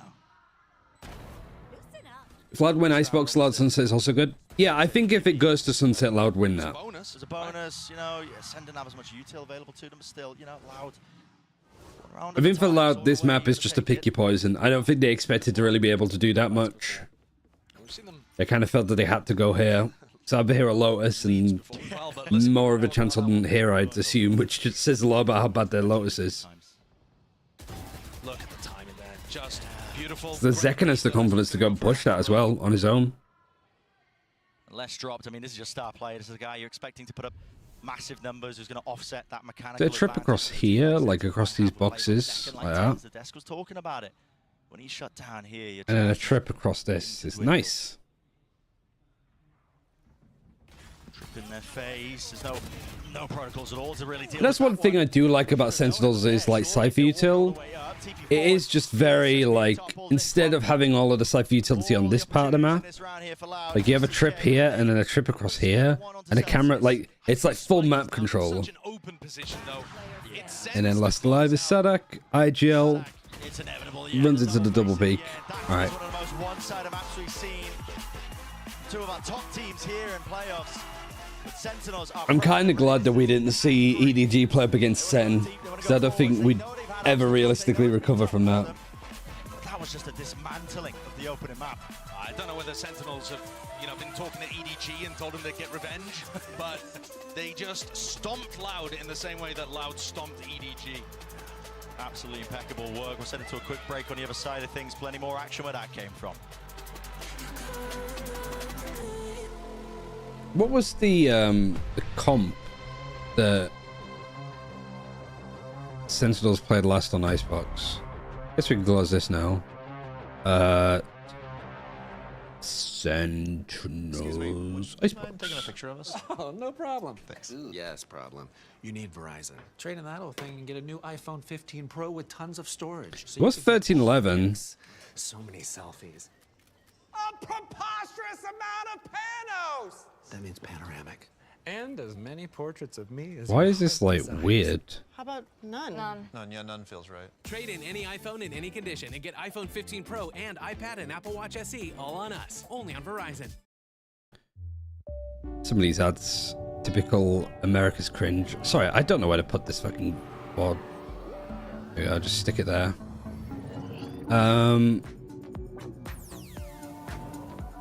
What are the... Who's attacking first? Sentinels are attacking. What are they running comp-wise? Running Gecko KO. Same comp as EDG did, which I'm not very happy about, because I don't really like this comp. Red Bull gives you Why are they playing a Gecko to begin with? More towards like B? I guess there's like maybe a dizzy that you can do over here. Zekken up on belt, I guess just watching to see if anybody's going to fight, and then pathing this way and jumping up on top of that box. Tens holding here, jumping up to pipes. Where is he knifing? Onto pipes right at the start, which again is understandable. Zelsis watching here, just typical like A aggression hold plays. Otherwise alarm bot here just in case defenders push him. Turret watching crosshair, or actually watching up here. Interesting. And then John QT here. It's almost like Gen G's like how they hold on, what is it, Breeze, where they just have people like in these kind of corners, just sort of sat waiting for like any aggression. What about their defense? I don't know what the song is. Might have said right at the start of this. It's quite good.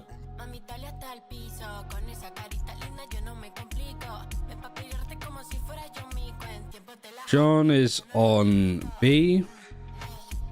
Celsius is on like snow pile, alarm bot, in tube or underneath it. I guess either or. Turret just on top of here. So that's where Celsius is. The KO is over on A. Where are you knifing? Just on the front of belt. Zekken swapping. Sassy on pipes 410, ready to like dizzy across. So pretty good stuff, I think, positioning wise.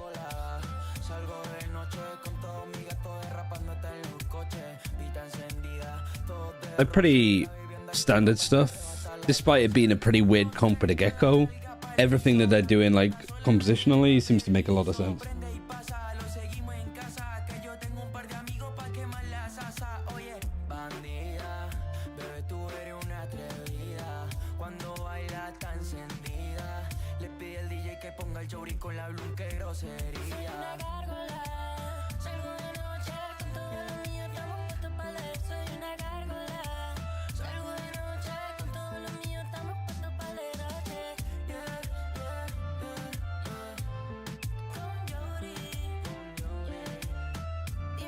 I don't think, yeah, I think Loud kind of just got shafted that map, but where else could you take it, right? Or where else could you be taken that you'd be happy with? Because you go to Lotus, it could be worse. It could be worse than a 13-4 loss. Which is a little bit concerning, but that's the kind of form the Sentinels are in at the moment.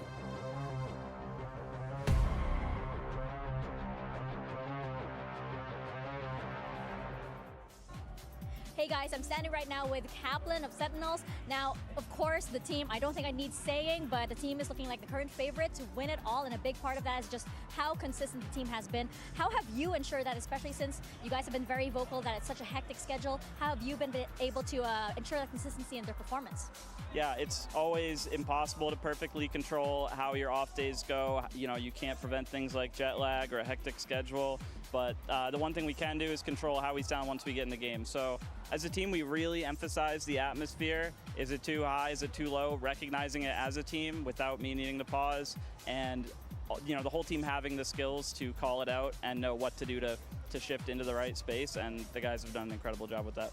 That's wow, that's a really good call. Have you touched grass? Yes, that is another big part of it, preventing burnout. So we had a really nice day where we, I think it's called Parque de Retiro or something. It was beautiful. We got outside, walked the city. It was much needed.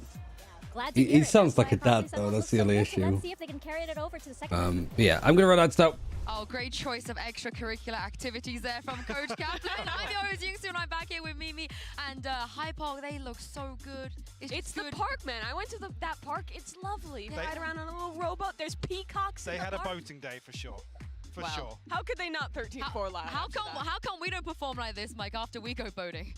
Yeah, I can't answer that one, unfortunately. But I mean, to take nothing away, now if there was any discussion ahead of this, I know Josh said on the cast as well, there is no question. Sentinel's split is seemingly flawless. Like, they do not miss a beat. And every single decision you see along the way in some of these rounds, it's not even coming down to mid-rounding. The decisions of the individuals are automatic. They're firing on all cylinders. They look so drilled. We talk a lot about this team's defense and how good their retakes are, how good their protocols are, but look at how they're playing their post plans as well. They're setting up forward here. Zelstis has a molly off his teammates' contact, and then they're ping-ponging off each other to take that fight together. This is another round where once they get into post plan, they're going for these executes with the double dive between Tens and Zekken, which always looks incredible. And again, look, Zekken has a nade primed, ready to go towards heaven. They have so many layers to these post plans, and really it seems to every stage of this map.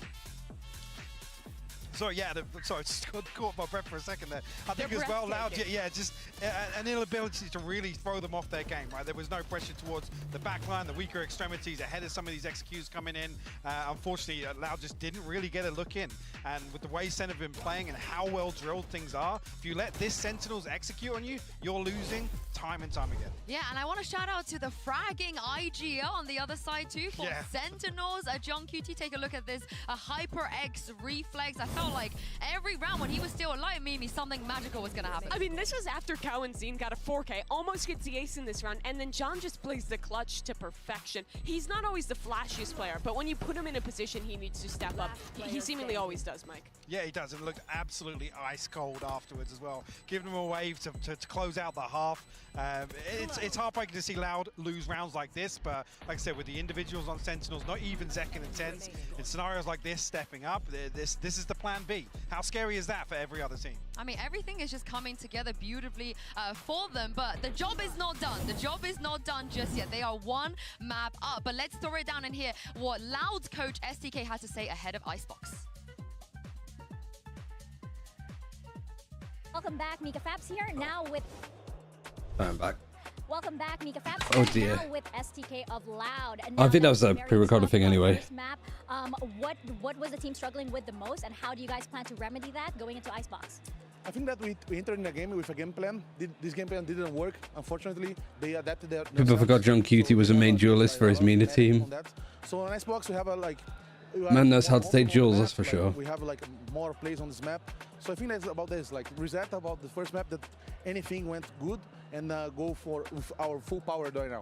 Well, Loud is a team that you can't ever count, so let's see if they're able to bounce back on Icebox.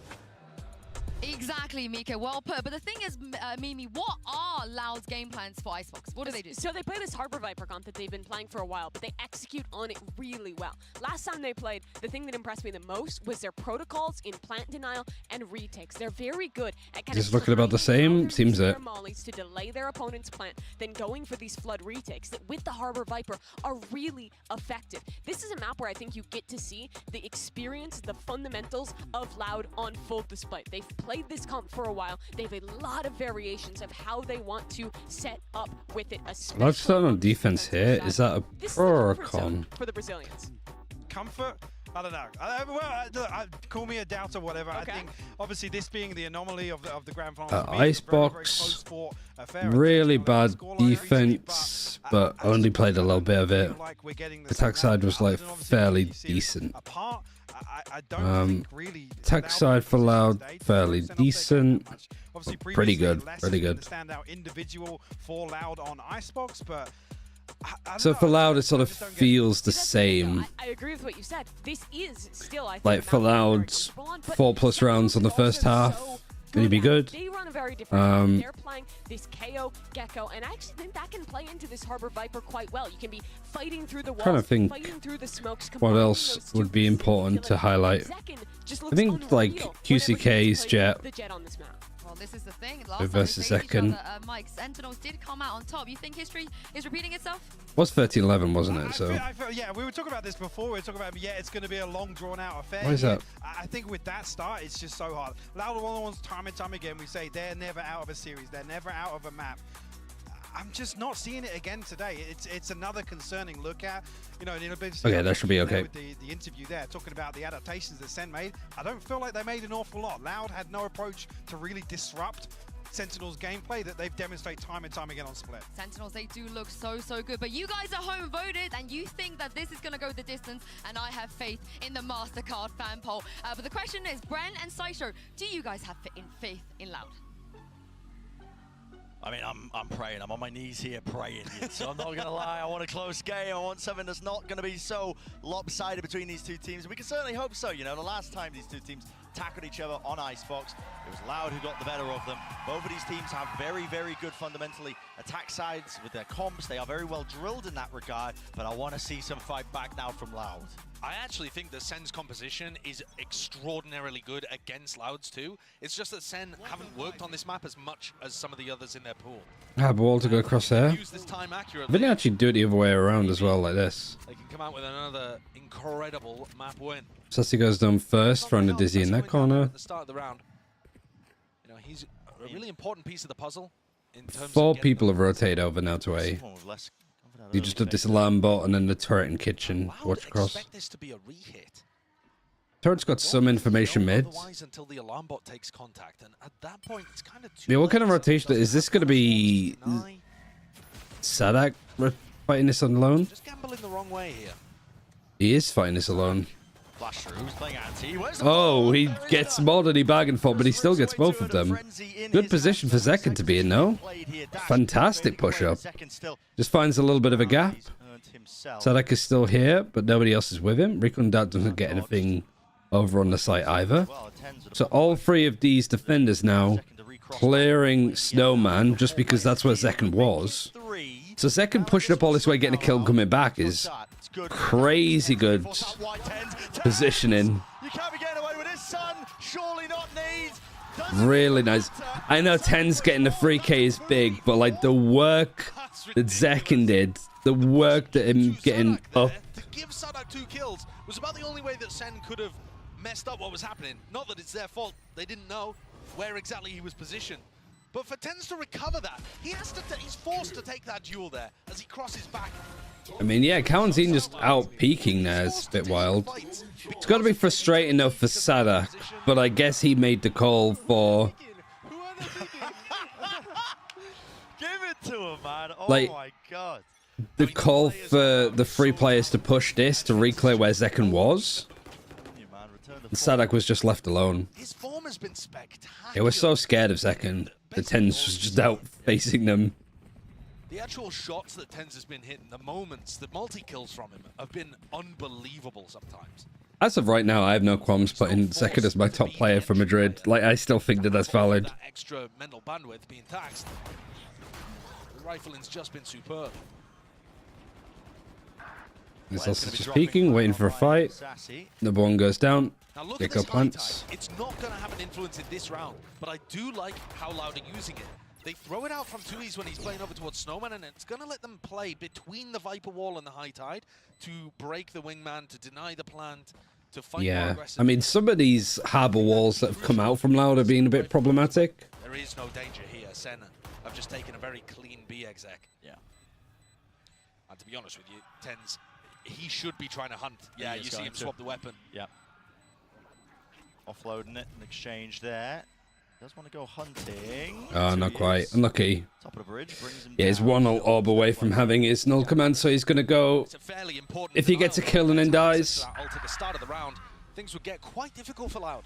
they would just have it straight away. But now they need to go fight for one of the orbs, either B main or A. Potent. And the thing is, Loud's composition doesn't actually have great ways of disrupting you when you go for that. It doesn't have the ability to, you know, flash re-peek from yellow or on pipes on A, that kind of thing, which teams like GENG have done so much work integrating those micro plays on the defense. A little bit of proactive fighting over. Yeah, and I think that's one of the reasons why we saw the attack side be so good for both of these teams, is that Sen hadn't really built out those defensive plays. So far, so good for Sentinels. The bonus is not too bad either. On playing retake, which is easier to deny. I mean, this Dizzy is pretty useless against the Cascade, but at least it keeps forcing them to use it. Don't know if that's even been noted. I mean, So you get a Cascade out and then the high tide, round here for Sen, all grouped up. and they want this orb on A. Really an opportunity. Nobody's really fighting for it though, Loud. I think they're almost giving it up. Now Tens is getting in position for this flash dizzy combo that GENG were using. It's so good. Yeah, it's a nice one too. Like, this lineup is really good. You can't pick up Cascade. I know you can, but like, you force it out early. It's a little bit delayed, so yep, it's down, close to the quarters. Down underneath rafters. Kawazine wins his one out versus second. Still, gets to the position for it, and Tens is starting to use his ult now for this. Making sure that they can't use any of that post-plant util. Right, 10's good fight. Take the fight. He's ripped Kawazine's head clean off. Over the top of the rope. I don't know if I said it in a way that made it sound like you could. Like the high tide, you can obviously use again. No real casualties. Now But QCK finally. Abilities back online. Dash. Backing away. Gets the one. Needs to clear the corner here, but he's just really struggling. Waiting out wide here. Having a defuse from Sadek. Pushed back. Oh. Away, and a wide tip retake actually was fantastic. Even against the null command, they dealt with it really nicely. But I can see that Sen are starting to add more stuff into their playbook. I mean, that flash dizzy combo is so good. The path But yeah, I don't know how I said it that. So much of the area, and Loud had to wait a long time to get that high tide and the cove back. But I mean, yeah, like the Gecko Flash isn't really gonna get anybody, even if they push from B main because of that Cascade. But you can pick up your Dizzy, and you still get them to waste utility over here based off nothing. These players are smart. They understand what 2 died and 3 ammo rebuy is kind of good eco. True, but I mean, it's the dedication to the KO that sort of makes it a bit more like exciting for Sen, I suppose. Knife not broken. Tags onto 2.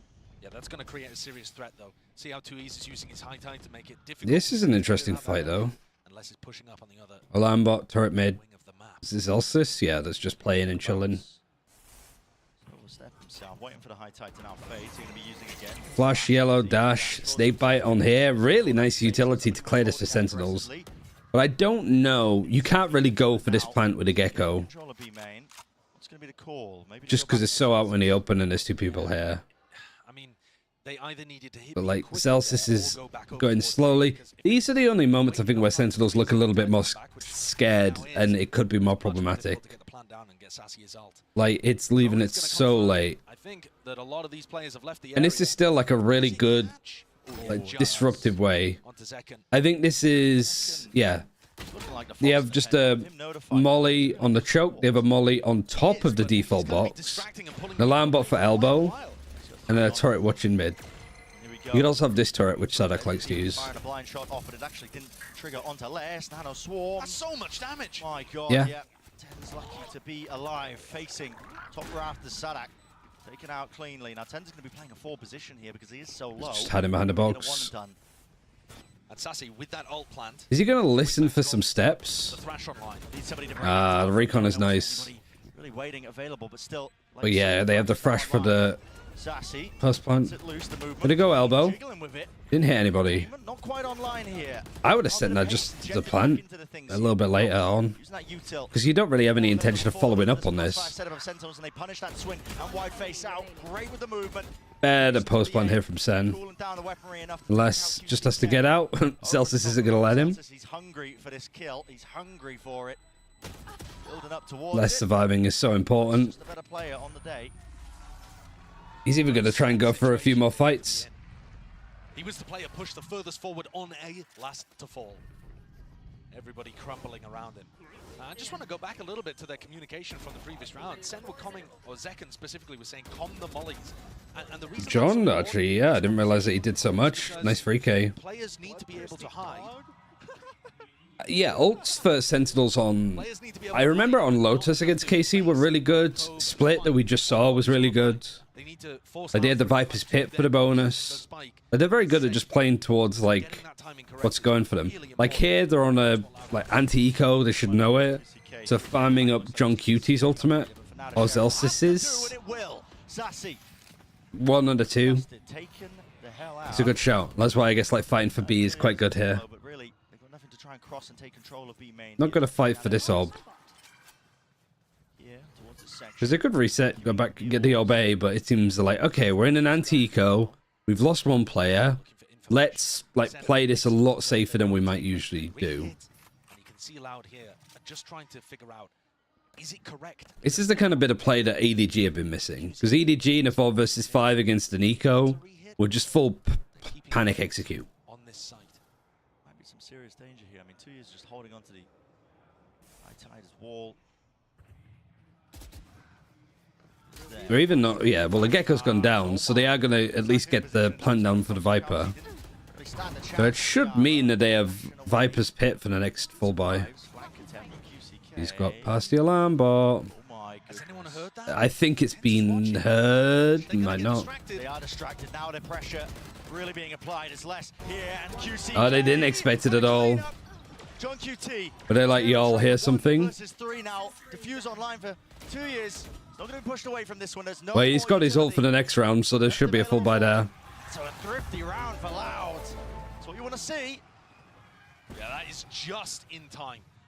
What we saw on Split was the economy just getting ruined for Loud over and over. They could never build up a bank to work with. Loud timeout. Timeout after winning this round as well, which Maybe they called it yeah, early. QCK opened this up with a beautiful sheriff shot and then closed the entire thing too. But maybe there's also just like a very early read with how this is working. Nobody caught him getting past the alarm bot. To time off a Viper ult, it could be. Most of the time when this happens, it's like they called it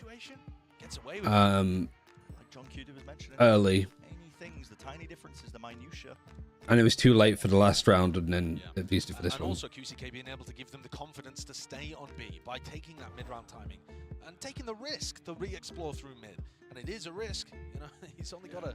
Because I think Nicole could also be what you've been saying, Galv, of just like, look at what Ultimate Sentinels have. Whatever they're close to, that's what they're going to fight for orbs to get it online. And that's how they're going to play around it. You know, trying to fight before Sen have utility set. But I do think Sen there just... When they went into a 4 versus 5 with the buy, how quickly they tried to like group together as 4 in B main. Look for mid-round information. Like they just felt very like shoop.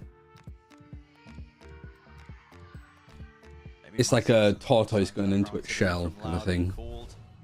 Little bit too bunkered up. Just trying to gather, gain some of that mid-round information, but Yeah, with a Viper's Pit now. I mean, you've only got the Sova as your initiator. Yeah, you really have to. I don't know how much of the game plan this is going to be for Sen because it's you got John QT on a Vandal instead of like a Phantom. So it can be very tough. Not that I think that's a major thing. I would just like if I was a Viper, I'd be like, okay, got my ult. I'm gonna go get a Phantom just for the better gun and not like it. To start this next round, 4 players grouped up on defense on A, just pushing QC. What's the plan here though? This is a lot of space given up on B. Sen are nowhere near. Still, he's going to be telling his team to over-rotate. Get your asses into mid, get your The asses alarm bot is pretty much going to be seen now for quick. So they know that Celsius is still nearby. Lovely. I mean, they've managed to get into a position where Sen... Now he's managed to go up and go around. And now Loud have stacked it for the mid-round. Celsius is playing this really well. Watching in case things rotate back towards A. But now they're far enough away that they don't... like. The alarm bot's probably down at this position. Now it is. And it's not going to be heard from QCK. I think they've got all the info they need, though. Yeah, they have. But yeah, they've got him in a box. Reckoning going to be used just before the plant comes in. Second stashed in onto site, and he's completely ran past some of these Loud players. Good clearance, however. They've lost the Viper. Spike has been planted. And then look at this late push. Celsius is like really tucked in now. He's watching behind. He's got an alarm bot, which I think was broken. Loud of like, yeah, really constricting them here. There's no real chances here. There's no real chances. Maybe managed to get the second. Yeah, good from Loud. Really nice. Stick there from Sadak. I can see a Sentinels timeout soon. Their defense on A, personally, especially coming out of the Loud GENG game, that was my big takeaway. I think Loud's protocols for dealing with B hits like this are actually real nice. Yeah, they missed Zekken, but they keep good snowman control. They fight from kitchen. They have good crossfires on people. Look at how Sadak, playing around orange, is able to pick up Zekken. The reckoning timing was really nice too. Sen should be quite cautious if they're sending B hits over and over and over. Yeah, I think this is a great timeout for Sentinels too. The map does look more of a weakness for Loud. They tend to play it for retake more often. The flash dizzy combo on A is just more powerful in my opinion. And Sen are going to have opportunities then to fight aggressive in the post plant to stop Loud coming back in for the retake. I think you're definitely seeing that there are many more opportunities for Loud to get wins here on Icebox than we saw on Split. Right? Split from Sen is perfection, but not every... Lot of talking from Kaplan. That kind of caliber. And Loud are finding those ways of stopping Sen going for these hits. Now they've knocked the economy in the other direction. Okay. Did Sen even have a single eco round on Split? I don't think they did. Feel like it. They won the pistol both times, and then they just dominated the game. So I think this might be their first one. Drop down to it. A couple of decisions to be made here because they do have money for potential investment of one rifle or so. Looks like John QT is the one who's brought that one up. What are we like? Second 6 and 3, less 6 and 2. If it goes poorly. Lockdown, Viper's Pit, Hunter's Fury, Lockdown almost online. Guns, but you know, Sen might start playing towards some of the orbs, trying to earn up some big ults. Celsius will probably. So is this a bit like Sentinels trying to get the orb, get the lockdown, try to avoid the Hunter's Fury? To post up some... Oh, QCK's botched it. I mean, I was going to say to post somebody up really deep so they have good information. And then they've just botched it and reset. Now just has to kind of chill and reset.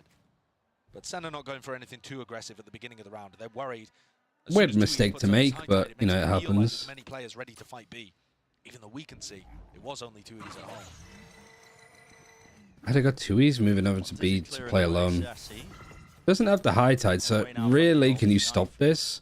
You have some support coming in from the Sova. Is there a recon? There is. Aldron is the thing that's going to be used. Now that they're pushing in.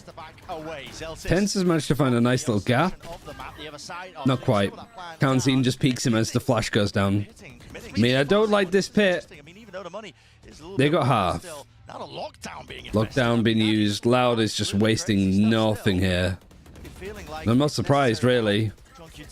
John is going to get stuck. Hey, NDB. Strange. Viper's Pit, you're on an eco.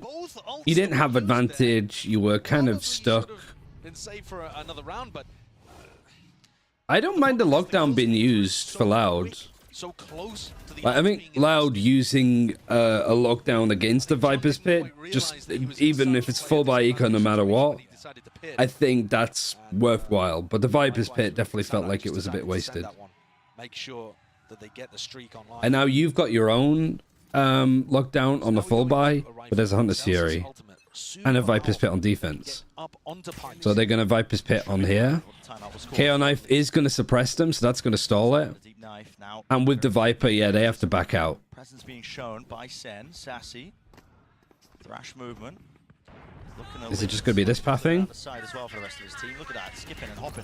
Actually, no. It went this way and dashed in. It's nice. Viper's Pit for backside is good. You can't pick up the Thrash either. Hunter's Fury for this? On top of it, lockdown though should push him out of position. No Hunter's Fury? Potentially it's clear, but Les might They're just happy to get Les getting detained. QCK is wrapped all the way behind him, and yeah, he will get. Interesting that they're leaving this, and then he gets killed for the spray. I wonder why they didn't Hunter's Fury that. Oh, QCK gets killed on the flank. Hunter's Fury now gets used. Gets a tag onto somebody. Yeah, Tens goes down, but it's still a 3 versus 2. Okay, it's separated off the Killjoy into this position. They waited for the Mosh to be used. Now Nanoswarms are going to be used. Cove is broken. Oh, Loud. I thought they had this under control. Oh, never mind. Kawazine and 2Es clear it up. Ooh, that's touch and go. I didn't like that at all from Loud. Checkmate situation. Zen were running out of post-plant utility, sure, but they still had a crossfire from 3 different areas that they could have set up. There's no way. And yet through the high tide, through 2Es' util, Kawazine, the hero for Loud in map I wonder if the call was like, yeah, we're going to have the Hunter's Fury for the lockdown, but as soon as the Hunter's Fury comes in, the lockdown comes in, Les is probably calling like, I'm the only one here, I'm in a position where they can't kill me, doesn't matter if I get detained. And I guess it's just a bit unlucky that Loud got sprayed through the Viper's Pit. Sometimes it be like that. Loud. But also, like, you're detained here. I mean, it's going to be a more likely place that they spray when they see that one's been detained. Good from QCK. That's excellent. Yeah, okay. They played him over towards A. Last round he walked down tube. This time he's over towards Chairs are cheaper than desks. Also, sponsors. Oh, hello, counter spam. Kawazine dropped. Well, also, yeah, I think for Kaplan, I'd be upset that you lose it that way. He collided them against the null command. Anybody going to peek him? Tens is looking this way, so he can't see. Time is starting to get a little bit lower, though. Zelsis traded though, dropped down, and John QT again isolated in this 1 versus 2 position. Winnable for John. Oh, not quite. I don't know what he was looking for. I think he was looking for another gun. What a round from QCK. Very similar to the 3. I don't think the Loud is like just winning out because they're better, though. I think Sentinels are just kind of like making a lot of mistakes here. Hits the shot. Like I said, the Loud need 4+ rounds on their defense. They've got 6. He was reloading. Yeah, I think he was looking for another gun. But I guess he just wasn't expecting them to be in his face that quickly because he's like out here. It's clearly Loud are the ones who have stepped up. Won't go quietly into the night. That is a disgusting shot. QCK with his op. Zekin's Achilles heel. Yeah. Barely tagging onto him. Look at all these retakes, though. So Loud. 6 defuses. Which is QCK's op, and now they've given it to Kawazine. Oh yeah, they have. What the fuck? If QCK gets spotted now, still, it's rattled off the shots. They got to just post it up on Bell. Using the dash. Where has that kill come from? I mean, unless this is pushed. He's pushed up. You see the spike. He did in the pistol round. I mean, he went for this aggressive push. Oh, and headshot. I fucking hate this angle. And then he's gonna peek out, and there's the op. Doesn't hit. Probably should. Les is just gonna peek him 1 by 1. So the op is in, is it? After that peek and miss, is it? Oh, okay, that's a bit tilting. Like a Loud that is very, very angry. You prod and poke the bear. You could argue for another time I have for Sentinels if you're feeling spicy, because it was looking good, and then now it's looking really fractured. He's less. He does just have these moments where he decides to take over. Like John just peeks out there first. But Zelsis has not been giving it to him. If they're B defaulting and they leave Zelsis... Yeah, a lot of the dev, I mean, all of the devs, I think, all of the individual ones for Sentinels, they're going to be pissed off about. I would be. You like the idea of stepping up. I don't know why you would. 12 and 3 less. But this guy, I mean, he gets sorely underestimated by a variety of people coming into it. I mean, I don't think we're getting much use out of the Gecko either. I think this is the first time that we've seen... No, actually, that's not true, because we saw the Gecko for GENG against Loud before. Get Tens up over onto I think it was the same thing. Like Loud on the defense were good, but on the attack against Sentinels has come. That's tricky. Really deep flash now. I mean, Les decided to take the re-peek. Dizzy shot fired straight into the wall there. Zekin wins it out though. Molly's dealt with. Accounted for. Now you can Reckoning good for the retake. Oh, Zekin unlucky just on the timing. Even more unlucky, just a fucking killed through smokes. Still, maybe Sen could make something of it. Again, the triangle of death set up. This time, Crash. taking that first contact. Seltzer's winning that fight. Ooh, they found an opening. Now this operator just becomes a dire Celsius, he's 5 HP. IGL, 1 versus 2. Scene 1, up on pipes. Planted for Sassy, tapping, Sadak over and around. Sassy's bought a lot of time in. You know where John is. Sadak now, but time surely working against in the jump spot. The jiggle, John. He's got half. Trying to gamble and dice with Dev himself here all the way. Oh, wow. John is really good in these post-plant positions. We don't need a timeout. We need Zaddy working overtime here. So similar to his situation on Split, where we saw him play against Cow and Zine, unless. They're getting it together, though.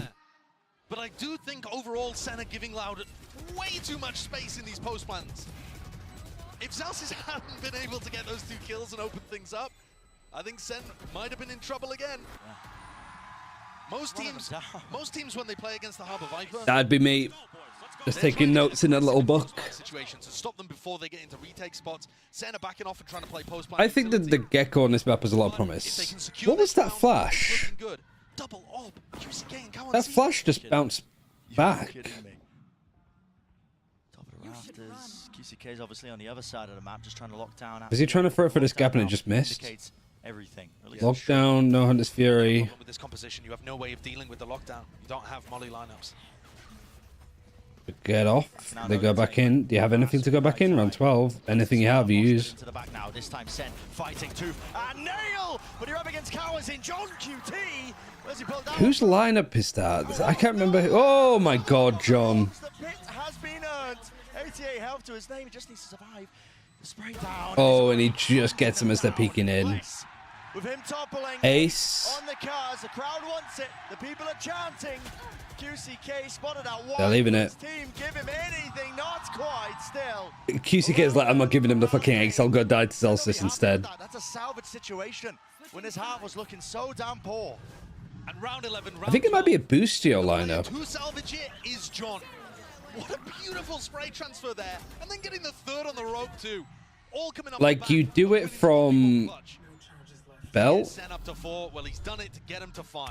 That's crazy stuff. Honestly, a really competitive. Gecko Nice Plus Plant is more utility than Sage. I don't even think it's like about the Gecko Plant. Because I think the Sage, like the Gecko Plant isn't as good as like a Sage Wall or a Harbor Cove. But I do think that like the Gecko utility on defense, especially to stop plants, like the Molly, Wingman to clear angles, the Thrash 2 for retakes, like just the pacey utility is really good. A lot of 50-50 angles that the Dizzy can clear. Really close match.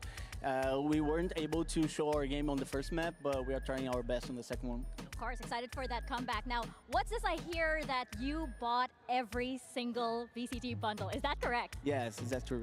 Oh my gosh. Okay, now I have to ask you, what's your top 3? And you can't say loud. Okay. I PRX. really like Talon. Talon. G2, and also Cloud9 one. Oh, okay. That's a healthy representation. I like those picks. Now, last but I don't know how you can not have PRX in the top 3 there. maybe get them to buy some. Not saying Leviathan makes sense. Sure. First of all, buy Loud bundle, and thank you guys for cheering for Loud. It's a close match. We are top 4. Last Masters we weren't really great, but I hope this one we can get the title. All right, you heard it from Cariano. Let's get back into the game and let's Could have gone get Spectators. I like the C9 one. I do. It's simple. I mean, I will say but it's about good. Loud, they do have one of the only proper green bundles, if you like the color green.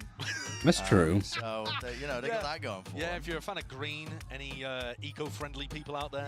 Yeah. I mean, money. We need more green orgs. Like Loud found a market there and they ran with it. But listen, 7-5.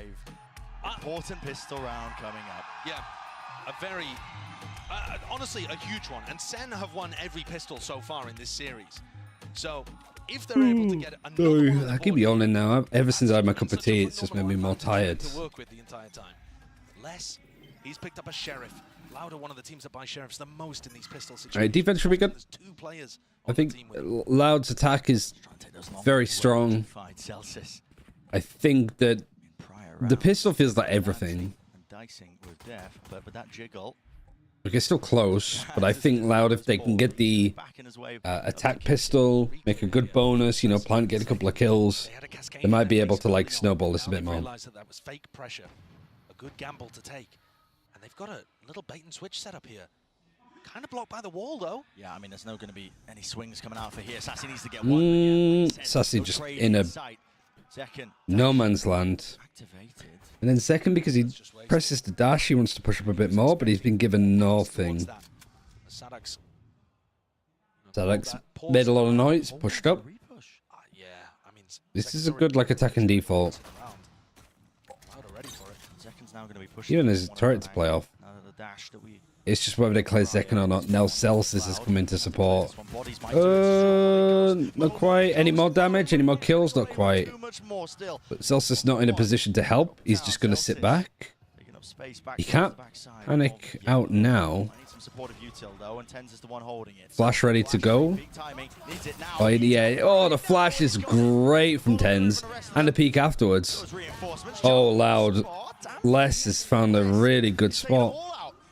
Snake bite is good. Sadak needs to stick to the plant. It kills him. Les in a 1 versus 1. John's been winning these all day. They should know that Les is this week. What a read from Sen. Classic could do work here. Time to put it to the test. A lot to clear though for John QT. Where you at, Les? He's like 14 HP facing. That's now going to be dropping or propped up. How does John choose to play it? Here's those shots. Spots it out on the right click business. Good time. Yeah, John is letting nothing past him today. Really well done. Like this Tens flash. Beginning of this round, and Celsius has pulled it back with some great supportive utility. And then Celsius peeking off of it too. Sen really abusing the slower pace of Like the kill onto Cal and Zine as they were going to plant was everything. As a team and cleared out a solo player on B. Because they took so long dealing with Zekken, and I mean this util also perfection. Putting pressure on the clock. But yeah, because they took so long dealing with Zekken, that allowed Celsius to tuck into yellow. Nice! And like I said, Bren, this is 4 out of 4 pistols. I don't know who I want to hate on. This is gonna get I mean, into this map. I don't know really. I'm trying to ignore the fans. I like both the teams, like all of the players on it. Going with a bonus. Fans just ruin it too much for me. Very clear ideas. I mean, here, Zekken, Outlaw. Sees the jump. Ooh, he loses it. Now you've given QCK an Outlaw. Just didn't really realize that he was already pushed up on the left-hand side. Scary. An upgrade. John's on a Phantom though. Anything to stop this plant? Yeah, Mosh. Sadak not willing to give away his life to the molly once more for the plant, so... Yeah, you got 4 sets of mollies. 2 of these players will die to a one-shot from the Outlaw. They're not watching for it. Over the top there, that's the Ghost. Big kills.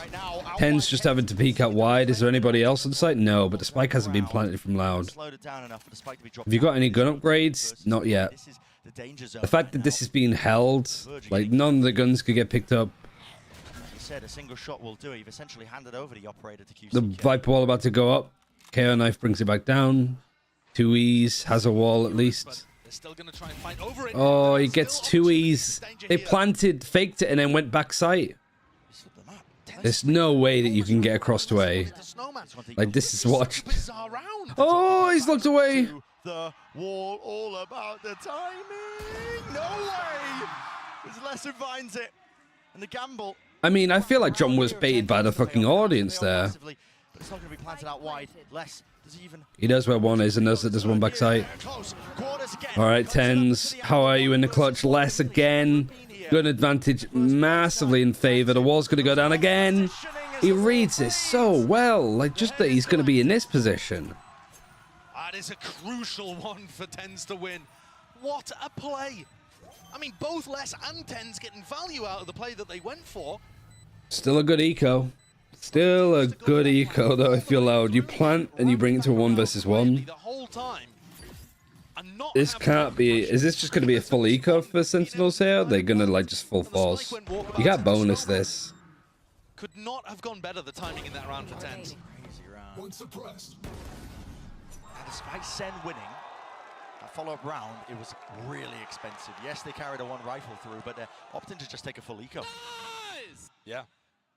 And so, a really bizarre start to this half. Yeah. Sen win the pistol. You expect them to get up the momentum that they have done on every other half that we've watched so far. What's the buy like? I mean, it's 1 rifle. That needs to be dealt with here. What a snap to the side. QCK. Good shot from Zekin. The only gun that you had, you've lost instantly. Getting 1 is good. Sadaka's brave to just peek out with util. There's the angle. Alarm bot. Trying to put it deep. There you go. Oh, he's taking a bit of chip damage. But not too bad. Not a bad amount. Cove too. You can plant in a number of positions where it's very helpful. Planting right on the edge too, because it's easier to protect. And also, you take a little bit less damage from this, from being wall banged, but not a huge amount. Enough that it matters. And also a snakebite nanoswarm right underneath the plant. A lot of util offloaded from Sen just to try and clear that back of the side. But again, time is of the essence, and with the nanoswarm deaded already, it's running out wildly. It's not a luxury they have whatsoever. No one's even forcing a tap onto the spike here. There's a gap into the wall. Tens out wide and open. Man, this is just really nice. I don't know if that's like planned. Shooting a fish in a it works. You can see Sen had no idea there that Sadak could see the spike. I mean, it turns red when it's being diffused. Little bit of a gap. Exactly where it's being diffused from. Boom. Headshots. And the fact that Loud were given those kills towards the end, and this is still a way to go. Now you got that full buy again, but a lot of half armor for Sentinels. No operator, just all rifles at the moment. Must be a lineup. Yeah, I mean, that kind of stuff Loud seems to be well aware of. They seem to have a lot of like wall lineups for Harbor too. Before the big execute comes through. Maybe that's what Sen are planning with both of the flash initiators and Zekken playing A. So what now? Turret here, people pushing up. Sen's gonna break it. Early turret broken. Now Loud regrouping over towards A. And this is where I'd love to see Zekken posted up on pipes. Alarm bot and nanoswarm B. Why is there such a B focus here? This execute is going to be reckoning. To hold on against. Drone going to be heard. One tag down to Sassy, backs him away. And then K ultimate. And spotted dash to get himself out of there. Reckoning now. When are they going to use it? If they're going to use it. Wow, Zekken is peeking this. Stuns. Stun, I mean, that could have... It did end badly. Loud gave him nothing. Good flash, but it's allowed QCK a bit of a gap to play around. He knows that there's one heaven. He's somehow still alive. 2 E's goes down, so does Tens on the trade. And then 1 flanking from Zelsis, so it is just a 1 versus 4. 1v4. Last one left. Decision being made for him, really. Has to be the save. Just has to Recon be some exit damage. in nest. Normal damage doesn't do that much. Saving the gun's probably wise for Zelsis, I'd imagine. Loud are building up a nice economy. They've got a great game plan. And Sen Seeing if we can get anybody that's rotating out this way. But I don't think anybody's going that way, do you? They could never really get a grapple on that on split. They were always trying to force fights in mid, and Sen were never letting them. That time, the patience and the slow play really rewarded Sen. And on this map, I feel like they need to be getting a little more up in Loud's face, trying to utilize the strengths of this composition, which are the flashes to go for those mid-round reclear timings. But when Loud are given space, you see how difficult it was. Though Zekken tried for him to get a timing around the Harbor ult there. And then when Loud is set up in these aggressive post-plant spots, their players, they can shoot, man. QCK a little bit lucky, I'd say, in some of that, but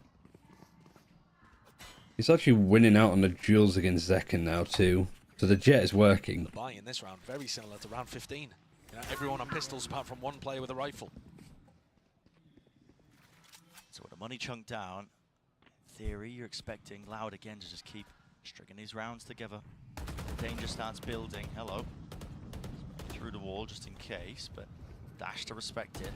The trouble is here, I mean, Loud, you got to think, could be probably able to get themselves a plan. only second Tag seen both times, Heaven. even though there's a And the slight- re-aggression here actually from the Sassy Flash is good. It's actually Sadak that gets the first kill. I did like Sentinel's plan there. That kill was found. Sadak, Sassy with this reposition. Sassy's under, just peeks into two players. Loud are really good at just how they bait people into taking these fights. I mean, that's what they did really well against EDG too. Like, it just pulls these players out into fighting them before the spike is even planted. Yeah, because if the defenders can't get in a good position to disrupt what you're And doing, yeah, we saw good it from timeout. Fnatic when they 3 in a row for Loud now. you know, in times gone by. But the attack side, you have the opportunity to go and take a little bit of space and use big ults like Sadak's lockdown to really give yourself a free post-plant situation. And that's where you need to see Sen fighting a little more for some space. I think this is another round where the same concept applies. Sorry, just because today's been a little bit more of a chaotic one. We haven't got T sorted here in the plat. They want to go towards. But I think getting Zekken posted up in some aggressive areas would be decent, but it's also kind of difficult to go for any mid-round re-aggression with an operator. It's more that you take a line at the start of the round or something like that. It's certainly possible, but you know, there's two key areas, if you're thinking from Sentinel's perspective here, that Sadak would want to be using the ult. One is over towards B main, and the other is over towards pipes. And so having some setups that could deal with those might end up being really crucial. Just trying to think one step ahead, right? Yeah. Okay, And where are we at now? He's a good enough IGL that coming out of a timeout like this, he might decide not to use 5. Play whatsoever from the strat book, and he might just send it with, like, I don't know, 3 players pushing mid or something. You know, really 5 just rounds try on to this mess half. with what Senna Do you expects. think more NAE stars will go to China APAC for big payday? Deep with the cascade, trying to push away anybody that might China would pay big, but I don't know if people would go. Early days yet. Oh my god. Zekken is on the perfect angle for all of that. QCK, he's already pushed up onto the left-hand approach. Yeah. Yeah, it's tough. Yeah, you Heck is a ping this. The cascade now over towards A. I wonder if some utility was broken. You know, only the lurker is Okay, knife gets the Eldron just beforehand too. I believe Sadak was just caught by the knife. No, I don't think he was actually. So he's going to be able to get this lockdown off. Spike's dropped down in mid. Trying to fake presence here, except... And I'm about to see if anybody's going to aggressively try to push up on it, so this has to be respected. There's no Hunter's Fury either to break this, so it means that, again, Sentinels have to respect this. Using the lockdown for the fake when they have the full A site. It's if Zekken really, it's on him because the Loud players are now going to be walking and waiting right into that crosshair. Dart forward. Missed. This is the shot. Big shot to miss, that might be it. He gets out and then re-peeks, but now they've gone back.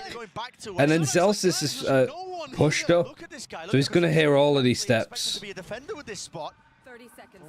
Oh no, oh what a fight, and nobody can trade Celsius either because of this poison cloud. Sadak has found all of the space, he's waiting for one.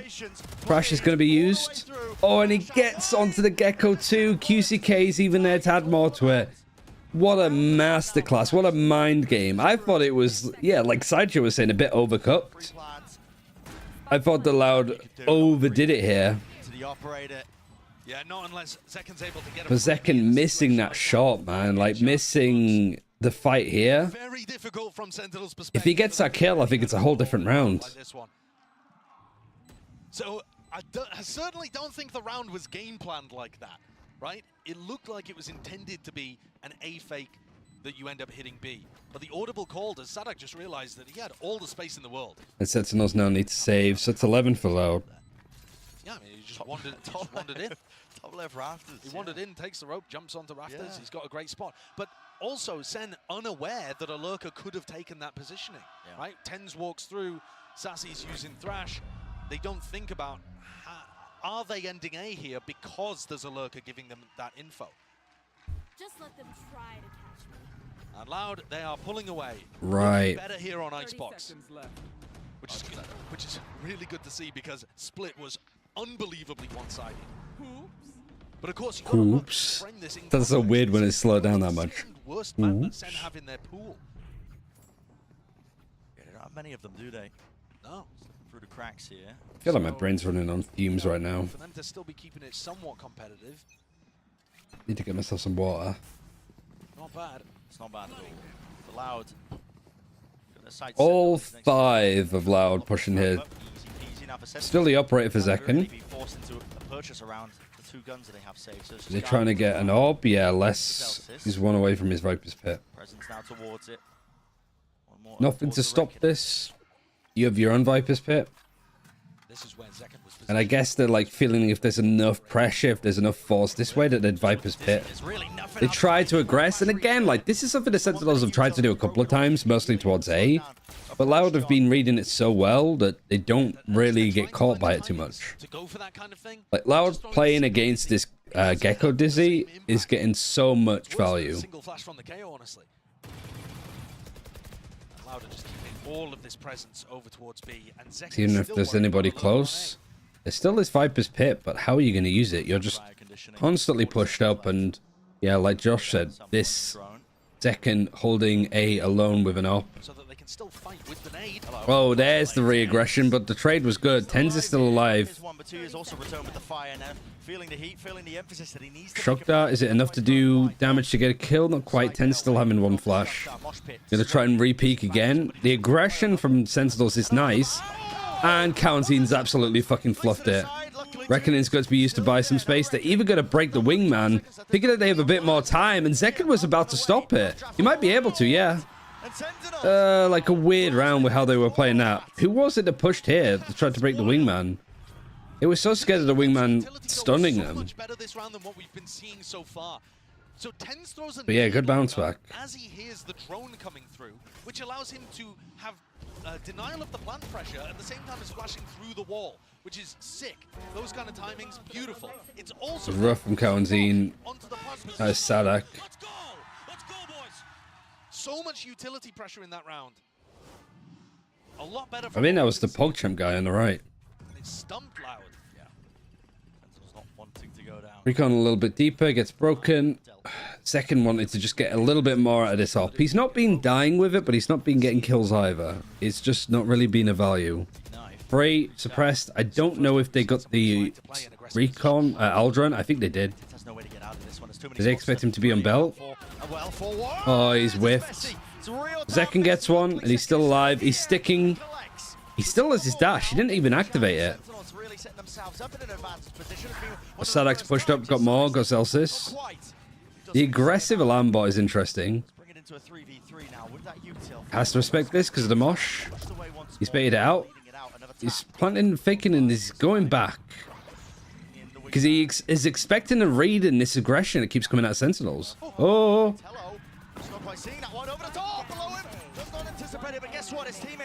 Okay, interesting round. Wow, Loud are getting really like panicked by the aggression that comes out. Like the disruptive utility that's coming in here is just a bit too much. We'll see this from Zekken's perspective again. They hit 2 great shots there. But also, the defensive utility is lovely. They're throwing great utility to stop the plant going down. And then Also 4 versus 5 too. Flash and pop back out. The Sentinels won. Fight Loud. When Loud don't really have utility available. Sadak anticipated it, fell back, but they didn't win the duels. This is aggressive. Yeah, time to show some disrespect, and he does get the value from it. Sadak playing that spot way more aggressively than Celsius was too, offering himself up as a pick. Quarantine gets ult online. Can they cook some kind of play? 2 players here, kind of 4. I think it's going to be difficult, especially Sentinels having a good run of form here.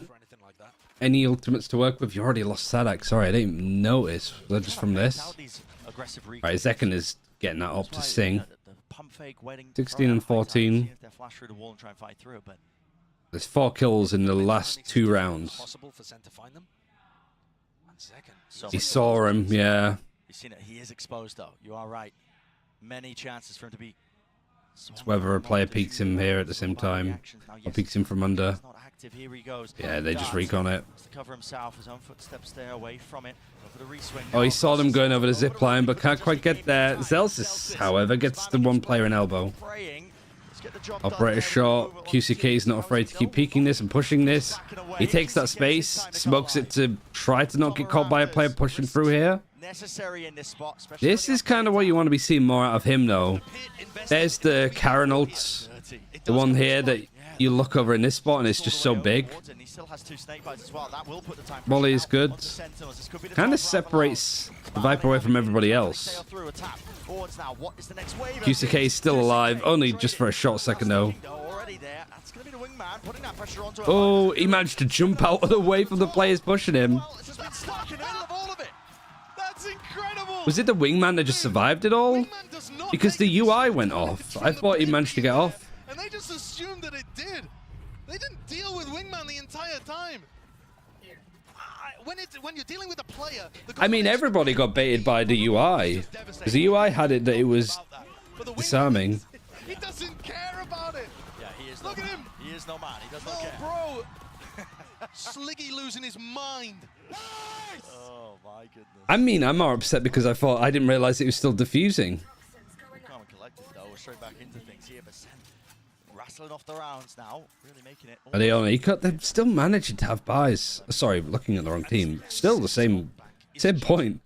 How are they managing to like keep the money up? Because this is just all Sentinels now.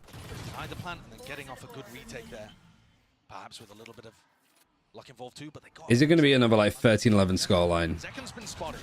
What does He that gets do a for tag. scoring here? He gets hit by the knife and suppressed. I think it just gets the silver. It doesn't get these other players. So what have they got to work with? Not a lot. Zeken did get a kill after the one that he got last round.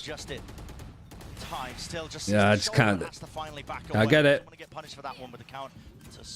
Loud, where are you planting? I feel like there's a part of me that's like Loud is just kind of fucking about with the plants too much. And it's also not positioned over towards screens. Yes, it doesn't go as deep. Like but less. Going to make sure that there aren't people playing these aggressive post plant positions. And then null command. I don't. It's odd watching Loud with this. A little bit. KO knife is really good. The molly is perfect, but just Sadek somehow still surviving. Kaunzine goes down first again for his team when they're fighting this. Lost less. Sadak's peeking. They know that he's beneath. Do they know where Tuiz is? It gets one, but he doesn't get the player defusing. Oh, it's close to. Barely there with 2 seconds. Oh. They look in control though of these retakes. It's just so sad to watch for Loud. They're just. I'd almost prefer that. Yeah, I mean, this time I could have come fucking 2 rounds ago, I think. The lockdown is so nice from Zelsis. Teams have come up with protocols to be able to deal with the lockdown that's over towards screens. They have a player up aggressive, or they have some kind of, nade combo. Sadak has lineups for it too. But throwing that out in a different position. This is a hell of a comeback though from Sentinels. How many rounds in a row has it been now? Like 4 or 5? Start the retake proper. We've seen round 19-20, Sentinels won by dragging the clock down and putting a lot of pressure on the plant itself and put Loud in a tough spot. Now they've also demonstrated in round 21 and 22 that their retakes can look. And these have been like 4 full buys where they've had ults. I mean, the last one they won was the mid-round play. I mean, since then it has like Loud have just started just going in for like A execute, haven't they? We were singing the praises of Loud. Like last couple have just been straight A executes instead of when they went B, posted Sadak up on A and then returned. Hey Prismo, sad for Loud. Yeah, it's just they're going to caveman brain of let's just hit A. Booga booga, And all of this without Zeken really finding too much value from the operator in the last couple of rounds, right? He's trying to take the timings and he's finding good openings, but he's not landing the shots. Here it looks like he wants to try and take this. Seeing if they can. Now they're going to go B, which I feel like with a timeout like this, Sentinels might read a bit more. But they actually don't have anybody trying to post up and lurk up here either. Drone utilized by Loud though. It's going to be pushing up and taking this space with a lockdown.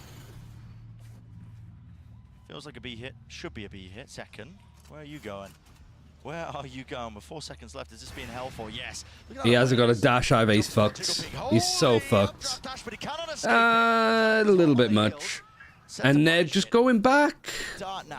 Like the Thrash is just going to see that there's nobody here. And like Celsius now is gunning to catch the rotation. looking up through, spots it out with a nano swarm. Maybe not gunning, but I thought he would just full on sprint. Yeah, he catches less mid lurking. So 4v4, yeah. A lot of mid control though. The Mosh is going to hit Zadak a little. Everybody's out though, just a little bit late. Watching Sadak on the Killjoy playing on A site is so stressful for me. He's just slamming his shit down and going for it. Great flash from Tens. Good peek onto QCK. Oh man, Sentinels could do no wrong here. 2Es, 1 versus 3. John has his ult too. Celsius has seen him. There's an alarm bot here too. Sassy sticking half already. Options dwindling. Oh man. That is up to 12 they can't quite do it. There's an absolutely incredible resurgence from this team on this map in particular. I mean, they're looking to seal this one up. Is it going to be OT? What's the buy like? It's got to be that. And the Sen retake was too much. It's another 4 versus 5. The Sentinels have won. Flash to be able to catch QCK is lovely, and then Sen players playing high-low positions. Even if it didn't work, I love that you wanted to be. Yeah, it's great. Communication. The read from Zelsis, though, as soon as the Thrash doesn't get much information to go and get posted on this angle, it's fantastic. Set up a date with GENG. I do feel that Loud have overcooked it up by not going B. Adjustment not there in time. This time they're just going to go for a straight A execute. They get the first kill, but that's meant very little so far.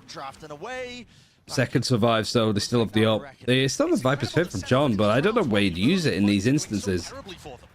They're going for the Cove plant. Snakebite. I don't know where the Snakebite would have gone. I think it was just here. But it hasn't done any damage to these players. Man, peak is good. 2Es just sort of caught out. Really awkward fights. They know that QCK is below. They break the Dizzy. Alright, OT it goes. Finally, Loud able to get that round that's been eluding them for so long. This is scary for Loud. Even if we go to Sunset now, I'm like less convinced that it's going to be their way. Their resolve to crumble. A reminder, we've obviously never had that 2-0 between these teams this year. We've had more back and forth occurrences. That little resurgence from Sen has taken us to a spot where it does look like QCK, glass cannon operator. Of course, it was Loud, you know, they won that one 2-0 in their initial matchup in 2024. Fought back immediately by Sen in the finals where they took it an absolute. Well, 5 GLs on 19 kills and 14 deaths. World-class game from both of these teams.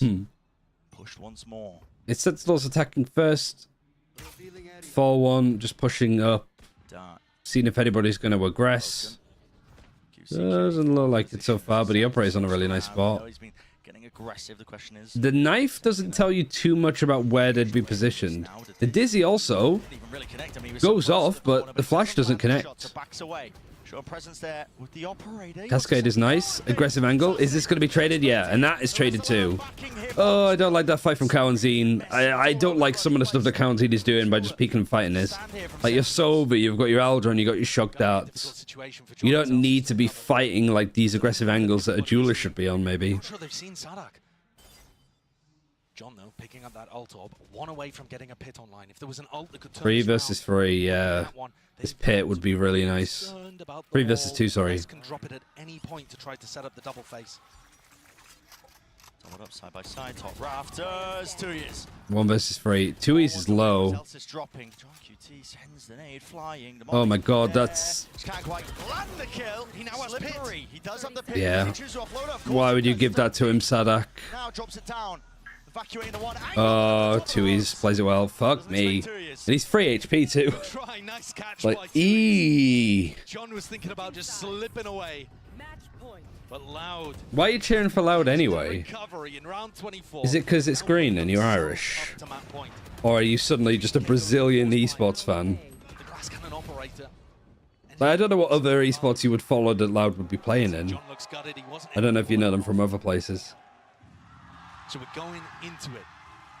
Sen kept at 12. Zekan is going for the same thing, the glass cannon op. They have not found success with this particularly. but they've been winning anyway. That must loud. I just dislike Sen really. I mean, I predicted. I'll look it up in a second if it ends here. Very close. I had Loud winning Sentinels in this, so I'm just cheering for them purely for my pick'ems. Where that came from, the rest of his team, this is it. Set up for success, set up for map 3, and you got to think it. Nice, QCK. Oh, it's all just faltered. Like, Sentinels did so well to, like, claw this back. It's a fairy tale moment for Zek, and it will have to be, and he doesn't expect it. They're up there. So 14-12. Loud. We are going all the way. All right, Sunset. I think Sunset for Loud is looking good. We'll see. What did they say, Lampiao? Was difficult for Loud to deal with, but they found the adjustment in the final moment. Huge from Sadak and the rest of the crew. And I think QCK played a blinder of the game there on Jet, putting the doubters to bed. Absolutely. I mean, set up for a good one. It is set up for a good one. Sunset will be the decider, and what a map to end on for both of these teams. I like his hat. So you're telling me that your reason for cheering for Loud is because you have the username of a bandit leader who has a cool hat that so happens to be from Brazil? Look at this fucking anime out of him too. Pretty much. That honestly is not like the least surprising thing. At least there's some like lore in there.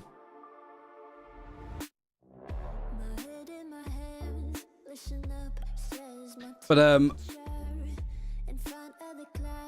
let's go self NA. That's also a very good way of putting it. But what was I saying?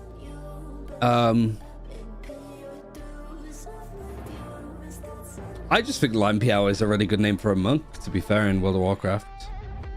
Feels like a very like Mandarin inspired word, I guess.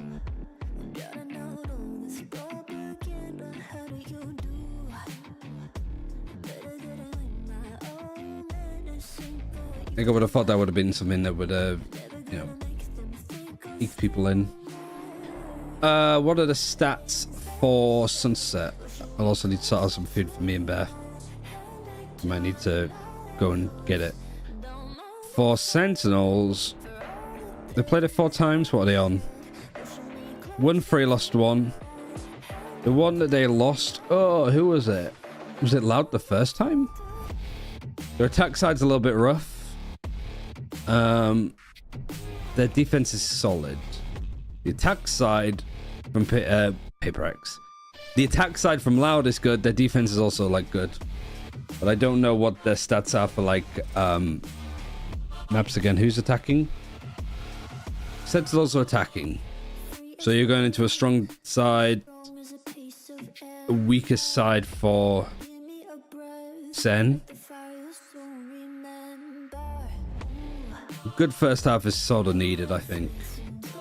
I know what were they running. Phoenix, Silver, Breach, Omen, Viper. No Sentinel, that's not too surprising. Gecko, KO, Omen, Cypher.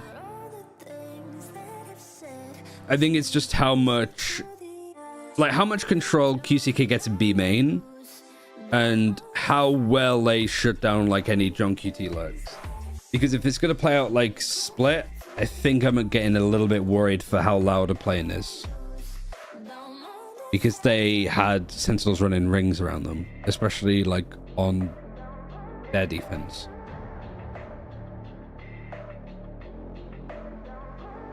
The top 3 people on Clutch this tournament are all on FPX. I don't think the stat says a lot, because it's like they might have 100% clutch rate, but they've all each won 1 because they've played the least this event. Like Heretics got to play an extra map, and then obviously EDG and Kamiko got to play an extra series. So I think that might just be because FPX have played the least. They might have just won 1 clutch out of 1.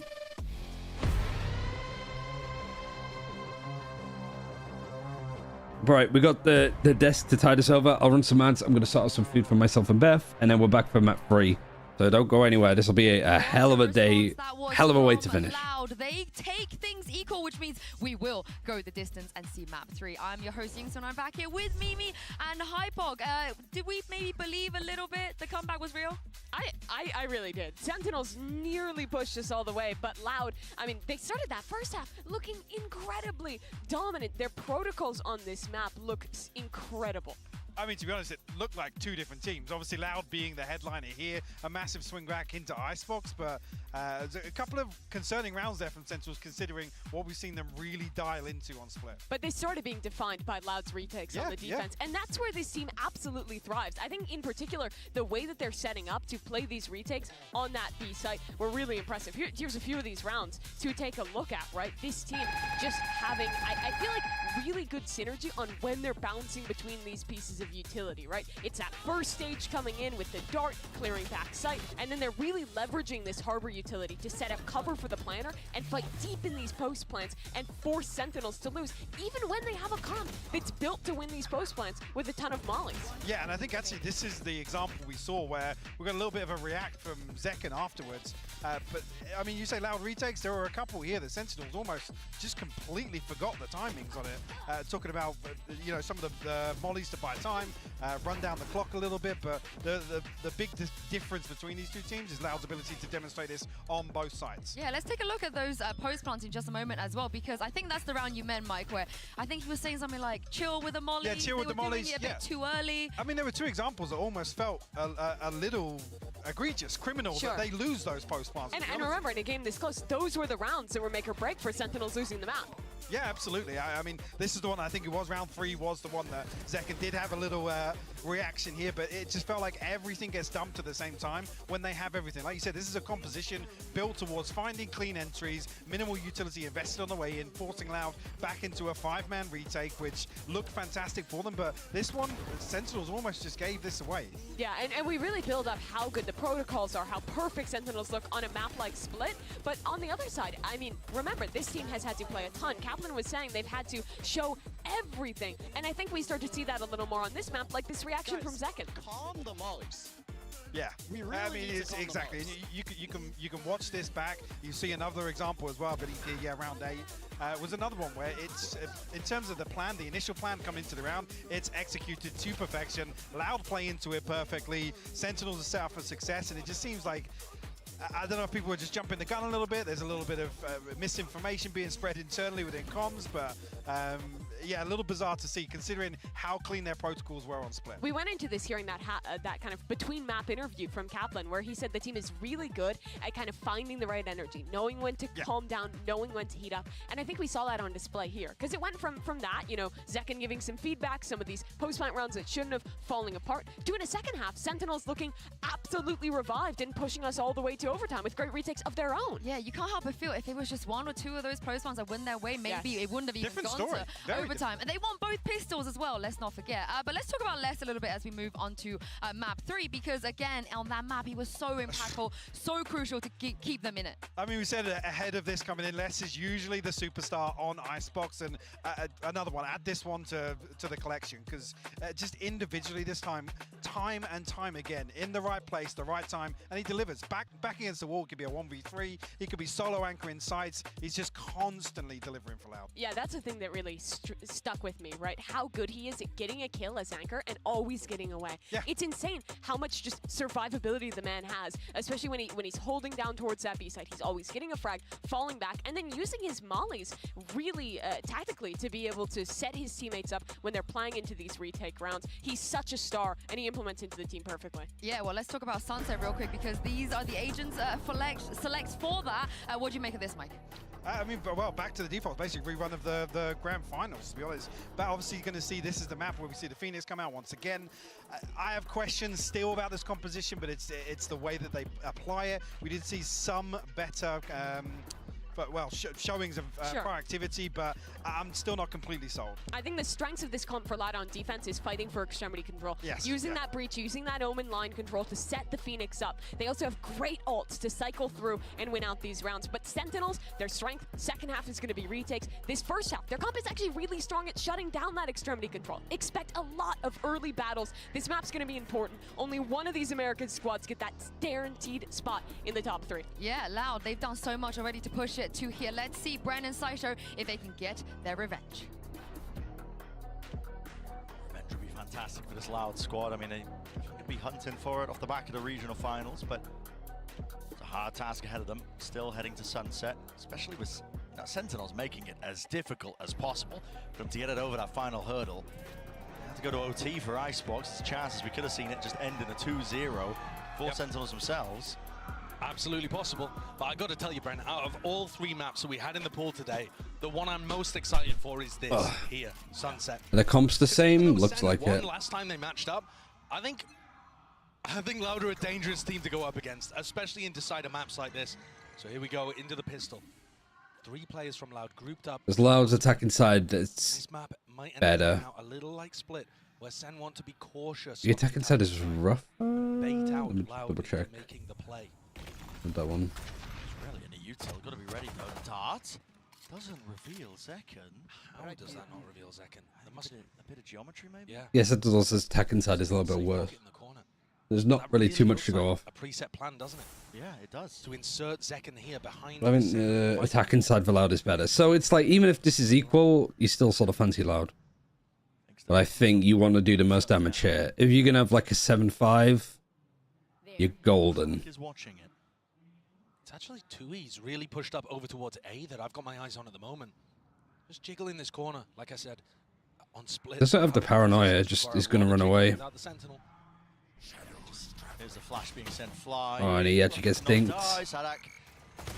Oh, the Dizzy actually did connect onto Loud there. Like just with how loud, how high it was. If the Sentinels get themselves the site, will be the plant on top of it. But what is the call after the fact? Shugda is for safe, but the plant is a different one.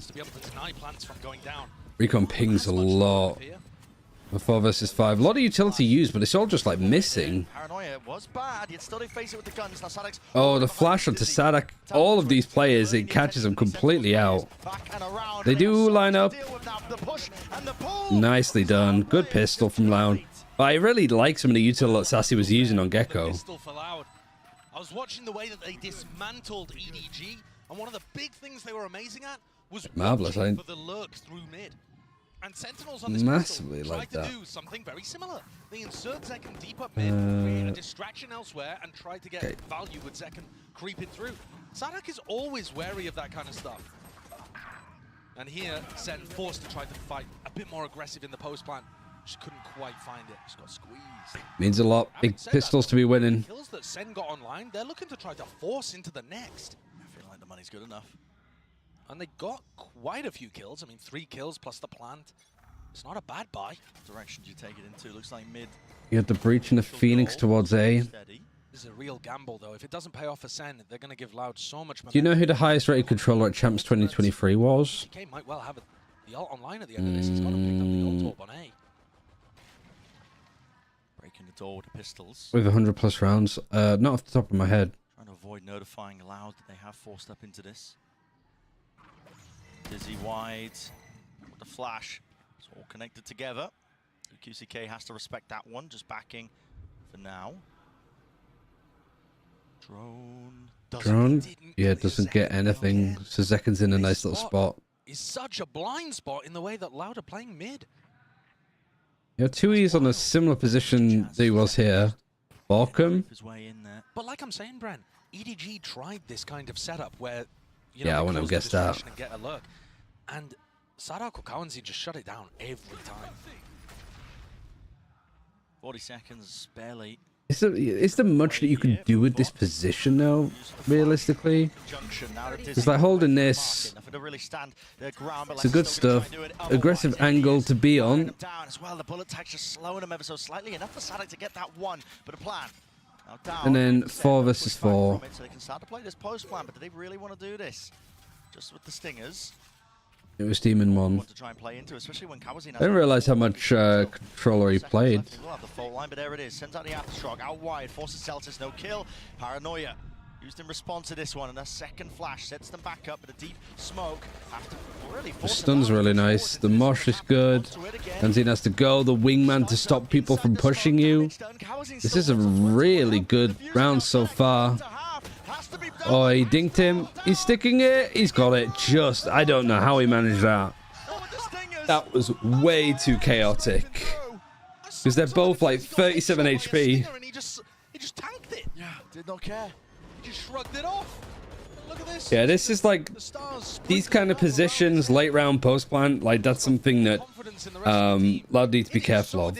Against EDG, Chichu specifically, they were really good at like flushing out that lurk player, catching him out on his own, making sure that they would deal with the lurk if they were like top mid. But yeah, I'm just kind of went from the spot, so I'm just got to keep my phone open. Oh, and it was a falls from Sentinels actually. I didn't even clock it. The target you really want to be prioritizing these kills onto when he gets his ult online, which he already does. I mean, yeah, he already had it.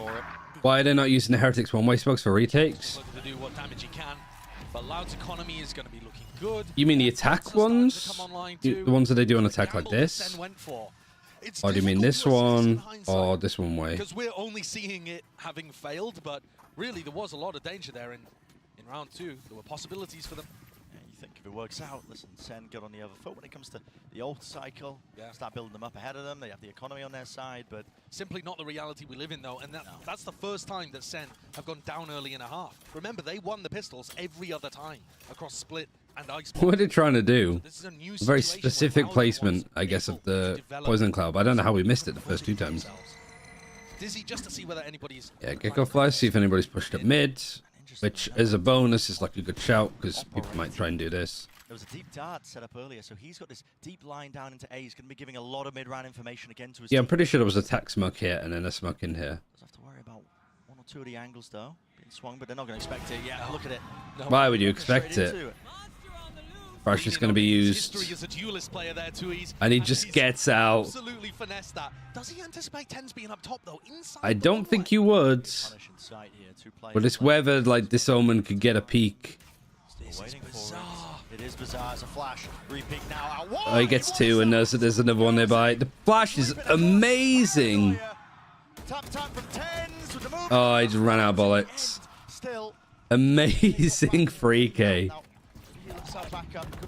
That's the Omen life. That's what you want to see. See if it makes a real difference here, but Sassy does have his ult back online. Picks up Brian. Here it is. Second round of Thrash. Gonna go CT. Has to be broken. Clear the close left corner, but still. Overheat by 2Es. Yeah. Well, a lot to clear in this spot. Just walking right. Oh, Nice, nice shot, Viper, I guess. Oh, and caught out. Sassy was just ready to wait and face. Go for the ultimate in that spot, right? So Loud still have it available to them into the next. They decided not to invest, thought they weren't favored enough, and have kept that. Okie dokie. What do we like now? A little bit of damage, not too much. The shot on Kalanzine is good, but it's also like jumping stun was so creative and flashy. It's wild. kind of out there. Well, I thought there was a good chance he was. Yeah, it was a bonus. Yeah. Everybody there. Yeah, looked like maybe a few more bullets he could have It's still like sloppy from Loud. No, it was a bonus, but doesn't mean that they can't play badly. Knife is destroyed, so they know that there's somebody that's pushed into B main. Any information? So they know that somebody's in B main. They know that nobody's pushed out mid. So the plan is to try and go through market. I guess like if they know that one player is maybe focused on taking this. That's one player here, one player maybe here. Let's focus on market. So Loud have done well to like break the knife, put some like pressure here, and then double up in market. So if there's that sort of swipe that comes through, you're going into 2. Somewhat early. Juki, thank you very much for the raid. Hope you had a good stream. Were you playing Valorant as well? Are you watching VCT? What have you been up to? Throw it in like they could be defaulting into a different direction. This pause in the round of a crossfire. This Oh pause my in the god, round Celsius is is really going just to waiting. risks from QCK and Kawanzin. Need a Prem game? Oh yeah, it was Prem at 6. Did you win? Did you play the 2 games or did you just play the 1? It's always, that's the most stressful part of Premiers, like maybe trying to get your weekly games done, the 2 within the hour. But I also like the change of the approach Premier where you can't play the same team twice, because we had that a lot. One of his games is very good. What's the map this? What's the map this week? I haven't played Premier at all this season. How many did Loud need? I'd be happy with 5. Icebox. Oh man. Oh, Tens is just eating all of it, and everybody else is saving. Just don't even want to get back into this. A blunder from 6 would be fantastic. 5 would be good. 4's like not great. 3, that would be a disaster. But at least they've got 3. Who understand also, I didn't change the title, which was kind of poopy. Like that to try to turn situations Sen versus Loud. That early economical advantage that Loud had to work with, it's getting chipped away at here. I mean, this is essentially I mean, 2 of the players can't be buying. Yeah. And look, just seeing that on the replay again, it's such a large punish onto QCK. And it's all due to that freeze that John Cutie calls into the round. Any timeouts this early? You're on an eco. Or you're on like a low buy next kind of thing? It's so similar to how they were approaching. You got some good ults. The real slow, patient game. Is this a force or is this a buy next? It's kind of hard to know with the money. That's when the punishes come through. Lots of utility towards A, but they're just resetting and going B. Like they've used a flash, used a dizzy, which they can pick up. They used a boom bot. Anything else that I missed? A smoke, I guess. They shouldn't be too worried about B main with the door being closed. We're looking for an orb on Zelsis. They smoked it, so this is a good read from Loud. Online, we'll be able to go for the B pop. He's in the 10 spot, yeah. Just avoiding it. Surely he gets cleared. Snake bite in this, or did he get suppressed? He got flashed, so he's out. The Mosh in backside. This Poison Cloud is nice. Did they know that Zeka has pushed past this? With this Mosh, I don't think they'd think so. He's very isolated. Very isolated. Smoke to play in. Yeah, they didn't expect him that close. It's fantastic trade. Here comes this late lurk. This is something that Chichi was trying so hard to do against Loud for EDG, but it never worked. Here, however, this could work fantastic. Alright, he gets the Phoenix. Just as the Phoenix came in with ult, I guess. Deep cam round the back, Loud are left really scrambling, looking for options, and they've decided to take the far. Oh man. Oh no. Kawanzin can't catch a fucking break these last couple of maps. They know that the last is behind. Is there time? They don't have time. They owned it, but they didn't have time. What a bonkers round! What is that? What an absolutely ludicrous round. Yeah, I mean, I couldn't keep up. Good job of putting pressure forwards into B main. That's where most of the post plant on B is going to come from. Is this? How did you fuck it up, Kawanzin? Loud really did a great job of that. Being able to. I mean, they should have been able to catch 10s earlier. Let's go. But the flank timing coming in from John and 10s and John Bye again. I mean, this is like. I think there needed to be a timeout, like last round or this round. Unless again, it's like Sadak is making the right calls. We're hitting a bit of a repeat here for Sentinels. Unless is looking to challenge B main. So much pressure, like 4 players facing. He's got to be super careful here. There's a rolling thunder. It might not even matter. Like if he goes down, all of these big ultimates that they have to work with, they've seen the spike. Just get out, get out, get out, get out, get out, get out, get out. Anticipating it for seconds, so tight to the angle there. Very confident too. Necessary kill for him. He's not having Flash. TP's gonna cross. Let's get back onto the board with that one at least. They're so scared. This is such a late rotation because of John. They're so scared of like the lurk. But they know that the Cypher's now on site, so the rolling thunder's going to be used. Showstopper's used on attack to buy some more time. This can't be pushed. The aftershock and the molly's really nice, but Tens is just baiting out that utility, and he's TP'd into a better spot. The rolling thunder gets nothing because of that zoning ultimate that Zekken used. Great fight from John. Turns it into a 2 versus 2. 2 tagged up by the knife, but just a tap onto the head. He just stood out in the open. Zelsis is good in these. Time. Oh, he gets it. Is there enough time? I think he does, just. He did. 4 seconds. Who are we rooting for? For me personally, Loud. Because I picked them in this. Like, I'm just saving my pick'ems. And despite John's best efforts, Counting has been a mess since Icebox. Yeah, true. win that one in the 1v1. A little bit more patience from Zelsis would have done it. Oh, gonna be kicking himself. He can't offer Loud opportunities. I'm ready for Loud, but I did pick Sen. I think I'm the opposite. Like, I picked Loud, but I'd like Sentinels to win. It's the kind of whole, like, if Sentinels win, it would have been a good series. If they lose, then my pick'em's alright. That's kind of the sim for PRX, I think. To start this round out. That allows them to build up towards the Phoenix zone.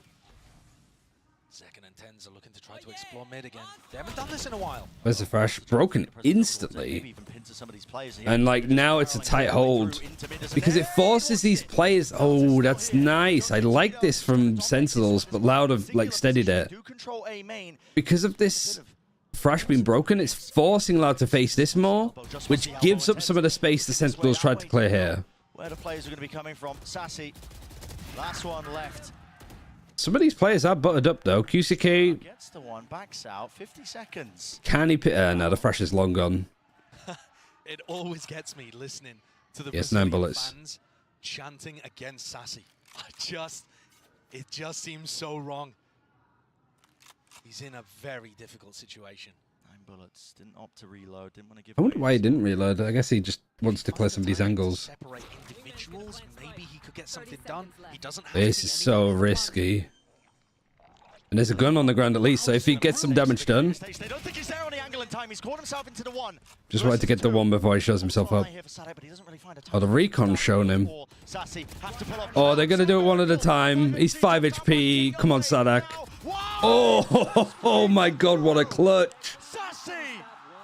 Oh, how did he manage this? Silence in the Brazilian crowd. But also Loud, like timeout here, right? Surely. Give him a minute. Unbelievable.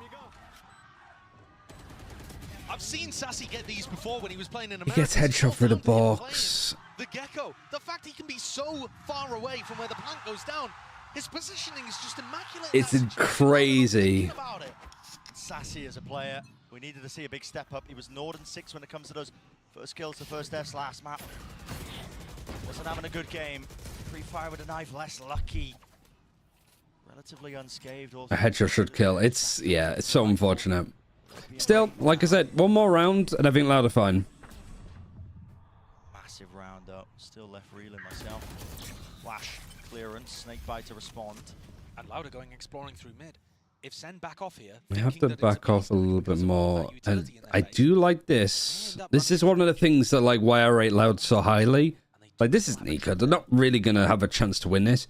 But I like the proactive taking of space, especially when they don't have Sentinel. This is being watched. Kaunzine, just a double take. Neural Thefts.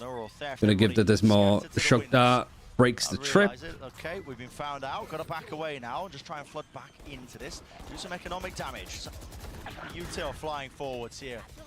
Yeah, Push away the plan though, so still spike down and out. I think the thing that's the more frustrating about like how Kaunzine's playing, he feels so like separate. It's like how Mind Freak was in the first series. It shouldn't be dangerous, but Like I think it's just way too like he's peeking ahead of everybody else when he's like supportive. QCK, hello. Rattling their heads now. You forced out the Thrash, which is really nice. Thrash has to be used. He popped the ult. It popped the ult, He got caught by it though. so he's gonna lose that impact of the ultimate. He's not gonna get killed at least. And it's looking more likely. Finally fades away and he's back into him. And here it is. The follow-up. With all the rifles on. Ooh, nice shots, but there's no time. My God. Jesus Lord, it's so unlucky. All right, I need to go grab best food, so give me a minute. You know, but one team's got an enormous advantage. They've got rifles, they're in a post-plant position, and yet it still feels Like, any team can take it. We've had some rounds go down to defuses with a fraction of a second left on the clock. We've had a 1v3 played by Sassy. Exactly. That is going to harm the economy, but not in a way that has immediate effect. But it's going to keep a lid on Sense economy getting out of control and going to allow Loud some opportunities to maybe play some anti-ecos later on. But 5 out of 6 of the most recent rounds have all gone the way of Sentinels after Loud got off to that hot start. And to be honest with you, I'm not mad at all at the way that Loud are playing, because think back to Sassy's 1v3. Okay, in order to get into a 1v3 situation, Loud had to play that really well, and they did. They collected on the mid play, they got themselves into a player advantage. They just lost out because there's beasts on the other side of the stage. There's no player on either of these rosters that doesn't deserve to be here. Everybody capable of stepping the hell up. Speaking about that, when you look at the scoreboard, QCK is the player in position to do the most of that. It's less actually who we haven't seen as much from. Usually, we're expecting less to just be hyper consistent, finding his moments to have value, even though he's playing the Viper. With this composition, he does end up being pretty stuck over towards B. And Sen have been playing so grouped up, he hasn't really found those opportunities. Different defensive setup, though, again, being run here from Loud as Kawanzin and QCK move their way over the B. Just calling up the back of it. Now, 2 years. This time, standing strong, just trying to brave the onslaught as well. Russia players now ready to push him back and away. Zels is getting the ult online, can counter Sadak. You can see Sadak getting set up to go for the ult. Oh, they just rip it anyway. Okay. Send it out wide. Smoke's not even propped up yet. Zekken in position, breaking. It's for the Tart. Now a plant. So next layer of this one, Sentinels. Do they have anything cooked up to try and fight this one further? Normally, Loud are going to throw in a lot of utility early for plant denial. Hunter's Fury. Molly's going to be used towards the back of the side. Hunter's Fury. There's the connection. Zekken falls. Couple of beams of that one, but still not being dislodged from these positions. Tent up top. Familiar angle. Has the ult now for a classic reposition. Ult into the back of the side. Could be anyone's game on a knife's edge. Every single instance. Tent sticking the plan. Or not quite already with the ult into the back, but he has been cleaned up. 2 years there. It's a 1v2. Taps it. Gets Sassy, doesn't give him anything, still bides his time, waits it out, and now it has been fully drawn down to the final moments. All the kills going Loud's way, but not the round. God, it's the same thing's happening. Thing again. The retakes. Did I just miss the one round? But just not enough to be able to get over the line for Loud. It's Ten's position, I think, here that is the magic. Look at him, the way that he's able to wiggle out and avoid being traded because he's got the pillar to dance around. It looks lovely. The way the center setting up these post plants is dealing with a lot of what Loud are going for. And when you saw Loud demolish EDG here, one of the things they were doing on that 8 week... There was a timeout and then I just missed that round. Making it uncomfortable for EDG to get into good post plant spots. Well, they can't do that when Zelsis is ulting them. Man, Sentinels are just doing so much damage in these post plants. All these close rounds just going down straight to the wire. Again, economy. It's not good. No. And how many times have we said that? It's just been a running theme. Normally, because Sen get out to such a hot start in every half, this time, they actually had to grind their way back into ecoing Loud. Thank you. And off the back of a 1v3 from Sassy, too. Ridiculous Straw. recovery. First plan from Sen is sloppy though. They're buying time, that's all that matters really. For a stack over towards B. Yeah, you look at the money considering they won like 3 in a row, 4 in a row. Time again. Really disrespecting them though. Just holding the angle for some util. Needs to... Is this a paranoia? Yeah, I mean, what is the timing of this? I don't know. I mean, he's found, okay, he's found something. Maybe just hearing your footstep, but... But he doesn't have anything to do it off. Gives up the space, just seeking to delay as long as possible. Like it's just the sound that it's multiple. Really trying to make this feel like You also like... Alright, the Scythe is there, so you don't need to watch the flank as much. Unless Tens has been flanking, but I don't think that's likely. That's a really nice recon. The flash is good, they're all unsafe. The stun is perfect, but they just peeked beforehand. It's Tens again, man! You can't get away from him! Playing that post-plant position over towards A-Link, swings around, gets 3, and saves the rest of his team. Man, QCK is 15-8 and they're still losing. You look over. Bunker and down. That's a terrible post plan to be playing against. Yeah. Or playing in position at least. Well, you see how I said before that like 5 rounds is enough. Are you sure? By, able to flood defend and throw that utility. You don't need to give me this, thank you. Get into post plan positions. Yes, and Tens bails them out. Top of the look at scoreboard. me. Doing things fantastically, playing from similar spots.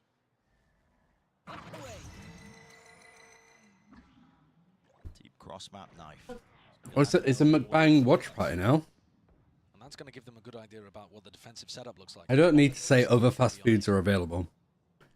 I have 5 for Loud. Like, their attack side is really good. So good indicator now. But with how this is going, like, it just seems to be all Sen. They cut up the side actually through the back here. There's a detainment into mid, but won't be any follow-up. At least onto that one. QCK should be alive as well. He's got some backup from the rest of the plan. No chance for them to use a second Thrash though, which is a shame, I guess. Yeah, this is stopping people pushing up. But I mean, I feel like Sentinels will still have some way to play around this. They have a Paranoia still for 10s. Running back's going to be used to clear out all of market. Oh, and it gets Elsis just beforehand. Still out in his hands. Wasn't really quite aware of that one, Dizzy attacking away. Zekken spammed that. Here we go. Only 3 players left now. Loud. Fast on the approach. Aftershock there, but a quick TP into the corner. Paranoia's being used. Snake Bite, Molly. Look at all of this utility. 10s is just stuck. Really good retake there this time from Loud. And that is Loud up to a 5 round. I feel like I'm just calling everything. You can't fault it. Plenty of chances. I think it's an awesome half. I'm going to see if I predict the future. Sentinels are going to pick up the pistol. Let's see if that happens. They called the half pretty well. Out there in that final round. The pit to be able to flood into back B site and the way that they dealt with the aggressive players forwards was lovely. It was anybody's game though. And I think Loud need really another pistol to be able to get back into this. Yeah. It's hard to say, it was so tightly contested. The exception of being that first map, but it has just been back and forth we go between these 2 teams. Absolutely incredible stuff. I don't know if they'll lose. We'll see. Sou o Kawanzin, sou iniciador da Loud. Senti muito bem, a EDG é um time que, pra mim, tem um dos melhores players individuais e acredito que o deles não estava no 100% deles. O Kankan é um player, é um star player e acho que ele não performou tão bem, então acho que o principal motivo disso foi a nossa individualidade hoje, que estava muito boa. Então acho que depois que a gente corrigiu os erros contra a GENG, a gente estava bastante confiante já. Acho que a partida contra a FPX deu uma confiança muito boa pra gente, então acho que a gente esperaria que ia ganhar sim deles, mas ninguém esperaria esse stomp, né? Cara, a gente não esperava isso, mas acho que nós tivemos um plano de jogo muito bem executado pela nossa parte. 30 seconds. They have no map control. They are just looking to take it to the elbow, the flash. Perfect. He hasn't killed anyone yet, but QCK, he just slaughtered every member remaining of EDG. Eu acho que a Sentinels é um dos melhores, ou se não, o melhor time aqui do campeonato de Madrid. Cara, acho que o diferencial deles é que eles jogam muito bem como equipe. Quer dizer, tem o star player que é o Ziken, mas eles jogam muito bem como um time e acredito que todo mundo pode performar muito bem lá e ganhar um clutch ou talvez levar a partida sozinho. Rapaziada, muito obrigado pela torcida, quero agradecer muito principalmente a minha família, meus amigos que me mandam mensagem aí no WhatsApp, que me ligam. Estou muito feliz que a gente conseguiu fazer isso e classificar para o playoff. Só quero pedir vocês fãs que continuem confiando na gente, a gente vai dar o nosso melhor e vamos tentar conquistar esse título para casa. I still have food left, but I'm not time to wolf it all down. I was really keen on just eating as much as I can in the break. Praise for his opponents. I mean, talking all the talk there about Sentinel's team play, and it goes to show as well. I mean, even praising Zekken as their star player. Now, Zekken's at the bottom of the scoreboard right now for his team. Yeah. And yet still, Sentinels are holding a lead 7-5 when they had an absolutely horrific start to the entirety of that half. Yeah, and actually, I think the story over the last couple of maps has been not so much Sen getting the advantage at the beginning of the round, but just having really strong ways of being able to close things out. Tens has been amazing in those spots. And so we go into a pistol, which is insanely important, especially for Loud, I think, to be able to get online. All 5 going up through alley. Picks a mid-round timing. Knife is broken. Could be anybody there. Tens back and out. Tenz's TPs have been exceptional. Like, the skill ceiling of, like, using such a basic bit of utility is being made better. Paranoia backing away, QCK. That's unreal. He's blind as the That is unreal. Damage has been done definitely to Zelsis here. Single shot will do it. Touch close. There it is, straight to the chest. Drunk QT. All right, never mind. I can't tell the future. What did I say? They lose. I mean, I wanted to see if it was true or not. To have not won a pistol round the entire series and then get both of them in the decider map could end up being crucial. No way of knowing yet. But Sen are certainly not going to force into this one again. On the defense side, not as many kills. That's Big pistols to get though for Loud. That is Massive pistols. But the fact that QCK was the tip of the spear is going to start building his way up to the Phoenix ult. And Loud started that with such a contacting approach. Willing to give anything away. Main benefit of it being that Loud, they have tons of util left saved for the big site hit, especially over towards A. Difficult one to try and get through. To clear through elbow, lots of corners. I think Loud have got the read now that this was not a heavy A setup. They are just charging their way forwards. Yeah. As soon as they don't meet people early, they realize that they've essentially got a free plant off. It's a good post-plant position as well, just for the spike to be dropped down, laid down, snake bite. Well, eco for Sentinels as well. No force up. Utility here, rather than trying to save it. They can take an early fight, and you're right. I mean, could get costly. Normally you want to be saving these pieces of util, but clearly Sentinels Push out from CT now. feeling like it could be winnable, but Really nice one way. Looking like a really good anti-eco too. Nicely Sen done. retakes on A once we have rifles online, but that was very easily cleaned up. I think that's going to put people in positions where they need to go for light armor. QCK having almost double the kills as Sassy. You know, the fact that they QCK's found a bolt. to go for the retake, but I think Sen are going to be confident in those kind of rounds. Like, I guess in these instances, I think Sentinels would gravitate to playing Phoenix on this map. Because they do like the sort of like ult rotation, getting stuff early for a bonus, seeing if that can sway the map in their direction. bonus round. QCK's looking to do the same. Got plenty of danger in it. I mean, that run it back earned. QCK, this guy is frying. I mean, he's 20 and 10 currently. In the top. Another score. At the top here, though. Tap and a face. That contact play style. Finally, punishment in place. Yeah, but I mean, what a spray from Zelsis. Yeah. They're trying to punish the orb pick up there, and they both get sprayed down. Targeted the paranoia onto a spot that Tens is often like into play, but it's second up there this time. In market. The trip not broken, though. They know it's fake market pressure.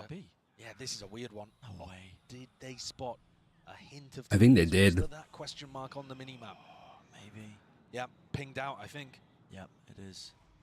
The smug is perfect. He is a low player, but he decides to take the fight anyway, not set up onto that angle with any form of util. Sassy now, he's in a one and done. Dart has to be broken, and he's revealed his position now.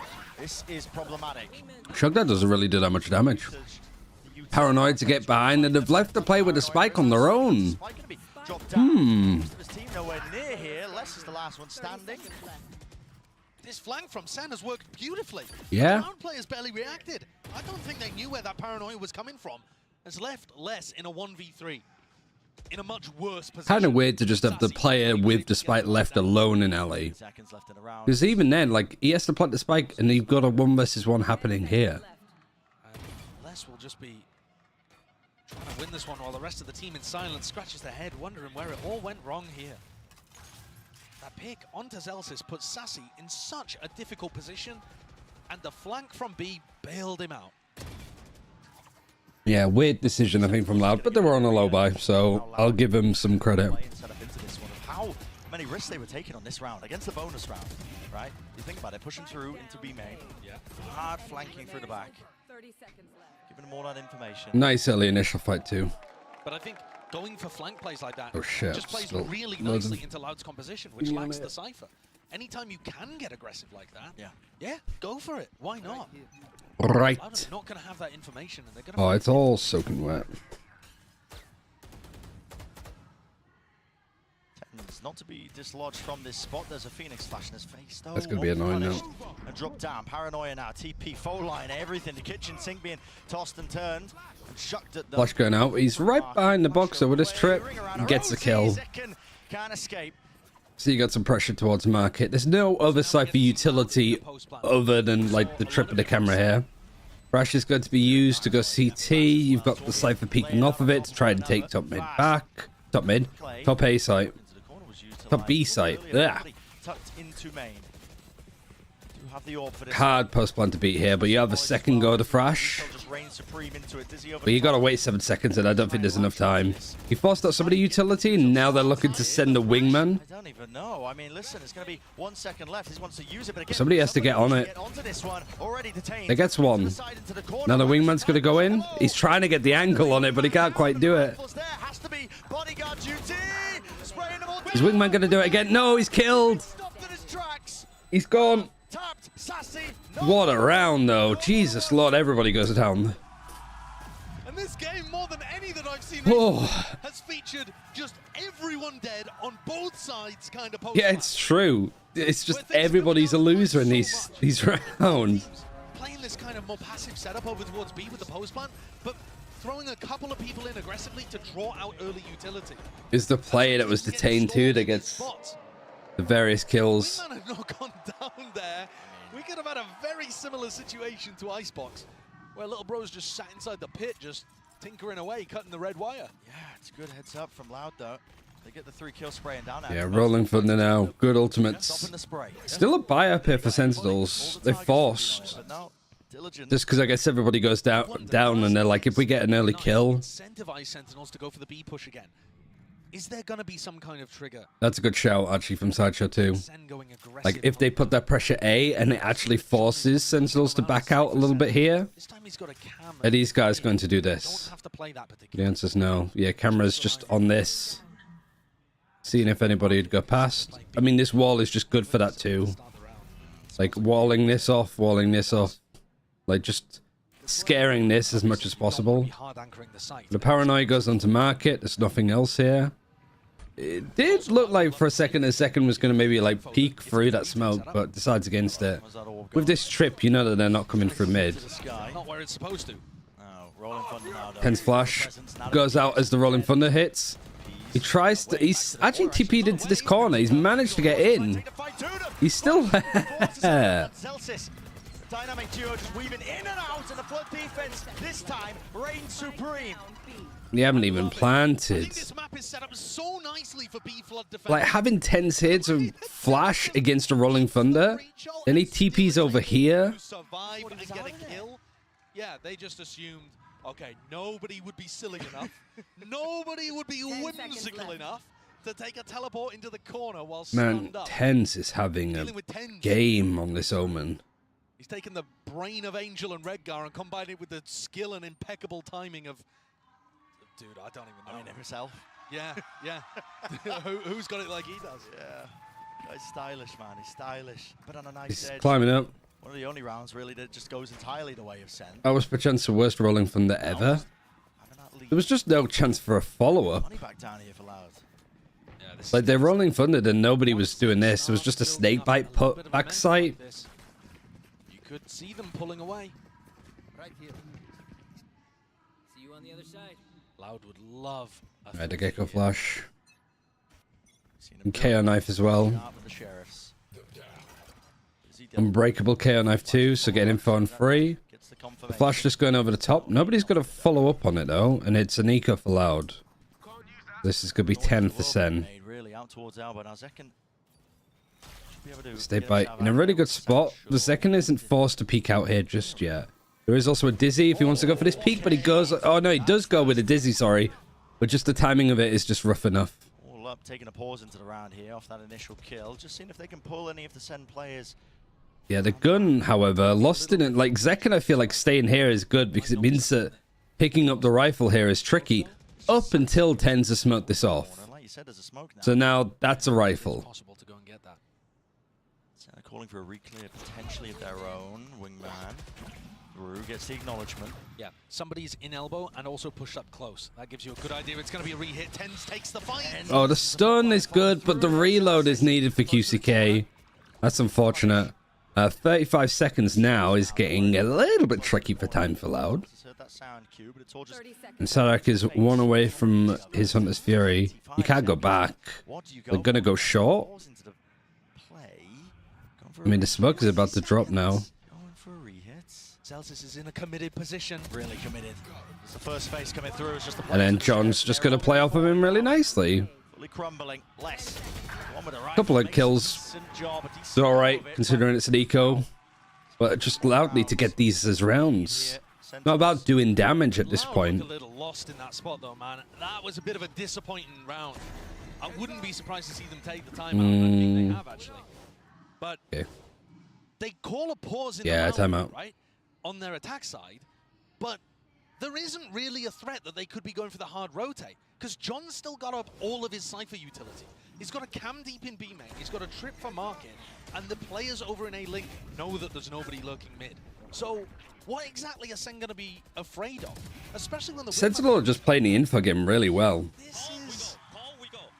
Don't be scared. Let's go. Good. Don't be scared. Yeah, and on the other side of things, Sen building up that confidence, making sure that everybody's on the same page. Vibes Merchant laying it down. Yeah. So this next rifle round. Yeah, and it's a call for Sadak talking a lot. Well, at least I'm saying sentence. So maybe I'm talking out my ass there. Pivotal in how this map goes. If Loud lose it, after investing ults, which I'm sure they're going to go for, they'll be dropped back down to an eco, and Sen are basically, at that point, just on a coronation march. Oh, yeah. Right? They're going straight up. The upper round 2 of the playoffs. So this Do we feel that either of these teams beat GENG with the form that they're in? Put everything into it. Luckily, a few ults being earned. So that run it back, I mean, it feels like QCK is never without it. You know, I don't know. Such frequency, all the kills. I feel better with Sen beating GENG than Loud right now. Yeah, that's the thing. But I think that depends on like a veto and if it's a free, best of 3 or best of 5. Every now and then you might see it. All right. I want to judge this game. I'm going to judge the maps. Like Sunset, not too much because I don't think we'd see it. I think GENG would just ban it out. So Loud have to start a little further back, but they don't give away that there's 2 players over towards A. The stun for them to try to take a little bit of space. And look at John's setup again. Cam for the I'm just thinking like more whoever wins the series, who do I fancy? Alright, you get some information at the Ray. Stray shots missed him. I don't think there's been any pressure. I don't think this camera has been broken at all. But they're not scared of mid, and they're not scared of market. Because you know that they've not pushed up.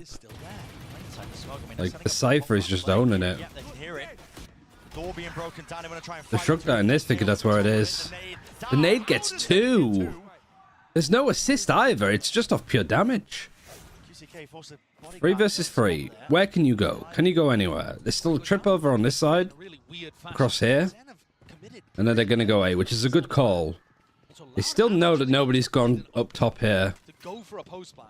30 seconds left. And you got a Hunter's Fury. You've just used to run it back. And 2E's aggressive position. 20 seconds. Open plant again, similar to the pistol. And some players in potential positions to play a nice post plan too. You don't have to be worried about the initiator utility from Sen, which is the main part of it. But obviously there's still danger with the paranoia, with the show. Paranoid about behind him too. I guess you have to be when you don't have a Sentinel. Yeah, exactly. With that But like Sadak is wanting to recon this so he can get into a post-plant position earlier with his ult. Stuck. Tens his forwards. He wins his fight. That is ridiculous. Still with a paranoia now to showstopper. Seeking to commit this one. Where these players might be, but the first tap at least forces out the ult. Rocket flying. Again clears the 1, but on top of this corner, on top of the box, 2 years has to reveal his hand. Oh, they might be able to stick it. This is sort of backfired for Loud. Oh, he's got it. Despite the heroics of Sadak, not enough. Who was it that went for this fight first? 0.37. The here? And then 2E's just been on this angle. How on earth are Sen even in position? Like, where are you? If you're planted for here, where do you plan to hold it post plant? Like in alley?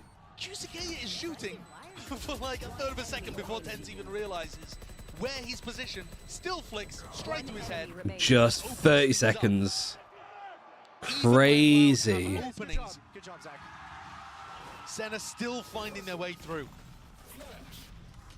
And I said that was going to be the important round. Exactly. Here's the money. Dire Straits. Leon Eco again. Yeah, Jesus, Loud have fallen apart here. Position used early. That's just a trio. Good info. Let's try to be on the angle. Top section of mid. I feel like it just at this point Loud have boomed. They lost too many like close clutches and all that kind of stuff, and just I don't know. Just, the magic wasn't going their way, I guess. So advantage towards Sentinels. Loud have finally got. Thank you, Lexi. Don't know what that was about. Still might be some danger. Too late. 2 players spotted. 1 tagged up here. Shock darts now, and the squeeze is online. QCK is wrapping around. Volley there. Oh, hello. Trip. Tens lit up entirely. Never seen so much value come out of the Cypher here. That was John's. Great crunch in B main though from Loud. Yeah. Sen couldn't figure out how, you know, which direction to go in, I guess. And Tui's is here ready to pick up Celsius. Oh my god.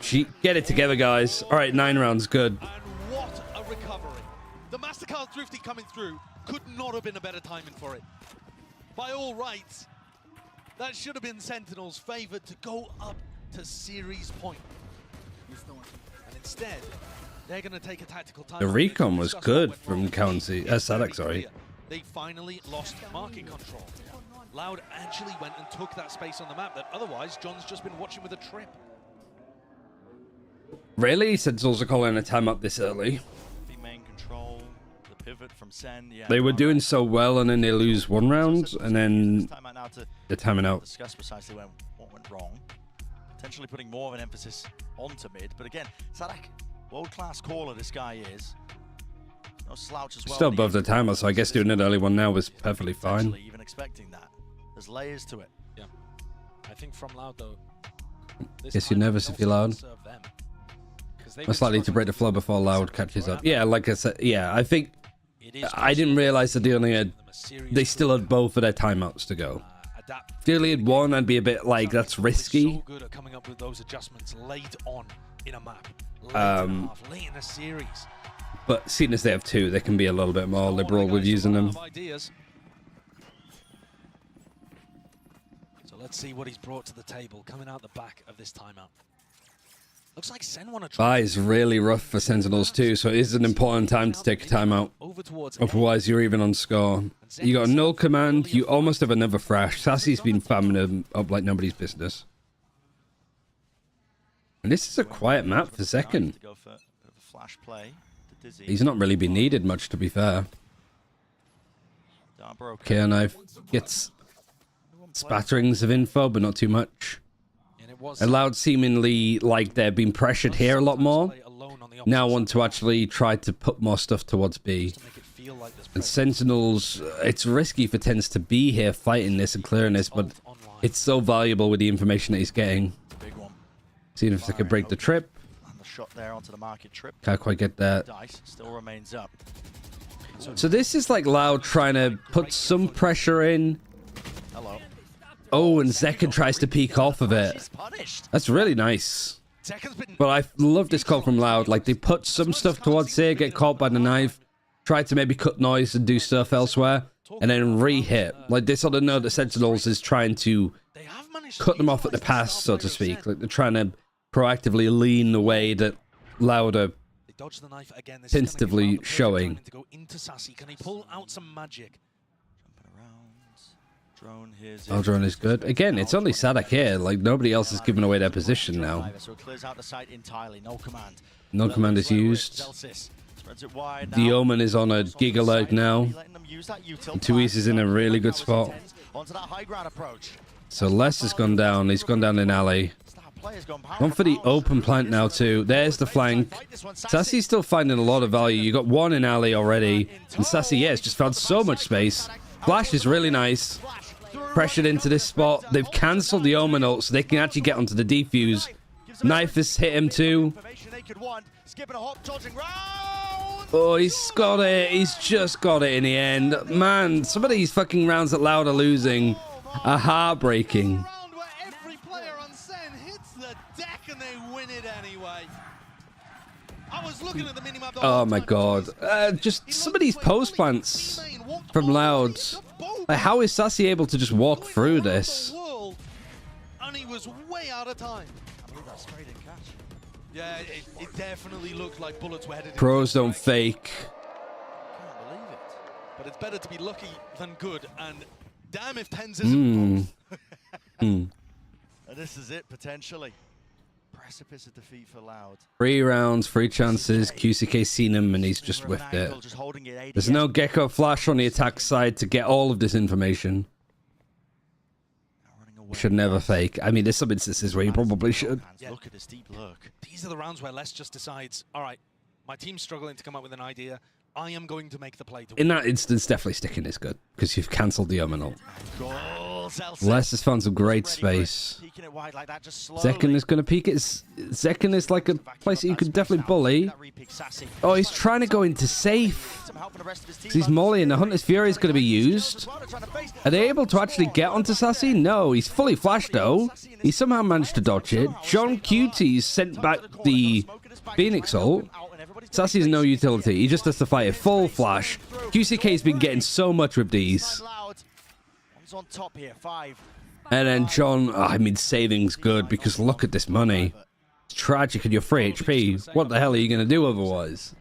You know? It feels like Senna in control, and yet you look, because they've died so many times while winning these rounds, they don't have an economic cushion. Oh my dear so John lord. keeping this weapon online, it does end up being really important. He's coming the entire time. See it in the scam. Yeah, it's like a mini timeout for him, right? Yeah. To discuss what's going on. And really, the big difference that round is that Les just found an opening up through elbow. And also, like, more of John's util focused on B. Sen had nobody playing there. Perhaps, even if people were playing there, he was... I know he's here. Fights, just believing in himself. Does John save this? He needs the rifle. And 2 years. 2 is just spraying him. Full spin bot in there. We are going to be headed into, oh my god, the final few rounds here of the match, with Loud favored to bring it to the final round, and maybe even some OT afterwards.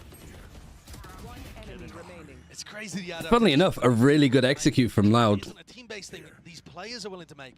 Look at this gamble. Sen gambling over towards A because that's Was better to die there. Previously, Sadak's already swapped it up. They're headed in the opposite direction. I don't know about that. I mean, I don't think it's huge that he does go down.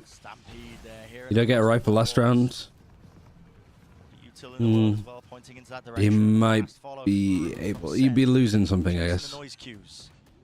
Hoping to try and flood in time, but there's nothing to push back this plan. So I don't know. I'm confident in thinking that the money would be fine to work out because you'd have full loss bonus. I mean, a win here for Sen is forcing out those ults, I think. Yeah. I'll say that. I don't want to do the quick maths now. The Dizzy again is really nice. The nade too. Viper's Pit's going to be dedicated on the eco. On the anti-eco. Oh yeah, there's just going to be full spamming. Oh, he tried to TP on top. It's worth it. Sassy trying to defuse. I don't know if that was the wingman. Wow, that is... Like here, like he's dying to the spike just to make sure he gets the full money. But he's brought down so many players. Money won't matter too much in this case, but you've got the Viper's Pit out on a round like this. And a good idea, a good attempt from Tens, I think. I mean, it's just, you know, pro gameplay. It's not the crazy headshots. It's not these, like, gigaflex. It's just spraying through smokes and hoping. Right before the last round of regulation. I mean, I have it. I might as well. Tension could never be high, could it? Both teams just set to simmer. Kawanzine has a huge ultimate online, and Sentinels are wary of that. I'm not sure what kind of adjustment Kaplan wants to make towards the end of this. I would imagine that they want to use that little elbow passage that Les was able to find for them in round 22.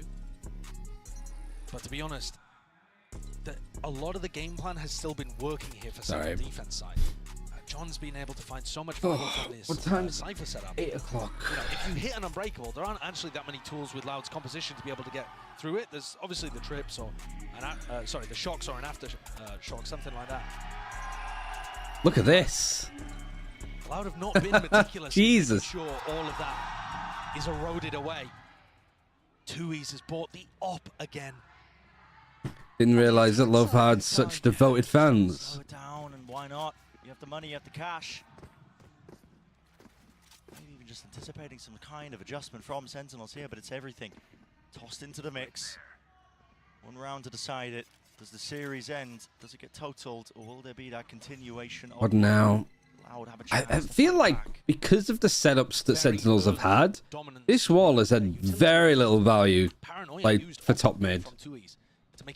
But this time, John is going for like the B setup, Rolling Thunder, I guess. Like, I mean, A retakes have been superb for Sentinels, bit wishy-washy from Loud. So I guess they're just sticking Holiday utility on B, being like, that's the only place that they're getting success. Second Assassin, you're not taking a risk like that to throw away their chance of Aldrin see if there's any contact. They don't see anything. No reason to use the stun. Nice on that early trap. The deep drone not broken. You can feel it. Look at this back position for tens. Thick with tension. Brave angle. Oh, and Les goes right into it. He TP's out. He gets hit by the Rolling Thunder. He does get chased down. So you've lost the Viper, which isn't a big deal. You don't lose that Viper's pit. You don't lose a smoke. He's ended up just throwing it to the side. He's going to give it to QCK to get that run it back. You got neural theft too. That's going to give these post plans. Oh man. They're not going to go for the flood defend though. Yeah, suppression fading. When is the time? Actually, double checking on a flank. The Dizzy fucked up. Sassy's fucked it. He can't pick up the Dizzy either. Oh, he can't quite get the kill. 2Es on the operator. This is a good place to watch it from. You're just not going to expect it, right? It's just pulled out. Bit of a spray for the smoke. An attack smoke too. So that's what the 2Es has put down. Oh man, somehow Loud have done it again. They've pulled it into OT. Oh dear. I mean, if Sassy didn't fuck up the Dizzy, that might have gone very differently. QCK is just shutting up the haters to an extent. To be able to get into overtime have just been marvelous. Zekin has really struggled this map. Well, I think it's just hard to play duelist here. Like Raze on this map. Remember what Tens was able to do to them over towards B as he teleported into a corner. Didn't get away with any shenanigans like that this time. Alright, who's got the balls in OT? Being bought in OT.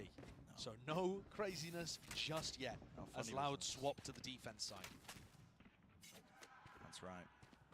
Remember, Sen were trying to... It's always Sideshow Brenner get the banger in series. Poor Tom and Mitch, they just got like a very one-sided 2-0 for GENG. Brutal. Out for the initial 10 seconds. Smokes are propped up.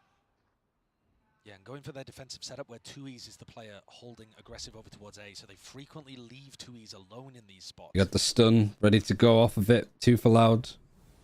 2Es just loves these kind of like face to the wall jiggle peaks. The camera's the thing that clears him out too. Dizzy flash to see. I don't know if it does connect or not. Dizzy off the cam contact. 2Es Paranoia is forced out early. One way's used again. Doors closed. And it's the same sort of thing of like Sentinels wanting to push this a bit more. But I swear, Louder always... Louder just cut off from this. They pinged it. So now you got the Silver that's going to like clear it and check it. Genuinely haven't seen Sadak once use this like God Aldron. Is going to become an issue and a problem. Which is feels like a bit of a waste. Just bumbling into the walls there. Lucky that he didn't pay for it with his life, but This game is way too close. It's a really good series. Abound here for Loud. And now they're going to be in position to try to send Util to stop this. Satchel. The pathing over to the top. Plant. All right, where are we at now? Oh, they're pushing and Tens is in the smoke. 2Es is in the smoke, sorry. There's no much time here. Have Loud owned this? Seconds up in the high ground. The plant is going to come in a great position for him to be in. Fake TP. They don't know quite where he is, but it might not matter. The double peek is fantastic. The camera spots 2. And Sentinel, Sadak has to 1 versus 3. Second making the wrap around to A-Link. Sadak sticking this one half onto it, half onto the defuse. He's bought himself a little bit of time, a window potentially, but he just needs to kill. John is too good in these.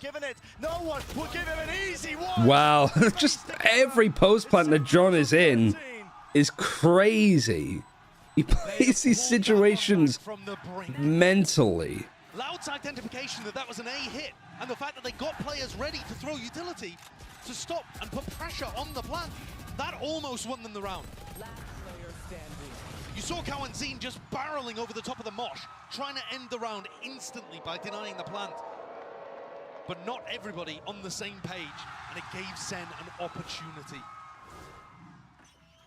They're up on match series. Les been quiet too, actually, bottom fragging for his team. Snowball out of control with these rounds, and you're right. Match point, map point, series point, whatever you want to call it here. It's Sentinels in that driving seat. This time, John Cutie hasn't put a setup for mid control as well, or mid information. So he's got the Yeah, he's got back to the runs he was doing towards the end, rely on other people watching the top, which has more gone in Loud's favor than anything, I'd say.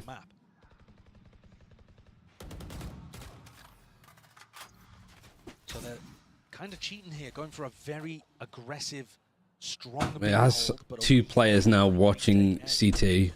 We haven't really seen Sen in this And match. Tens is sort of similar, one-off, one-and-done position. A high-low position. You can't account for the 2 spots that he could be. Flash is perfect. Bosses him back. Phoenix wall, pick up the orb. His way out. Cam broken there from the shot. Are they going to go back to B now and pick up the orb here? Into it indeed. Potentially into Sadak. Zeka, great pick. Good decision to just pull back. And now confusion. Sticking on the site. It's 25 seconds. You got to go through all of this util. After Shock breaks 1 of the trips, there's still another one. Zekan's got another.